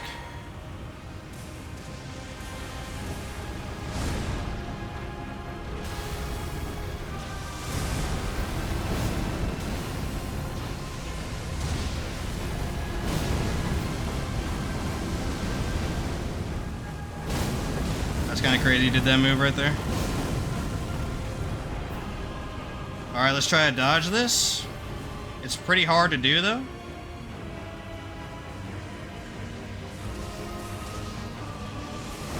Did it? Good.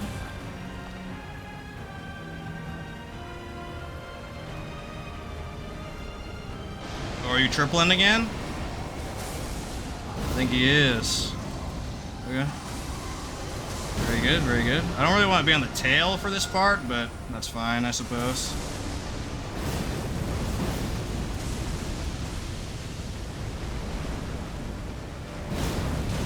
I think he's gonna do lasers now. Yeah, he is. Okay.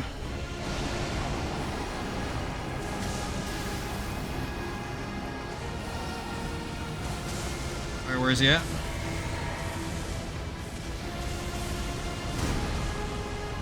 Unequip this. There we go.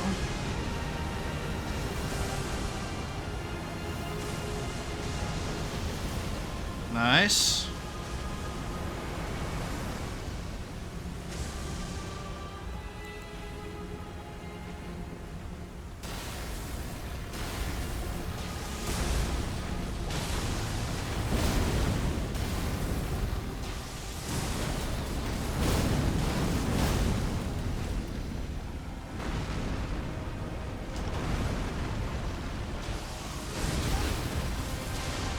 That is a crazy hitbox. Okay. So he's nuking. I think I can tank this, but I'm just gonna play it safe. I guess you could say I like to RP. There we go.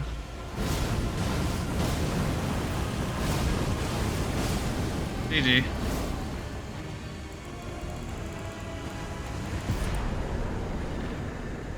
Pretty good. Only got hit once, I think. Time for Malekith, who I find phase 1 miserable and phase 2 extremely easy, so that seems like really backwards as frick, but that's just how I feel. I don't know why I suck so much in phase 1. Okay, I think that is soft cap for mine. Let me check that real quick. Yeah, that's soft cap for mine. Awesome, awesome, dudes. I think the rest of the points, instead of going to dexterity, will go into endurance. I think that would be wise.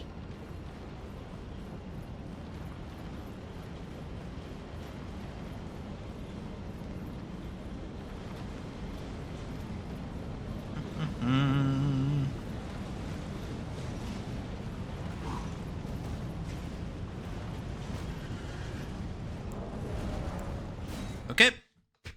Save quit so we can pre-buff. We can get a pre-buff inside for Flame Grammy Strength. I guess we could do that. Yeah. Everything else can be done outside, though.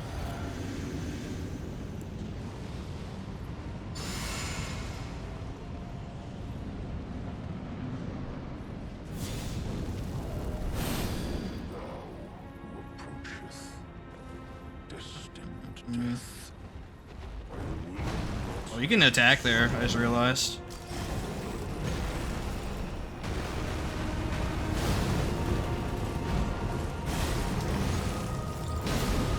You see, he's so fast I can't actually combo with this skill.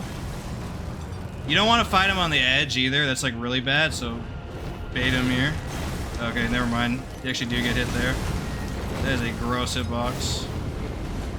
We're dancing around a pool like a stripper. That's what's up. Guess I'll get all my bars up. Okay, come on, Malekith.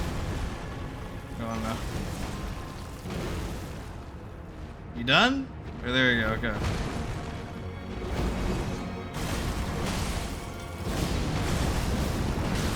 No.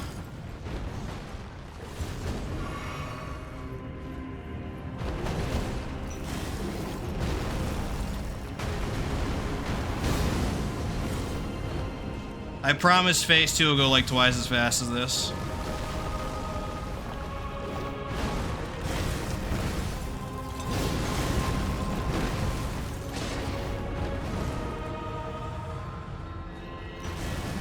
Alright, I'm at a golden bell again while he's spazzing out. Oh, now you're mad. Oh, okay. You know, I'll just, wow, that's crazy. It's like trying to angle me here. Okay, flame grant me strength.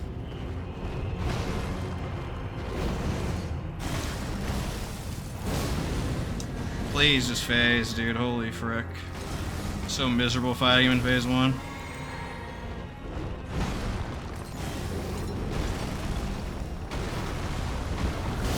There we go. We're home free, boys. We're home free. Okay.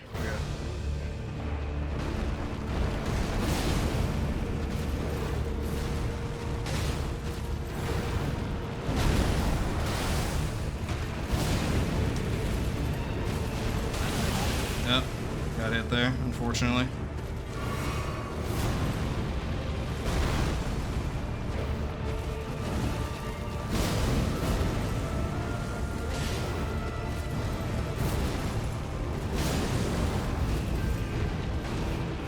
Good, free heal opportunity here. Double, yep. That's really hard to dodge. That's really, really, really hard to dodge. It hurt. Oh, actually had mercy there. Oh.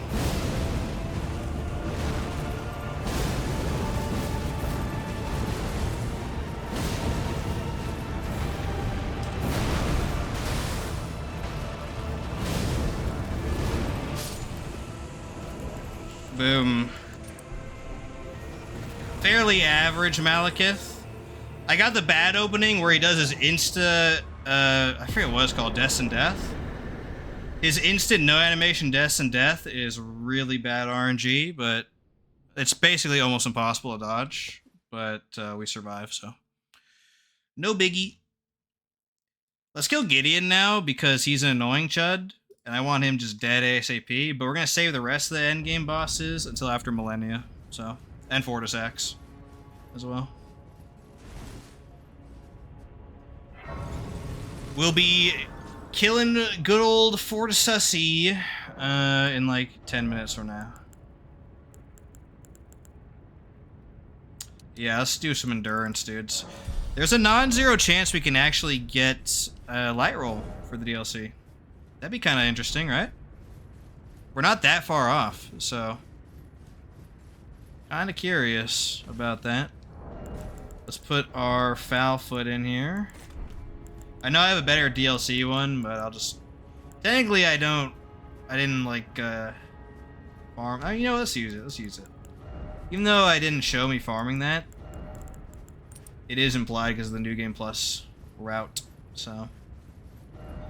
Gideon sucks, okay? There's no ifs, ands, or buts about it. Gideon is an annoying chud.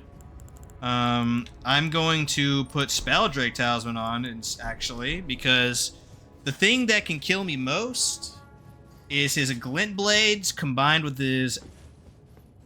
What is it called? A Glintstone Comet or something? Not his Flower, not his Blood Flame. It's those annoying incantations, so... If I'm lucky, I can stun lock him forever, though. We'll see. We'll see, dudes. We can actually Golden Bow right behind him, so I'm going to go ahead and do... Or not Golden Bow, but Flame Grant Me Strength. I want to Golden Bow early so I don't run out of time. I knew you'd come to stand before the Elden Ring. Okay. To become Elden. What a sad state of affairs.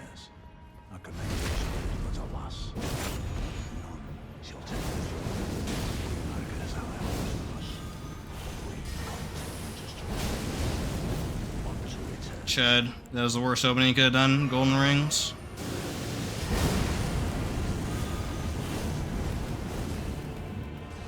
The fact that he's spamming Rings of Light is really bad.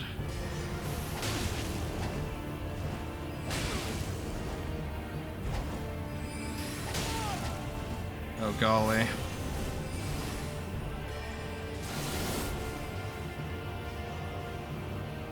Really, really bad Gideon RNG. Just spamming Rings of Light. Holy cow. That's horrible. We gotta turtle him out. But that's okay.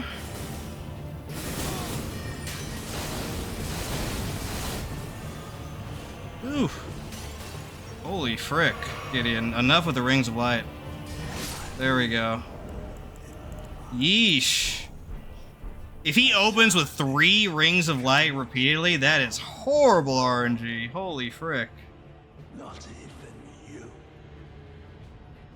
At least he's dead, though. See, that's why we came straight to him, dude. I knew he was gonna try some BS. I knew it. We got him, though. We got him. Alright, Fortisax time.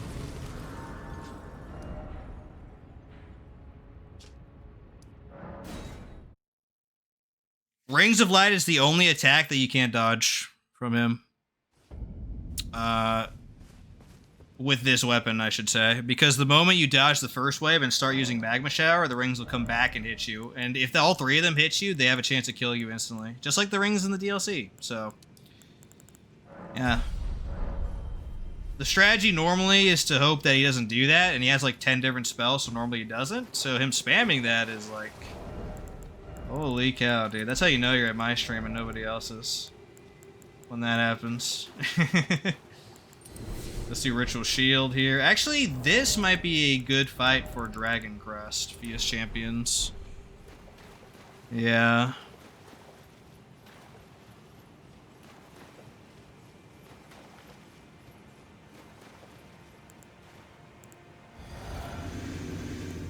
Golden Vow.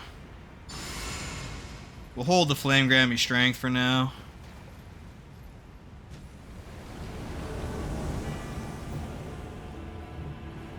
Again, you can't parry this as long as you have FP, so... that makes this a lot easier, dudes. Yeah.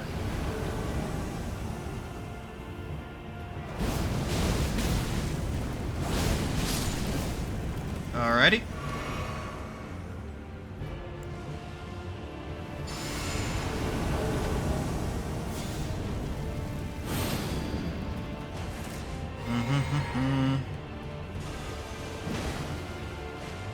Freaking Rancor from that far away, really, dude? Yeah.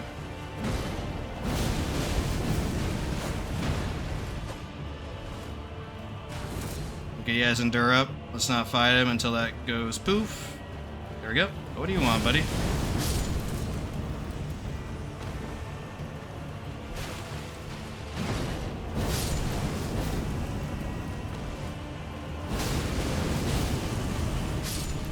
Wow, actually no damage to that. That's kind of surprising.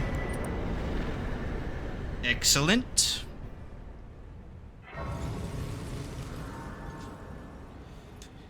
We gotta do some dialogue manip on Fia now, and then we'll be good to go. What is it to deny like the dogma? I am the god they call, yet you Good time for a water break. It's been 3 hours, Keck.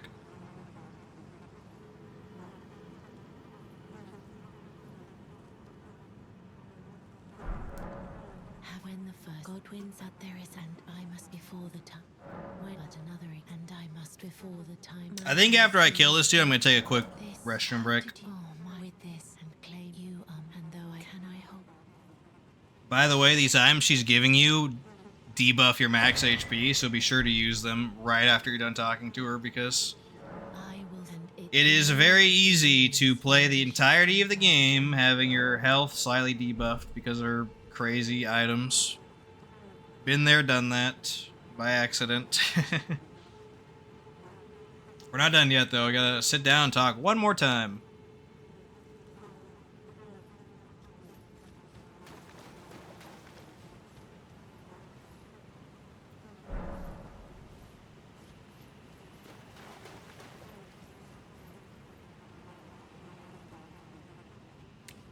I gotta check if I did my Duolingo daily today. I think I did. I'll check when we're in Consecrated Snowfield. Or actually, when I'm going to the restroom. This, but I choose, and I will be who will inherit. What great. This, but I choose. Okay. And I will who will inherit. What great. Now we gotta use those items. Don't have your health debuff, dudes. Don't forget to use the items.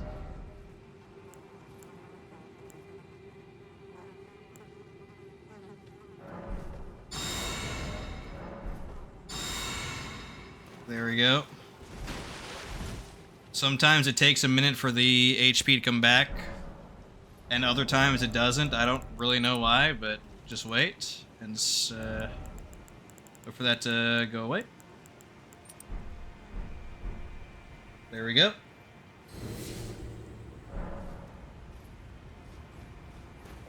We can probably Flame Grammy strength here, but it's gonna be like very low value. I guess I'll do it, because why not? It's really a who asked. Most of it's gonna be spend this animation and walking up to him. So Force X is pretty easy, but he's really annoying with the stupid red lighting everywhere. We're just gonna slug it out with him. I'm sure there's some elegant way to kill him, but I just don't care, to be honest.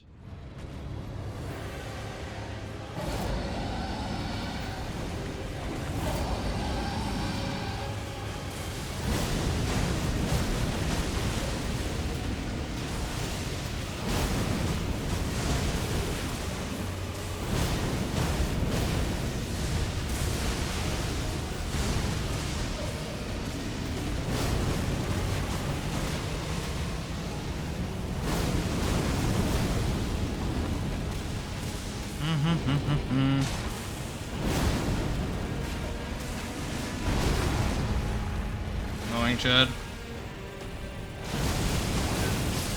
There we go.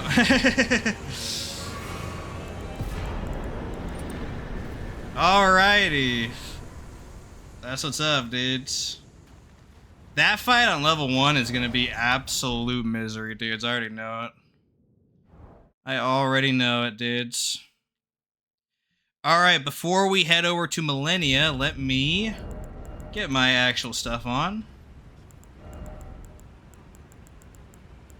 Spelldrake Talisman, Ritual Shield, in preparation for what's coming next. I'm gonna go full defensive. Yeah. There is an RNG possibility of death up ahead in Halictree, but it's pretty rare. We'll see what happens, though, dudes. We'll see what happens. Now, let me be right back. I'm going to go to the restroom, and then we'll go head over to Millennia. Actually, let me update my counter. There we go. Boom. All right, be right back, dudes.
Okay, oh man. Good old Millennia time. There's a long walk over there though, and I don't have to, but I put on a bunch of defensive talismans to minimize the risk of dying along the way, because there is some annoying BS. I do need to study enemy spawns a little bit more in Halictree, because I might be able to get away with some save quits that, okay, I did the wrong thing. Oh no, I didn't do the wrong thing. I need to go get the medallion half. Alright, 1 second. We gotta go kill Commander Neil. But there is a possibility if the ants are in a good spot on spawn that I could actually save quit to completely eliminate the risk of them ever killing me. So that would be worthy tech, for sure.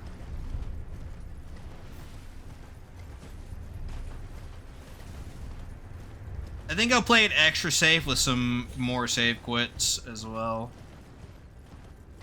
Because I could just save quit somewhere else and just watch them walk past, and that would work just fine for my purposes.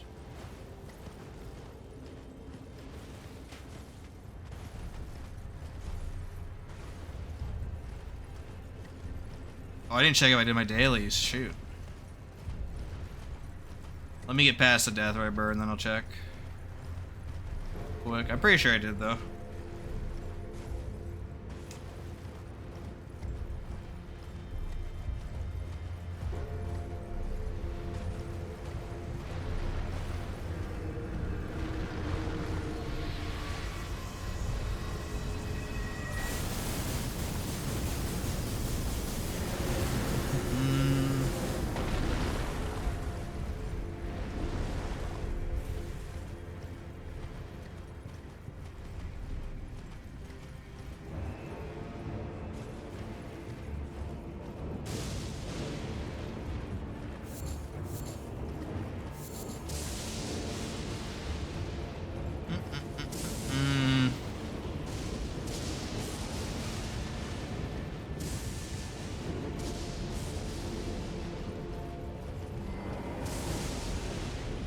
Alright, 1 second, dudes.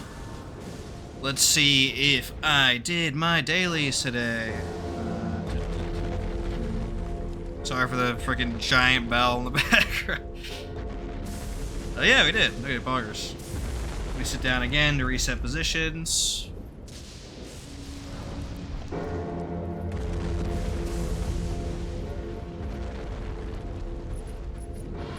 Oh, bad RNG. Okay. Yeah, get in my way, dude. That's so cool.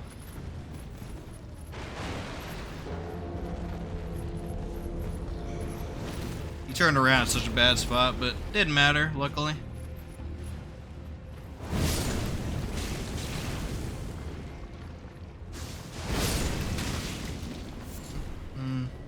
I hate how that ladder's blocked by that item.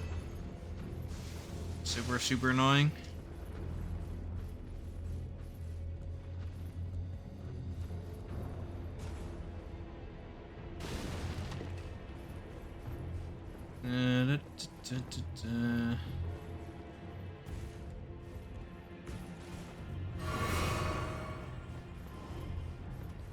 Alright, let's see what the Banished Knight does. You're gonna ult immediately or no? No? Awesome. Really good. Save quit to reset aggro.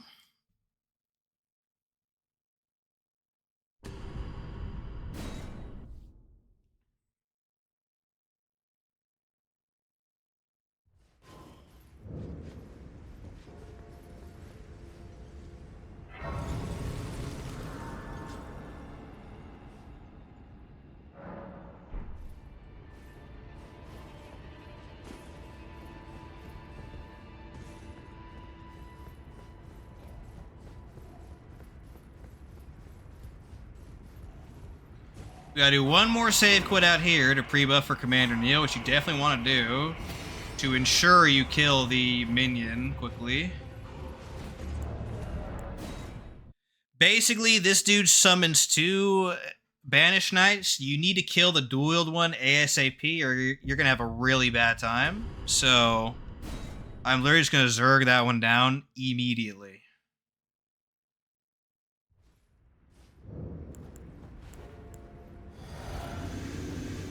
Go.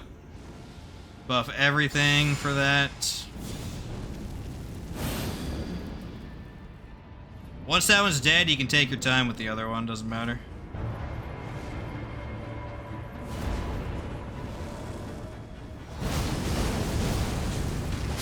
There we go.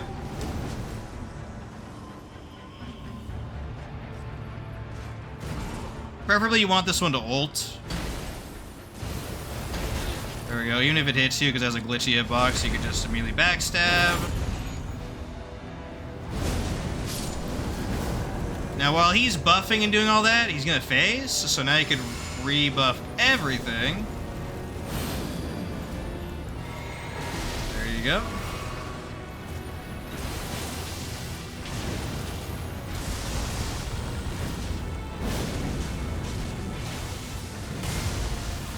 You want to bait that attack over and over, as well as this one.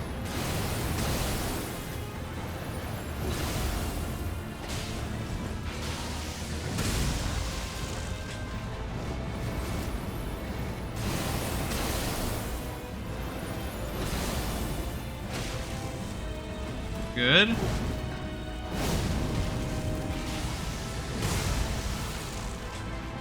Really bad move RNG, but he's not doing anything crazy, to be honest.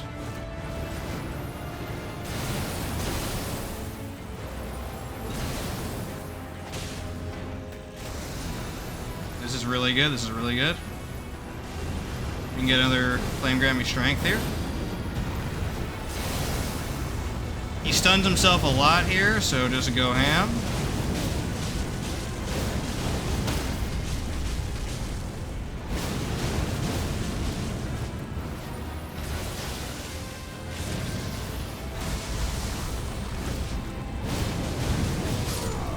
Boom, no damage, phase 2.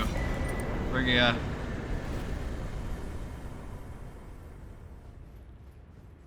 Okay. Nice, nice, nice.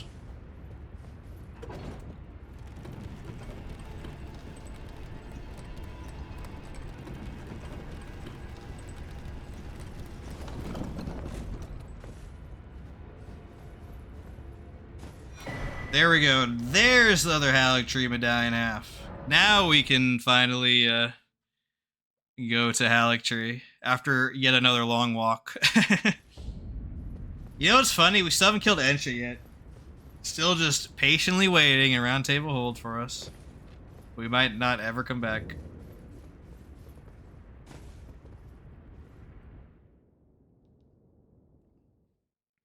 So from here on out, I'm going to do barely any killing, which is why I'm going heavy defensive talismans, because there's a lot of random BS. There are... Oh, whoops. Sorry. I forgot about that. Kick. There are random wizards that are at the end, right next to where Loretta is, that if they have a perfect combination of spells, they can launch me off the cliff, or even kill me, so... I don't know how to deal with that, to be honest, consistently. But typically what happens is either they don't do that, or they try, I dodge one, I get hit by the other, and then I still make it just fine. But I do have to heavily science that some more, I'll be honest. And save quitting doesn't work because in typical FromSoft fashion, they're like literally in the worst spots. They're like right in front of you. You cannot do anything about it. So.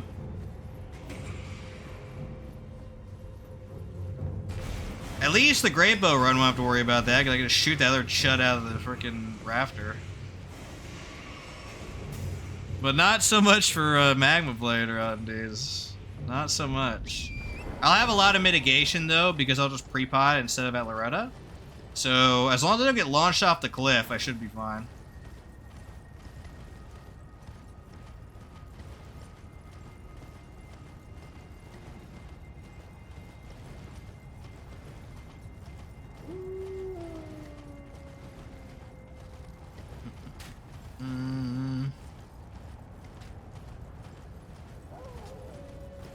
Still don't fully know this route.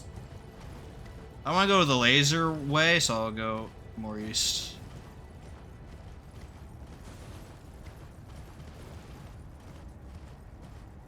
I know I say every time I'll route this out eventually, this part, but it's just so low priority, I always forget. I'll be honest.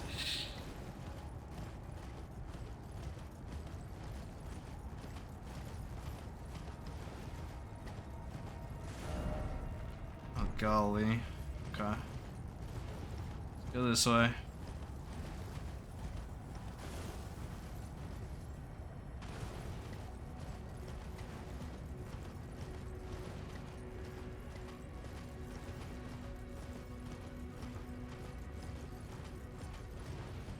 Can I please see? Thank you. Thank you, game. It always amazes me that they tried that gimmick once in Dark Souls 2, and then they decided to bring it back, even in spite of that. That's, like, so amazing.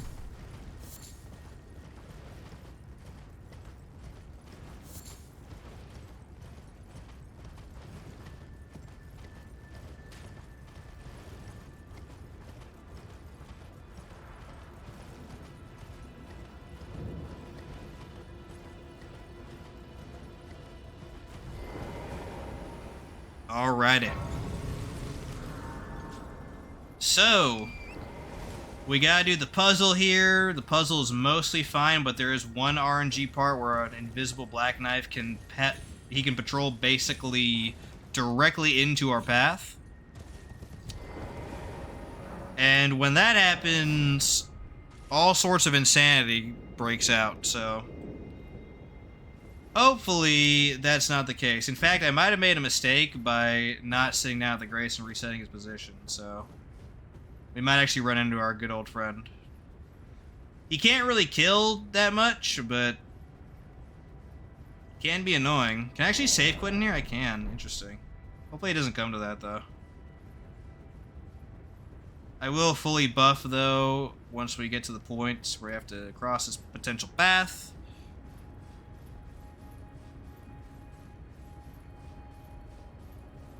It'll be in like 15 seconds from now.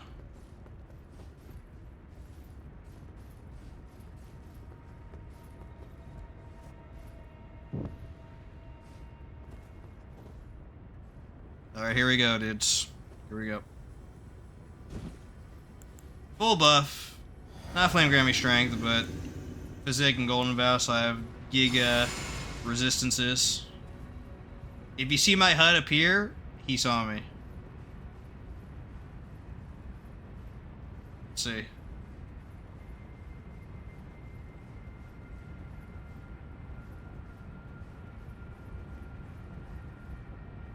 He did not. Excellent. Good RNG.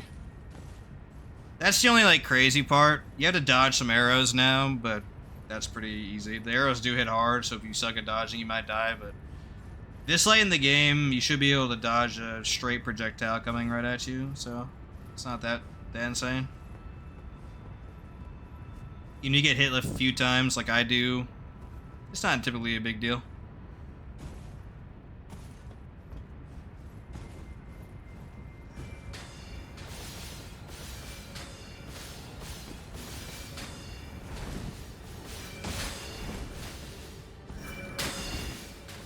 Boom.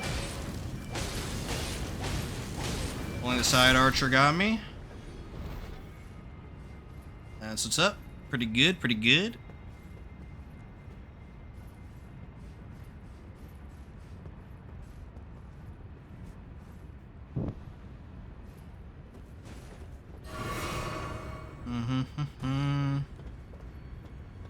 You come over here now. Just knock her off. Jump across. There's one more black knife you have to worry about, but if you quickly go in here, it does not matter. Even if he grabs you, it doesn't matter. He did not this time. Nice. Alright, Haligtree time, boys.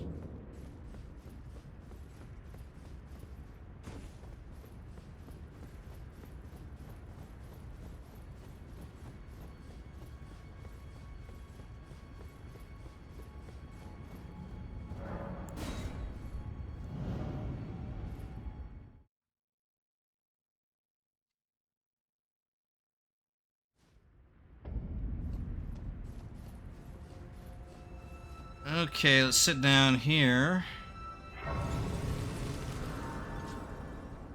I'm gonna try some save quit stuff here.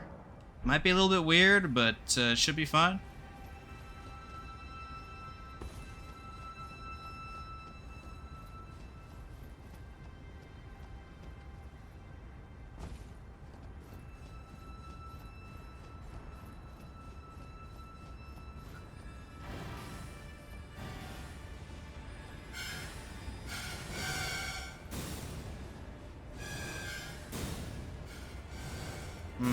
Maybe we don't need to. The ant's actually in a good spot. Oh, his friend's coming. Okay.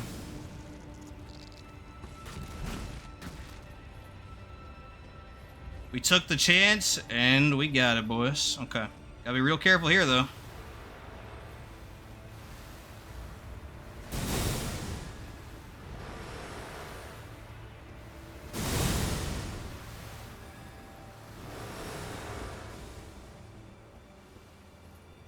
Good. Alright, the lethal part is coming up. In fact, it's directly underneath, but we gotta go down there quickly. There is a skip that lets you go all the way down there, but it's really hard to pull off, so I'm just gonna not do that. Doing that in a deathless run is like madness. Oh my goodness, you annoying Chud. There you go.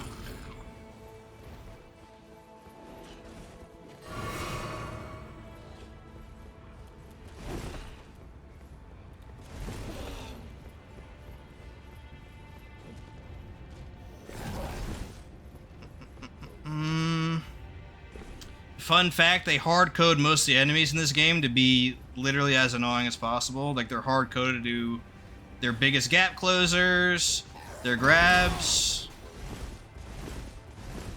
upon contact, which is, you know, that's probably the most idiotic game design decision they have in the base game. So, yeah, good thing they spammed the heck out of the DLC, right? Okay.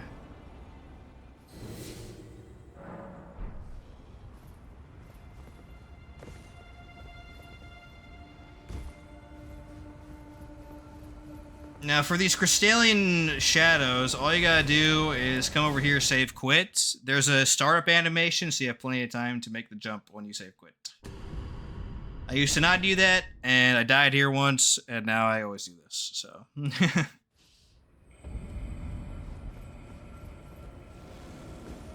Awesome. Now, here is the part that sucks, dudes. Right up here. This guy. I think you can like jump over there, but screw that.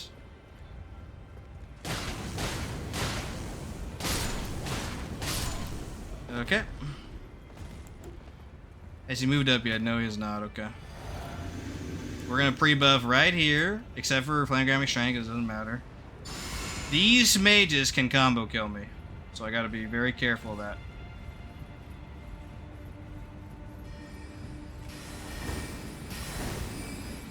Good. Really good. The other one didn't even see me. That was a little bit strange, but I'll definitely take that, dudes. I'll take that to the bank any day. We're mostly safe now until the end, but there's always exceptions, right?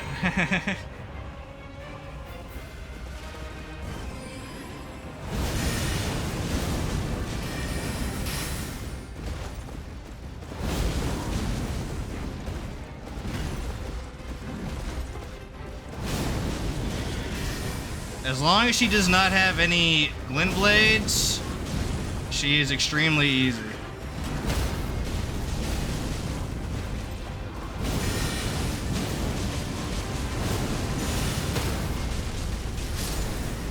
Boom, easy peasy.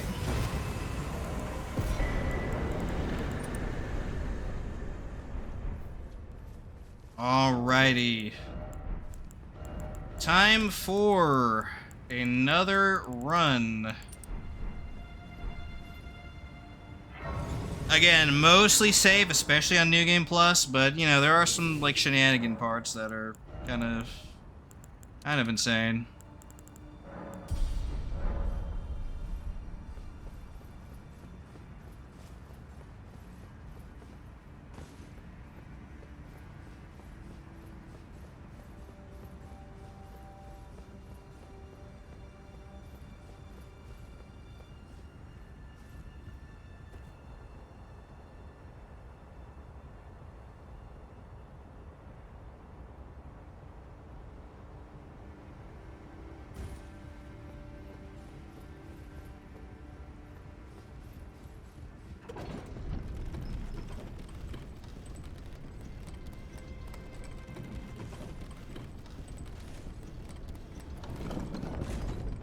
Just take that off so we're lower visibility. I wonder if nighttime actually impacts the ballista targeting. Maybe I could test that right now. It can't harm it, so may as well try, right?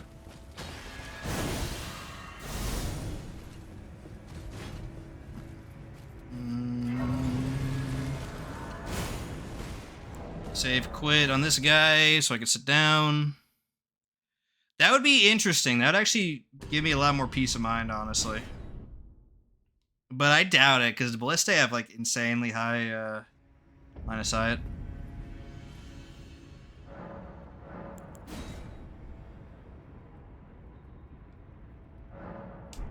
There we go.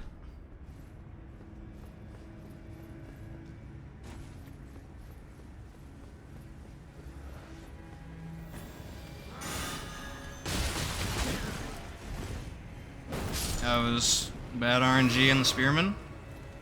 That's what's up. Wouldn't expect any less, dudes. Wouldn't expect any less. Okay.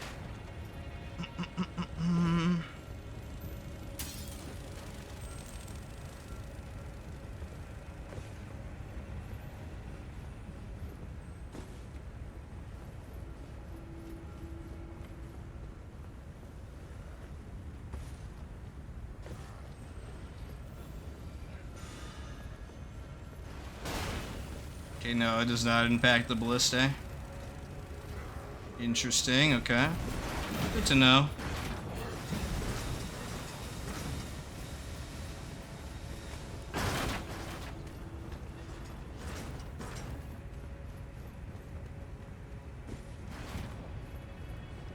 Good. That jump still makes me nervous.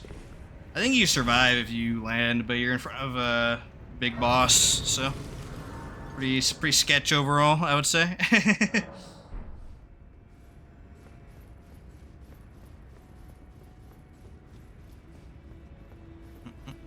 I'm gonna play super safe, get all my defensives going for the Lake of Rot segment. Boom, boom, boom.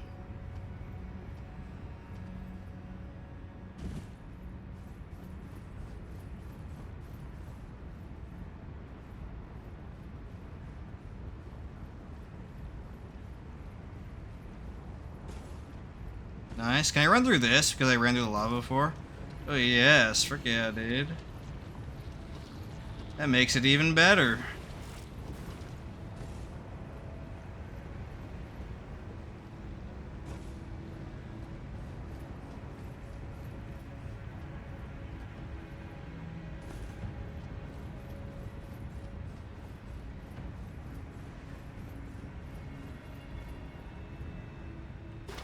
One more segment and then it's Millennia time.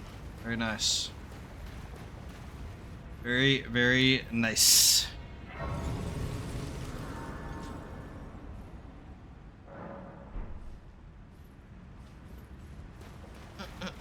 Boom, boom, boom, boom. Should I save my Flask of Physique for phase 2, I wonder? Nah. I do find phase 2 sometimes easier than phase 1. That sounds weird, I know, but she's normally aggressive in phase 2, which I'm used to, so. In phase 1, sometimes she's really passive, and that makes it a little bit weird, but... Not the case here. Okay.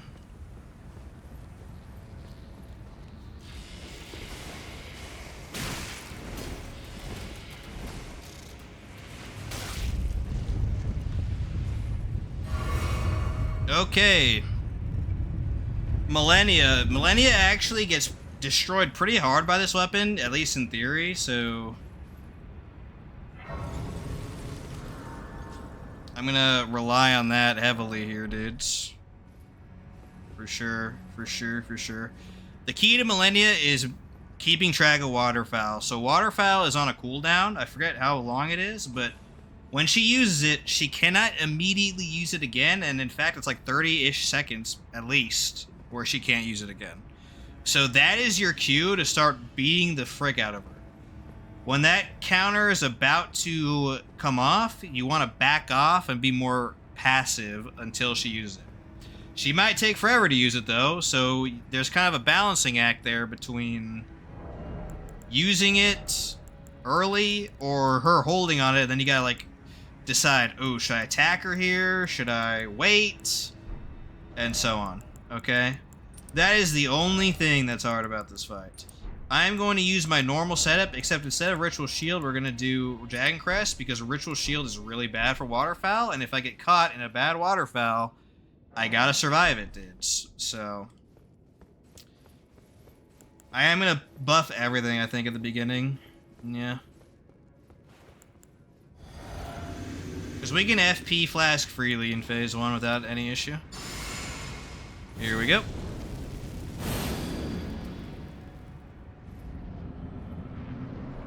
I gotta get this opening right.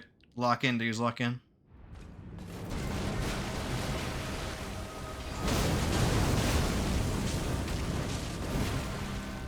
She can almost waterfowl.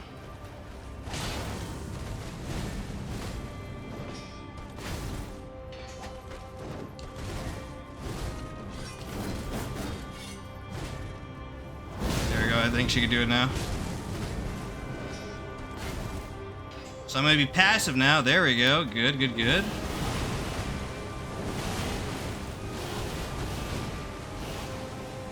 Cool.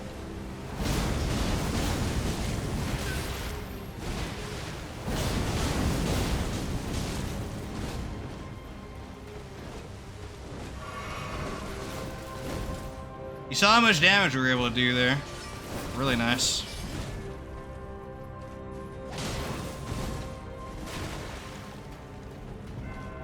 See, at this point, I think she could use it again, so I'm gonna play more passively.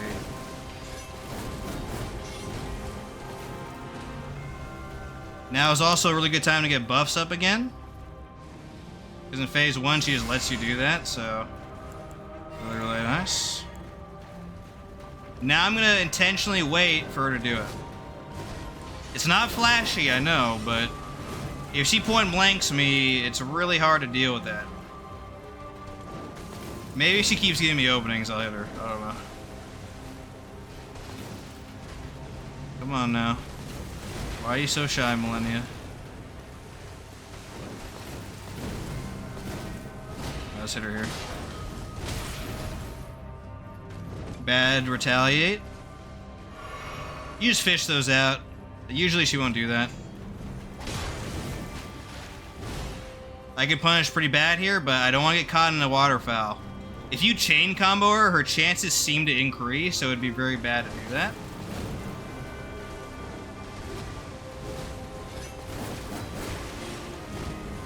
Just one hit, screw off. Another bad retaliate. She can't spam that forever, so she'll die before I run out of healing.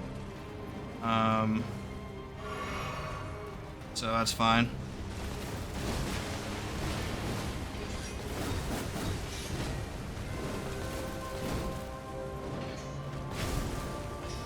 Waterfowl?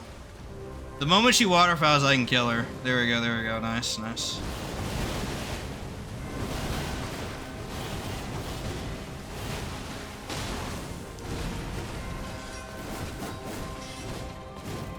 Ooh, really good.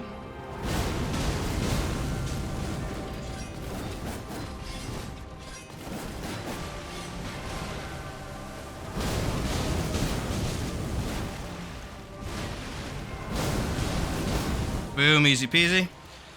Phase 2, we just gotta dodge the flower.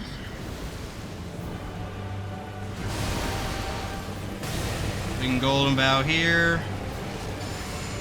I'll actually pass on flame Grammy strength, so I get a free hit in right here.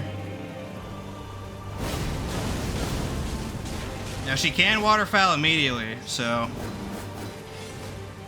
gotta be real careful about that. Sometimes she just doesn't though in the face, which is super weird.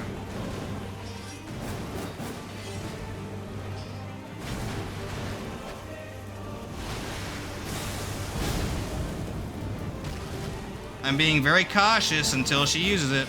And then I go all out, balls to the wall, dude.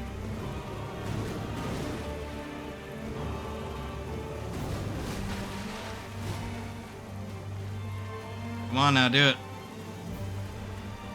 There we go. There we go. Perfect, perfect.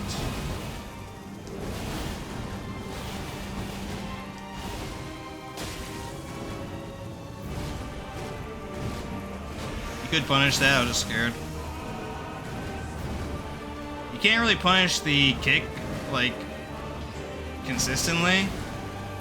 You punch this, though.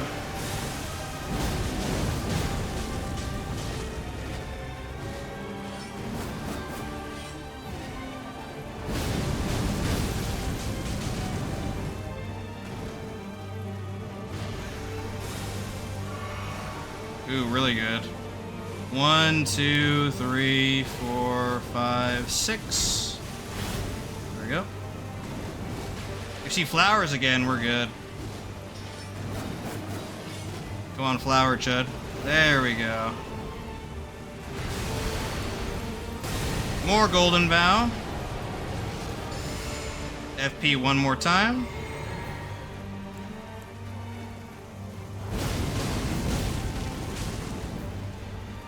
Now my goal is to bait out. Oh, there we go. Right on cue, dudes. Frick yeah.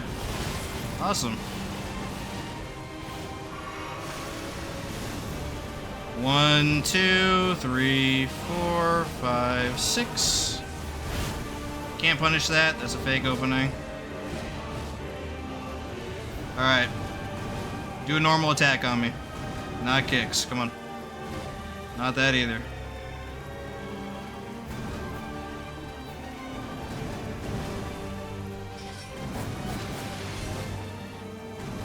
Okay.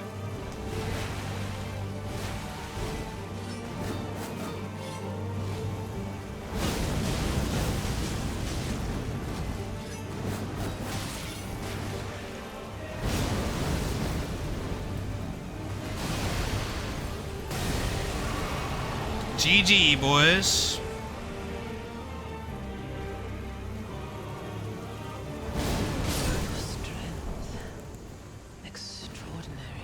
She trolled a little bit at the end there, but it was fine overall. Use the golden ore tender and the gold scarab to get extra runes. How many do you get, actually? Ooh, 1.6 ml. That's really nice. Dear Mikola. Oh, dearest. Overall, pretty good fight, though. Pretty good. My brother. You can dodge the waterfowl point blank. It's really hard to do. It's probably the hardest dodge you could do in this game, to be honest. So instead, I turtle it out a little bit. It makes for a very consistent strategy and no death, though. Okay, I'm almost at light roll. That's what's up. Let's finish the game, dudes. I really hope Radagon doesn't mess me up. It's literally just Radagon. Now that I know how to deal with Elden stars, like Elden Beast isn't too horrendously bad, but you know, it could be. It could be bad, for sure. Yeah, let's do the regular build here. We'll use that for Radagon too, but for Elden Beast, we might switch to Holy Braid. I don't know.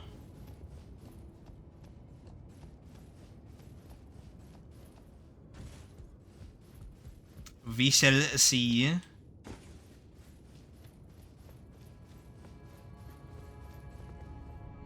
Godfrey should not be an issue. I think he's actually weak to slash too, believe it or not. When he's in Horaloo form. One of the very few bosses that has negative resistance to slash damage, so. Magma Shower is going to do slightly more damage based on that. Very, very good. Very, very good.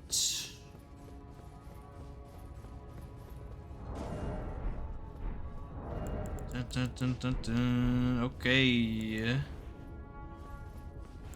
We cannot pre-buff inside of God, or not Godric's. But no, actually, yeah. Godfrey. Wrong lineage. We can't pre-buff in the room, though. So, we gotta do it outside.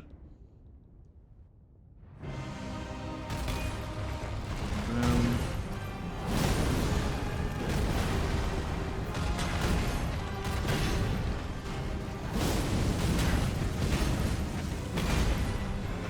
That, huh?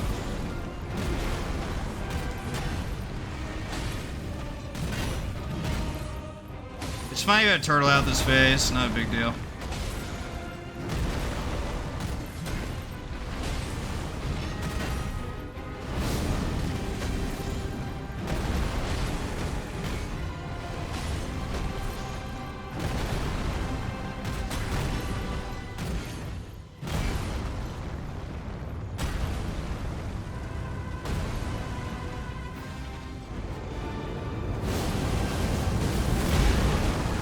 That's fine.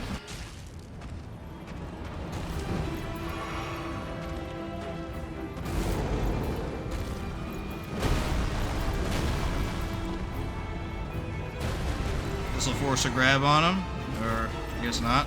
Didn't want to. Oh, that one's super delayed, that's right. That's his most delayed grab.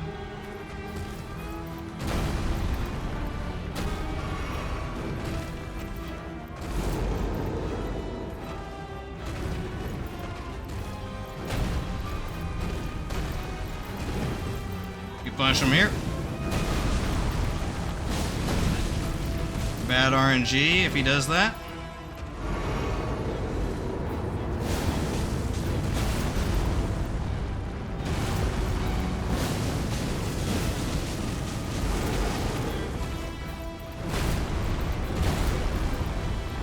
Boom, boom, boom, boom, boom. Come on, grab me, Chud. There we go. Easy peasy.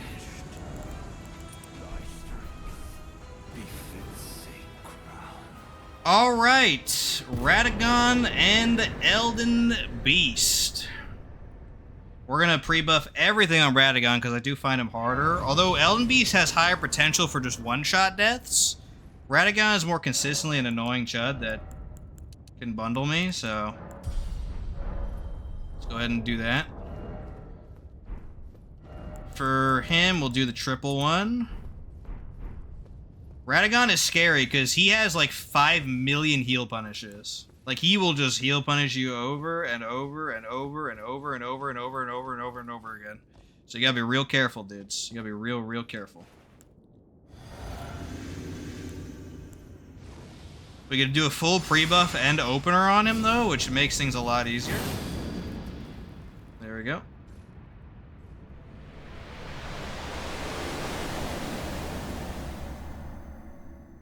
I should have probably got another FP flask, but that's fine. We can chip down Elden Beast if we need to.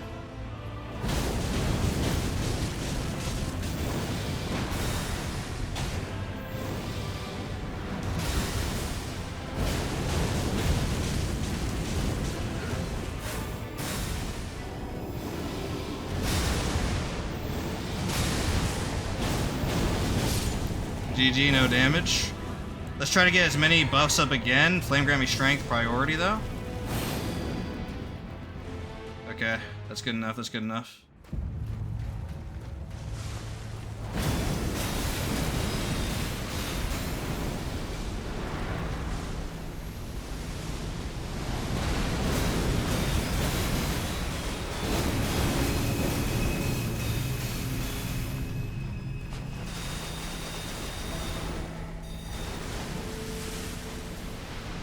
Are we phasing or nah?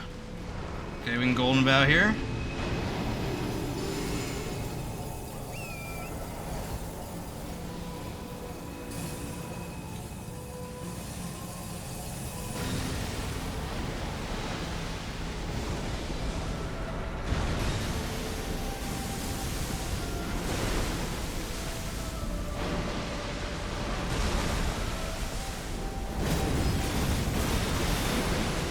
Ooh, really good. This is really good, actually.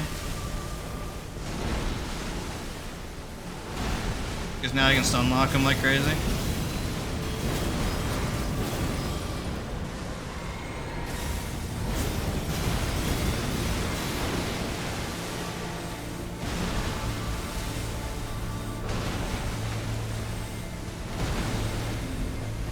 Okay, good.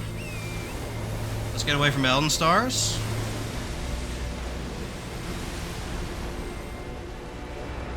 Really good RNG, holy. Okay.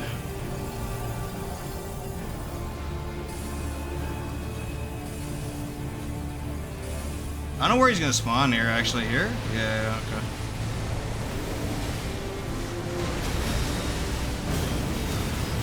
GG. Easy peasy, dudes. Base game, start to finish, 1 day, deathless. Spoggers. This is a very, very strong build, dudes. That was the best Elden Beast RNG I've had in a very long time. Thank you very much, Elden Beast. I actually do appreciate that, like, a lot, unironically. Okay. Very, very nice, boys.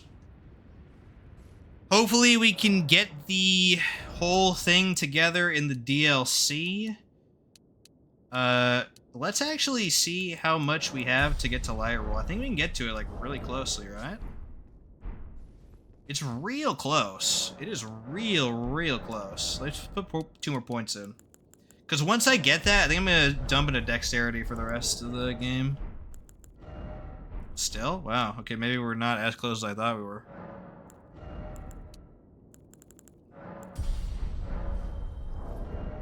Really? We're like 1 point away, I think. But basically, in the DLC, we're going to get light roll and then pump into dexterity for the rest of the game. And we'll keep Godric's Rune forever, I think. We could theoretically replace it, but it's just way too hard to do that with all those stats. So, yeah, that's going to be it for today, boys. Now, what I'm thinking of doing, normally I do the DLC run-through offline, and like I said, I have a video on the VOD channel that explains that entire run-through. I showcase the whole thing unedited, and I do it deathless. Normally, I just point to that video, and I'm like, okay, I'll go do it in my own time. I might actually record that, though, and upload it, so literally 100% of the run is on the VOD channel. So if I do that, though, I'm not going to be commentating it. I'm just going to have my mic muted because I'm going to be watching videos. But, yeah. I might do that offline, record the video, upload it to the VOD channel. That way, 100% of the run is on, which is really good. Really good, dudes. So, yeah, next time we're going to go and beat the DLC. Like, for sure, we're going to either die or beat the DLC, like 100%. By the time I come back, I will have all of the graces unlocked, so we can just boss rush the DLC, with the exception of, what's his face? Midra, Bayle, who are both blocked by intermediate bosses, and Radon, who's blocked by Mesmer and Ramana. So, we're going to kill those intermediate bosses at the beginning, so we unlock Midra and Bayle, and then it's also DLC stuff, DLC NPC stuff. And then it's literally Remembrances 1 through 10 are a boss rush, back to back to back to back. And then we unlock Radon and go kill him, and then the run's over. So, hopefully we can do that. I'm feeling pretty good, but Bayle is always a weird one. Sometimes Radon is weird too, so we'll see, dudes. We'll see for sure. So that's going to be it for today. We might do some more games with friends later, though. I'm not too sure.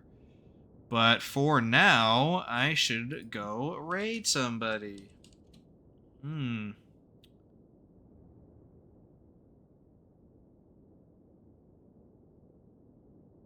could raid Mimi, I guess. So Mimi's a good friend. She does not like these games. She does not like Souls games. It's actually really funny. But eventually I'm going to get her to play Elden Ring on stream. That'll be pretty fun. But she's a good friend. She's just looking at... Oh, she's looking at TikToks right now. Do I want to subject you guys to that, actually? Frick. Yeah, I guess we will. I guess we will, dudes. What the frick is happening? There we go. Sorry about that, dudes. Let me refresh real quick.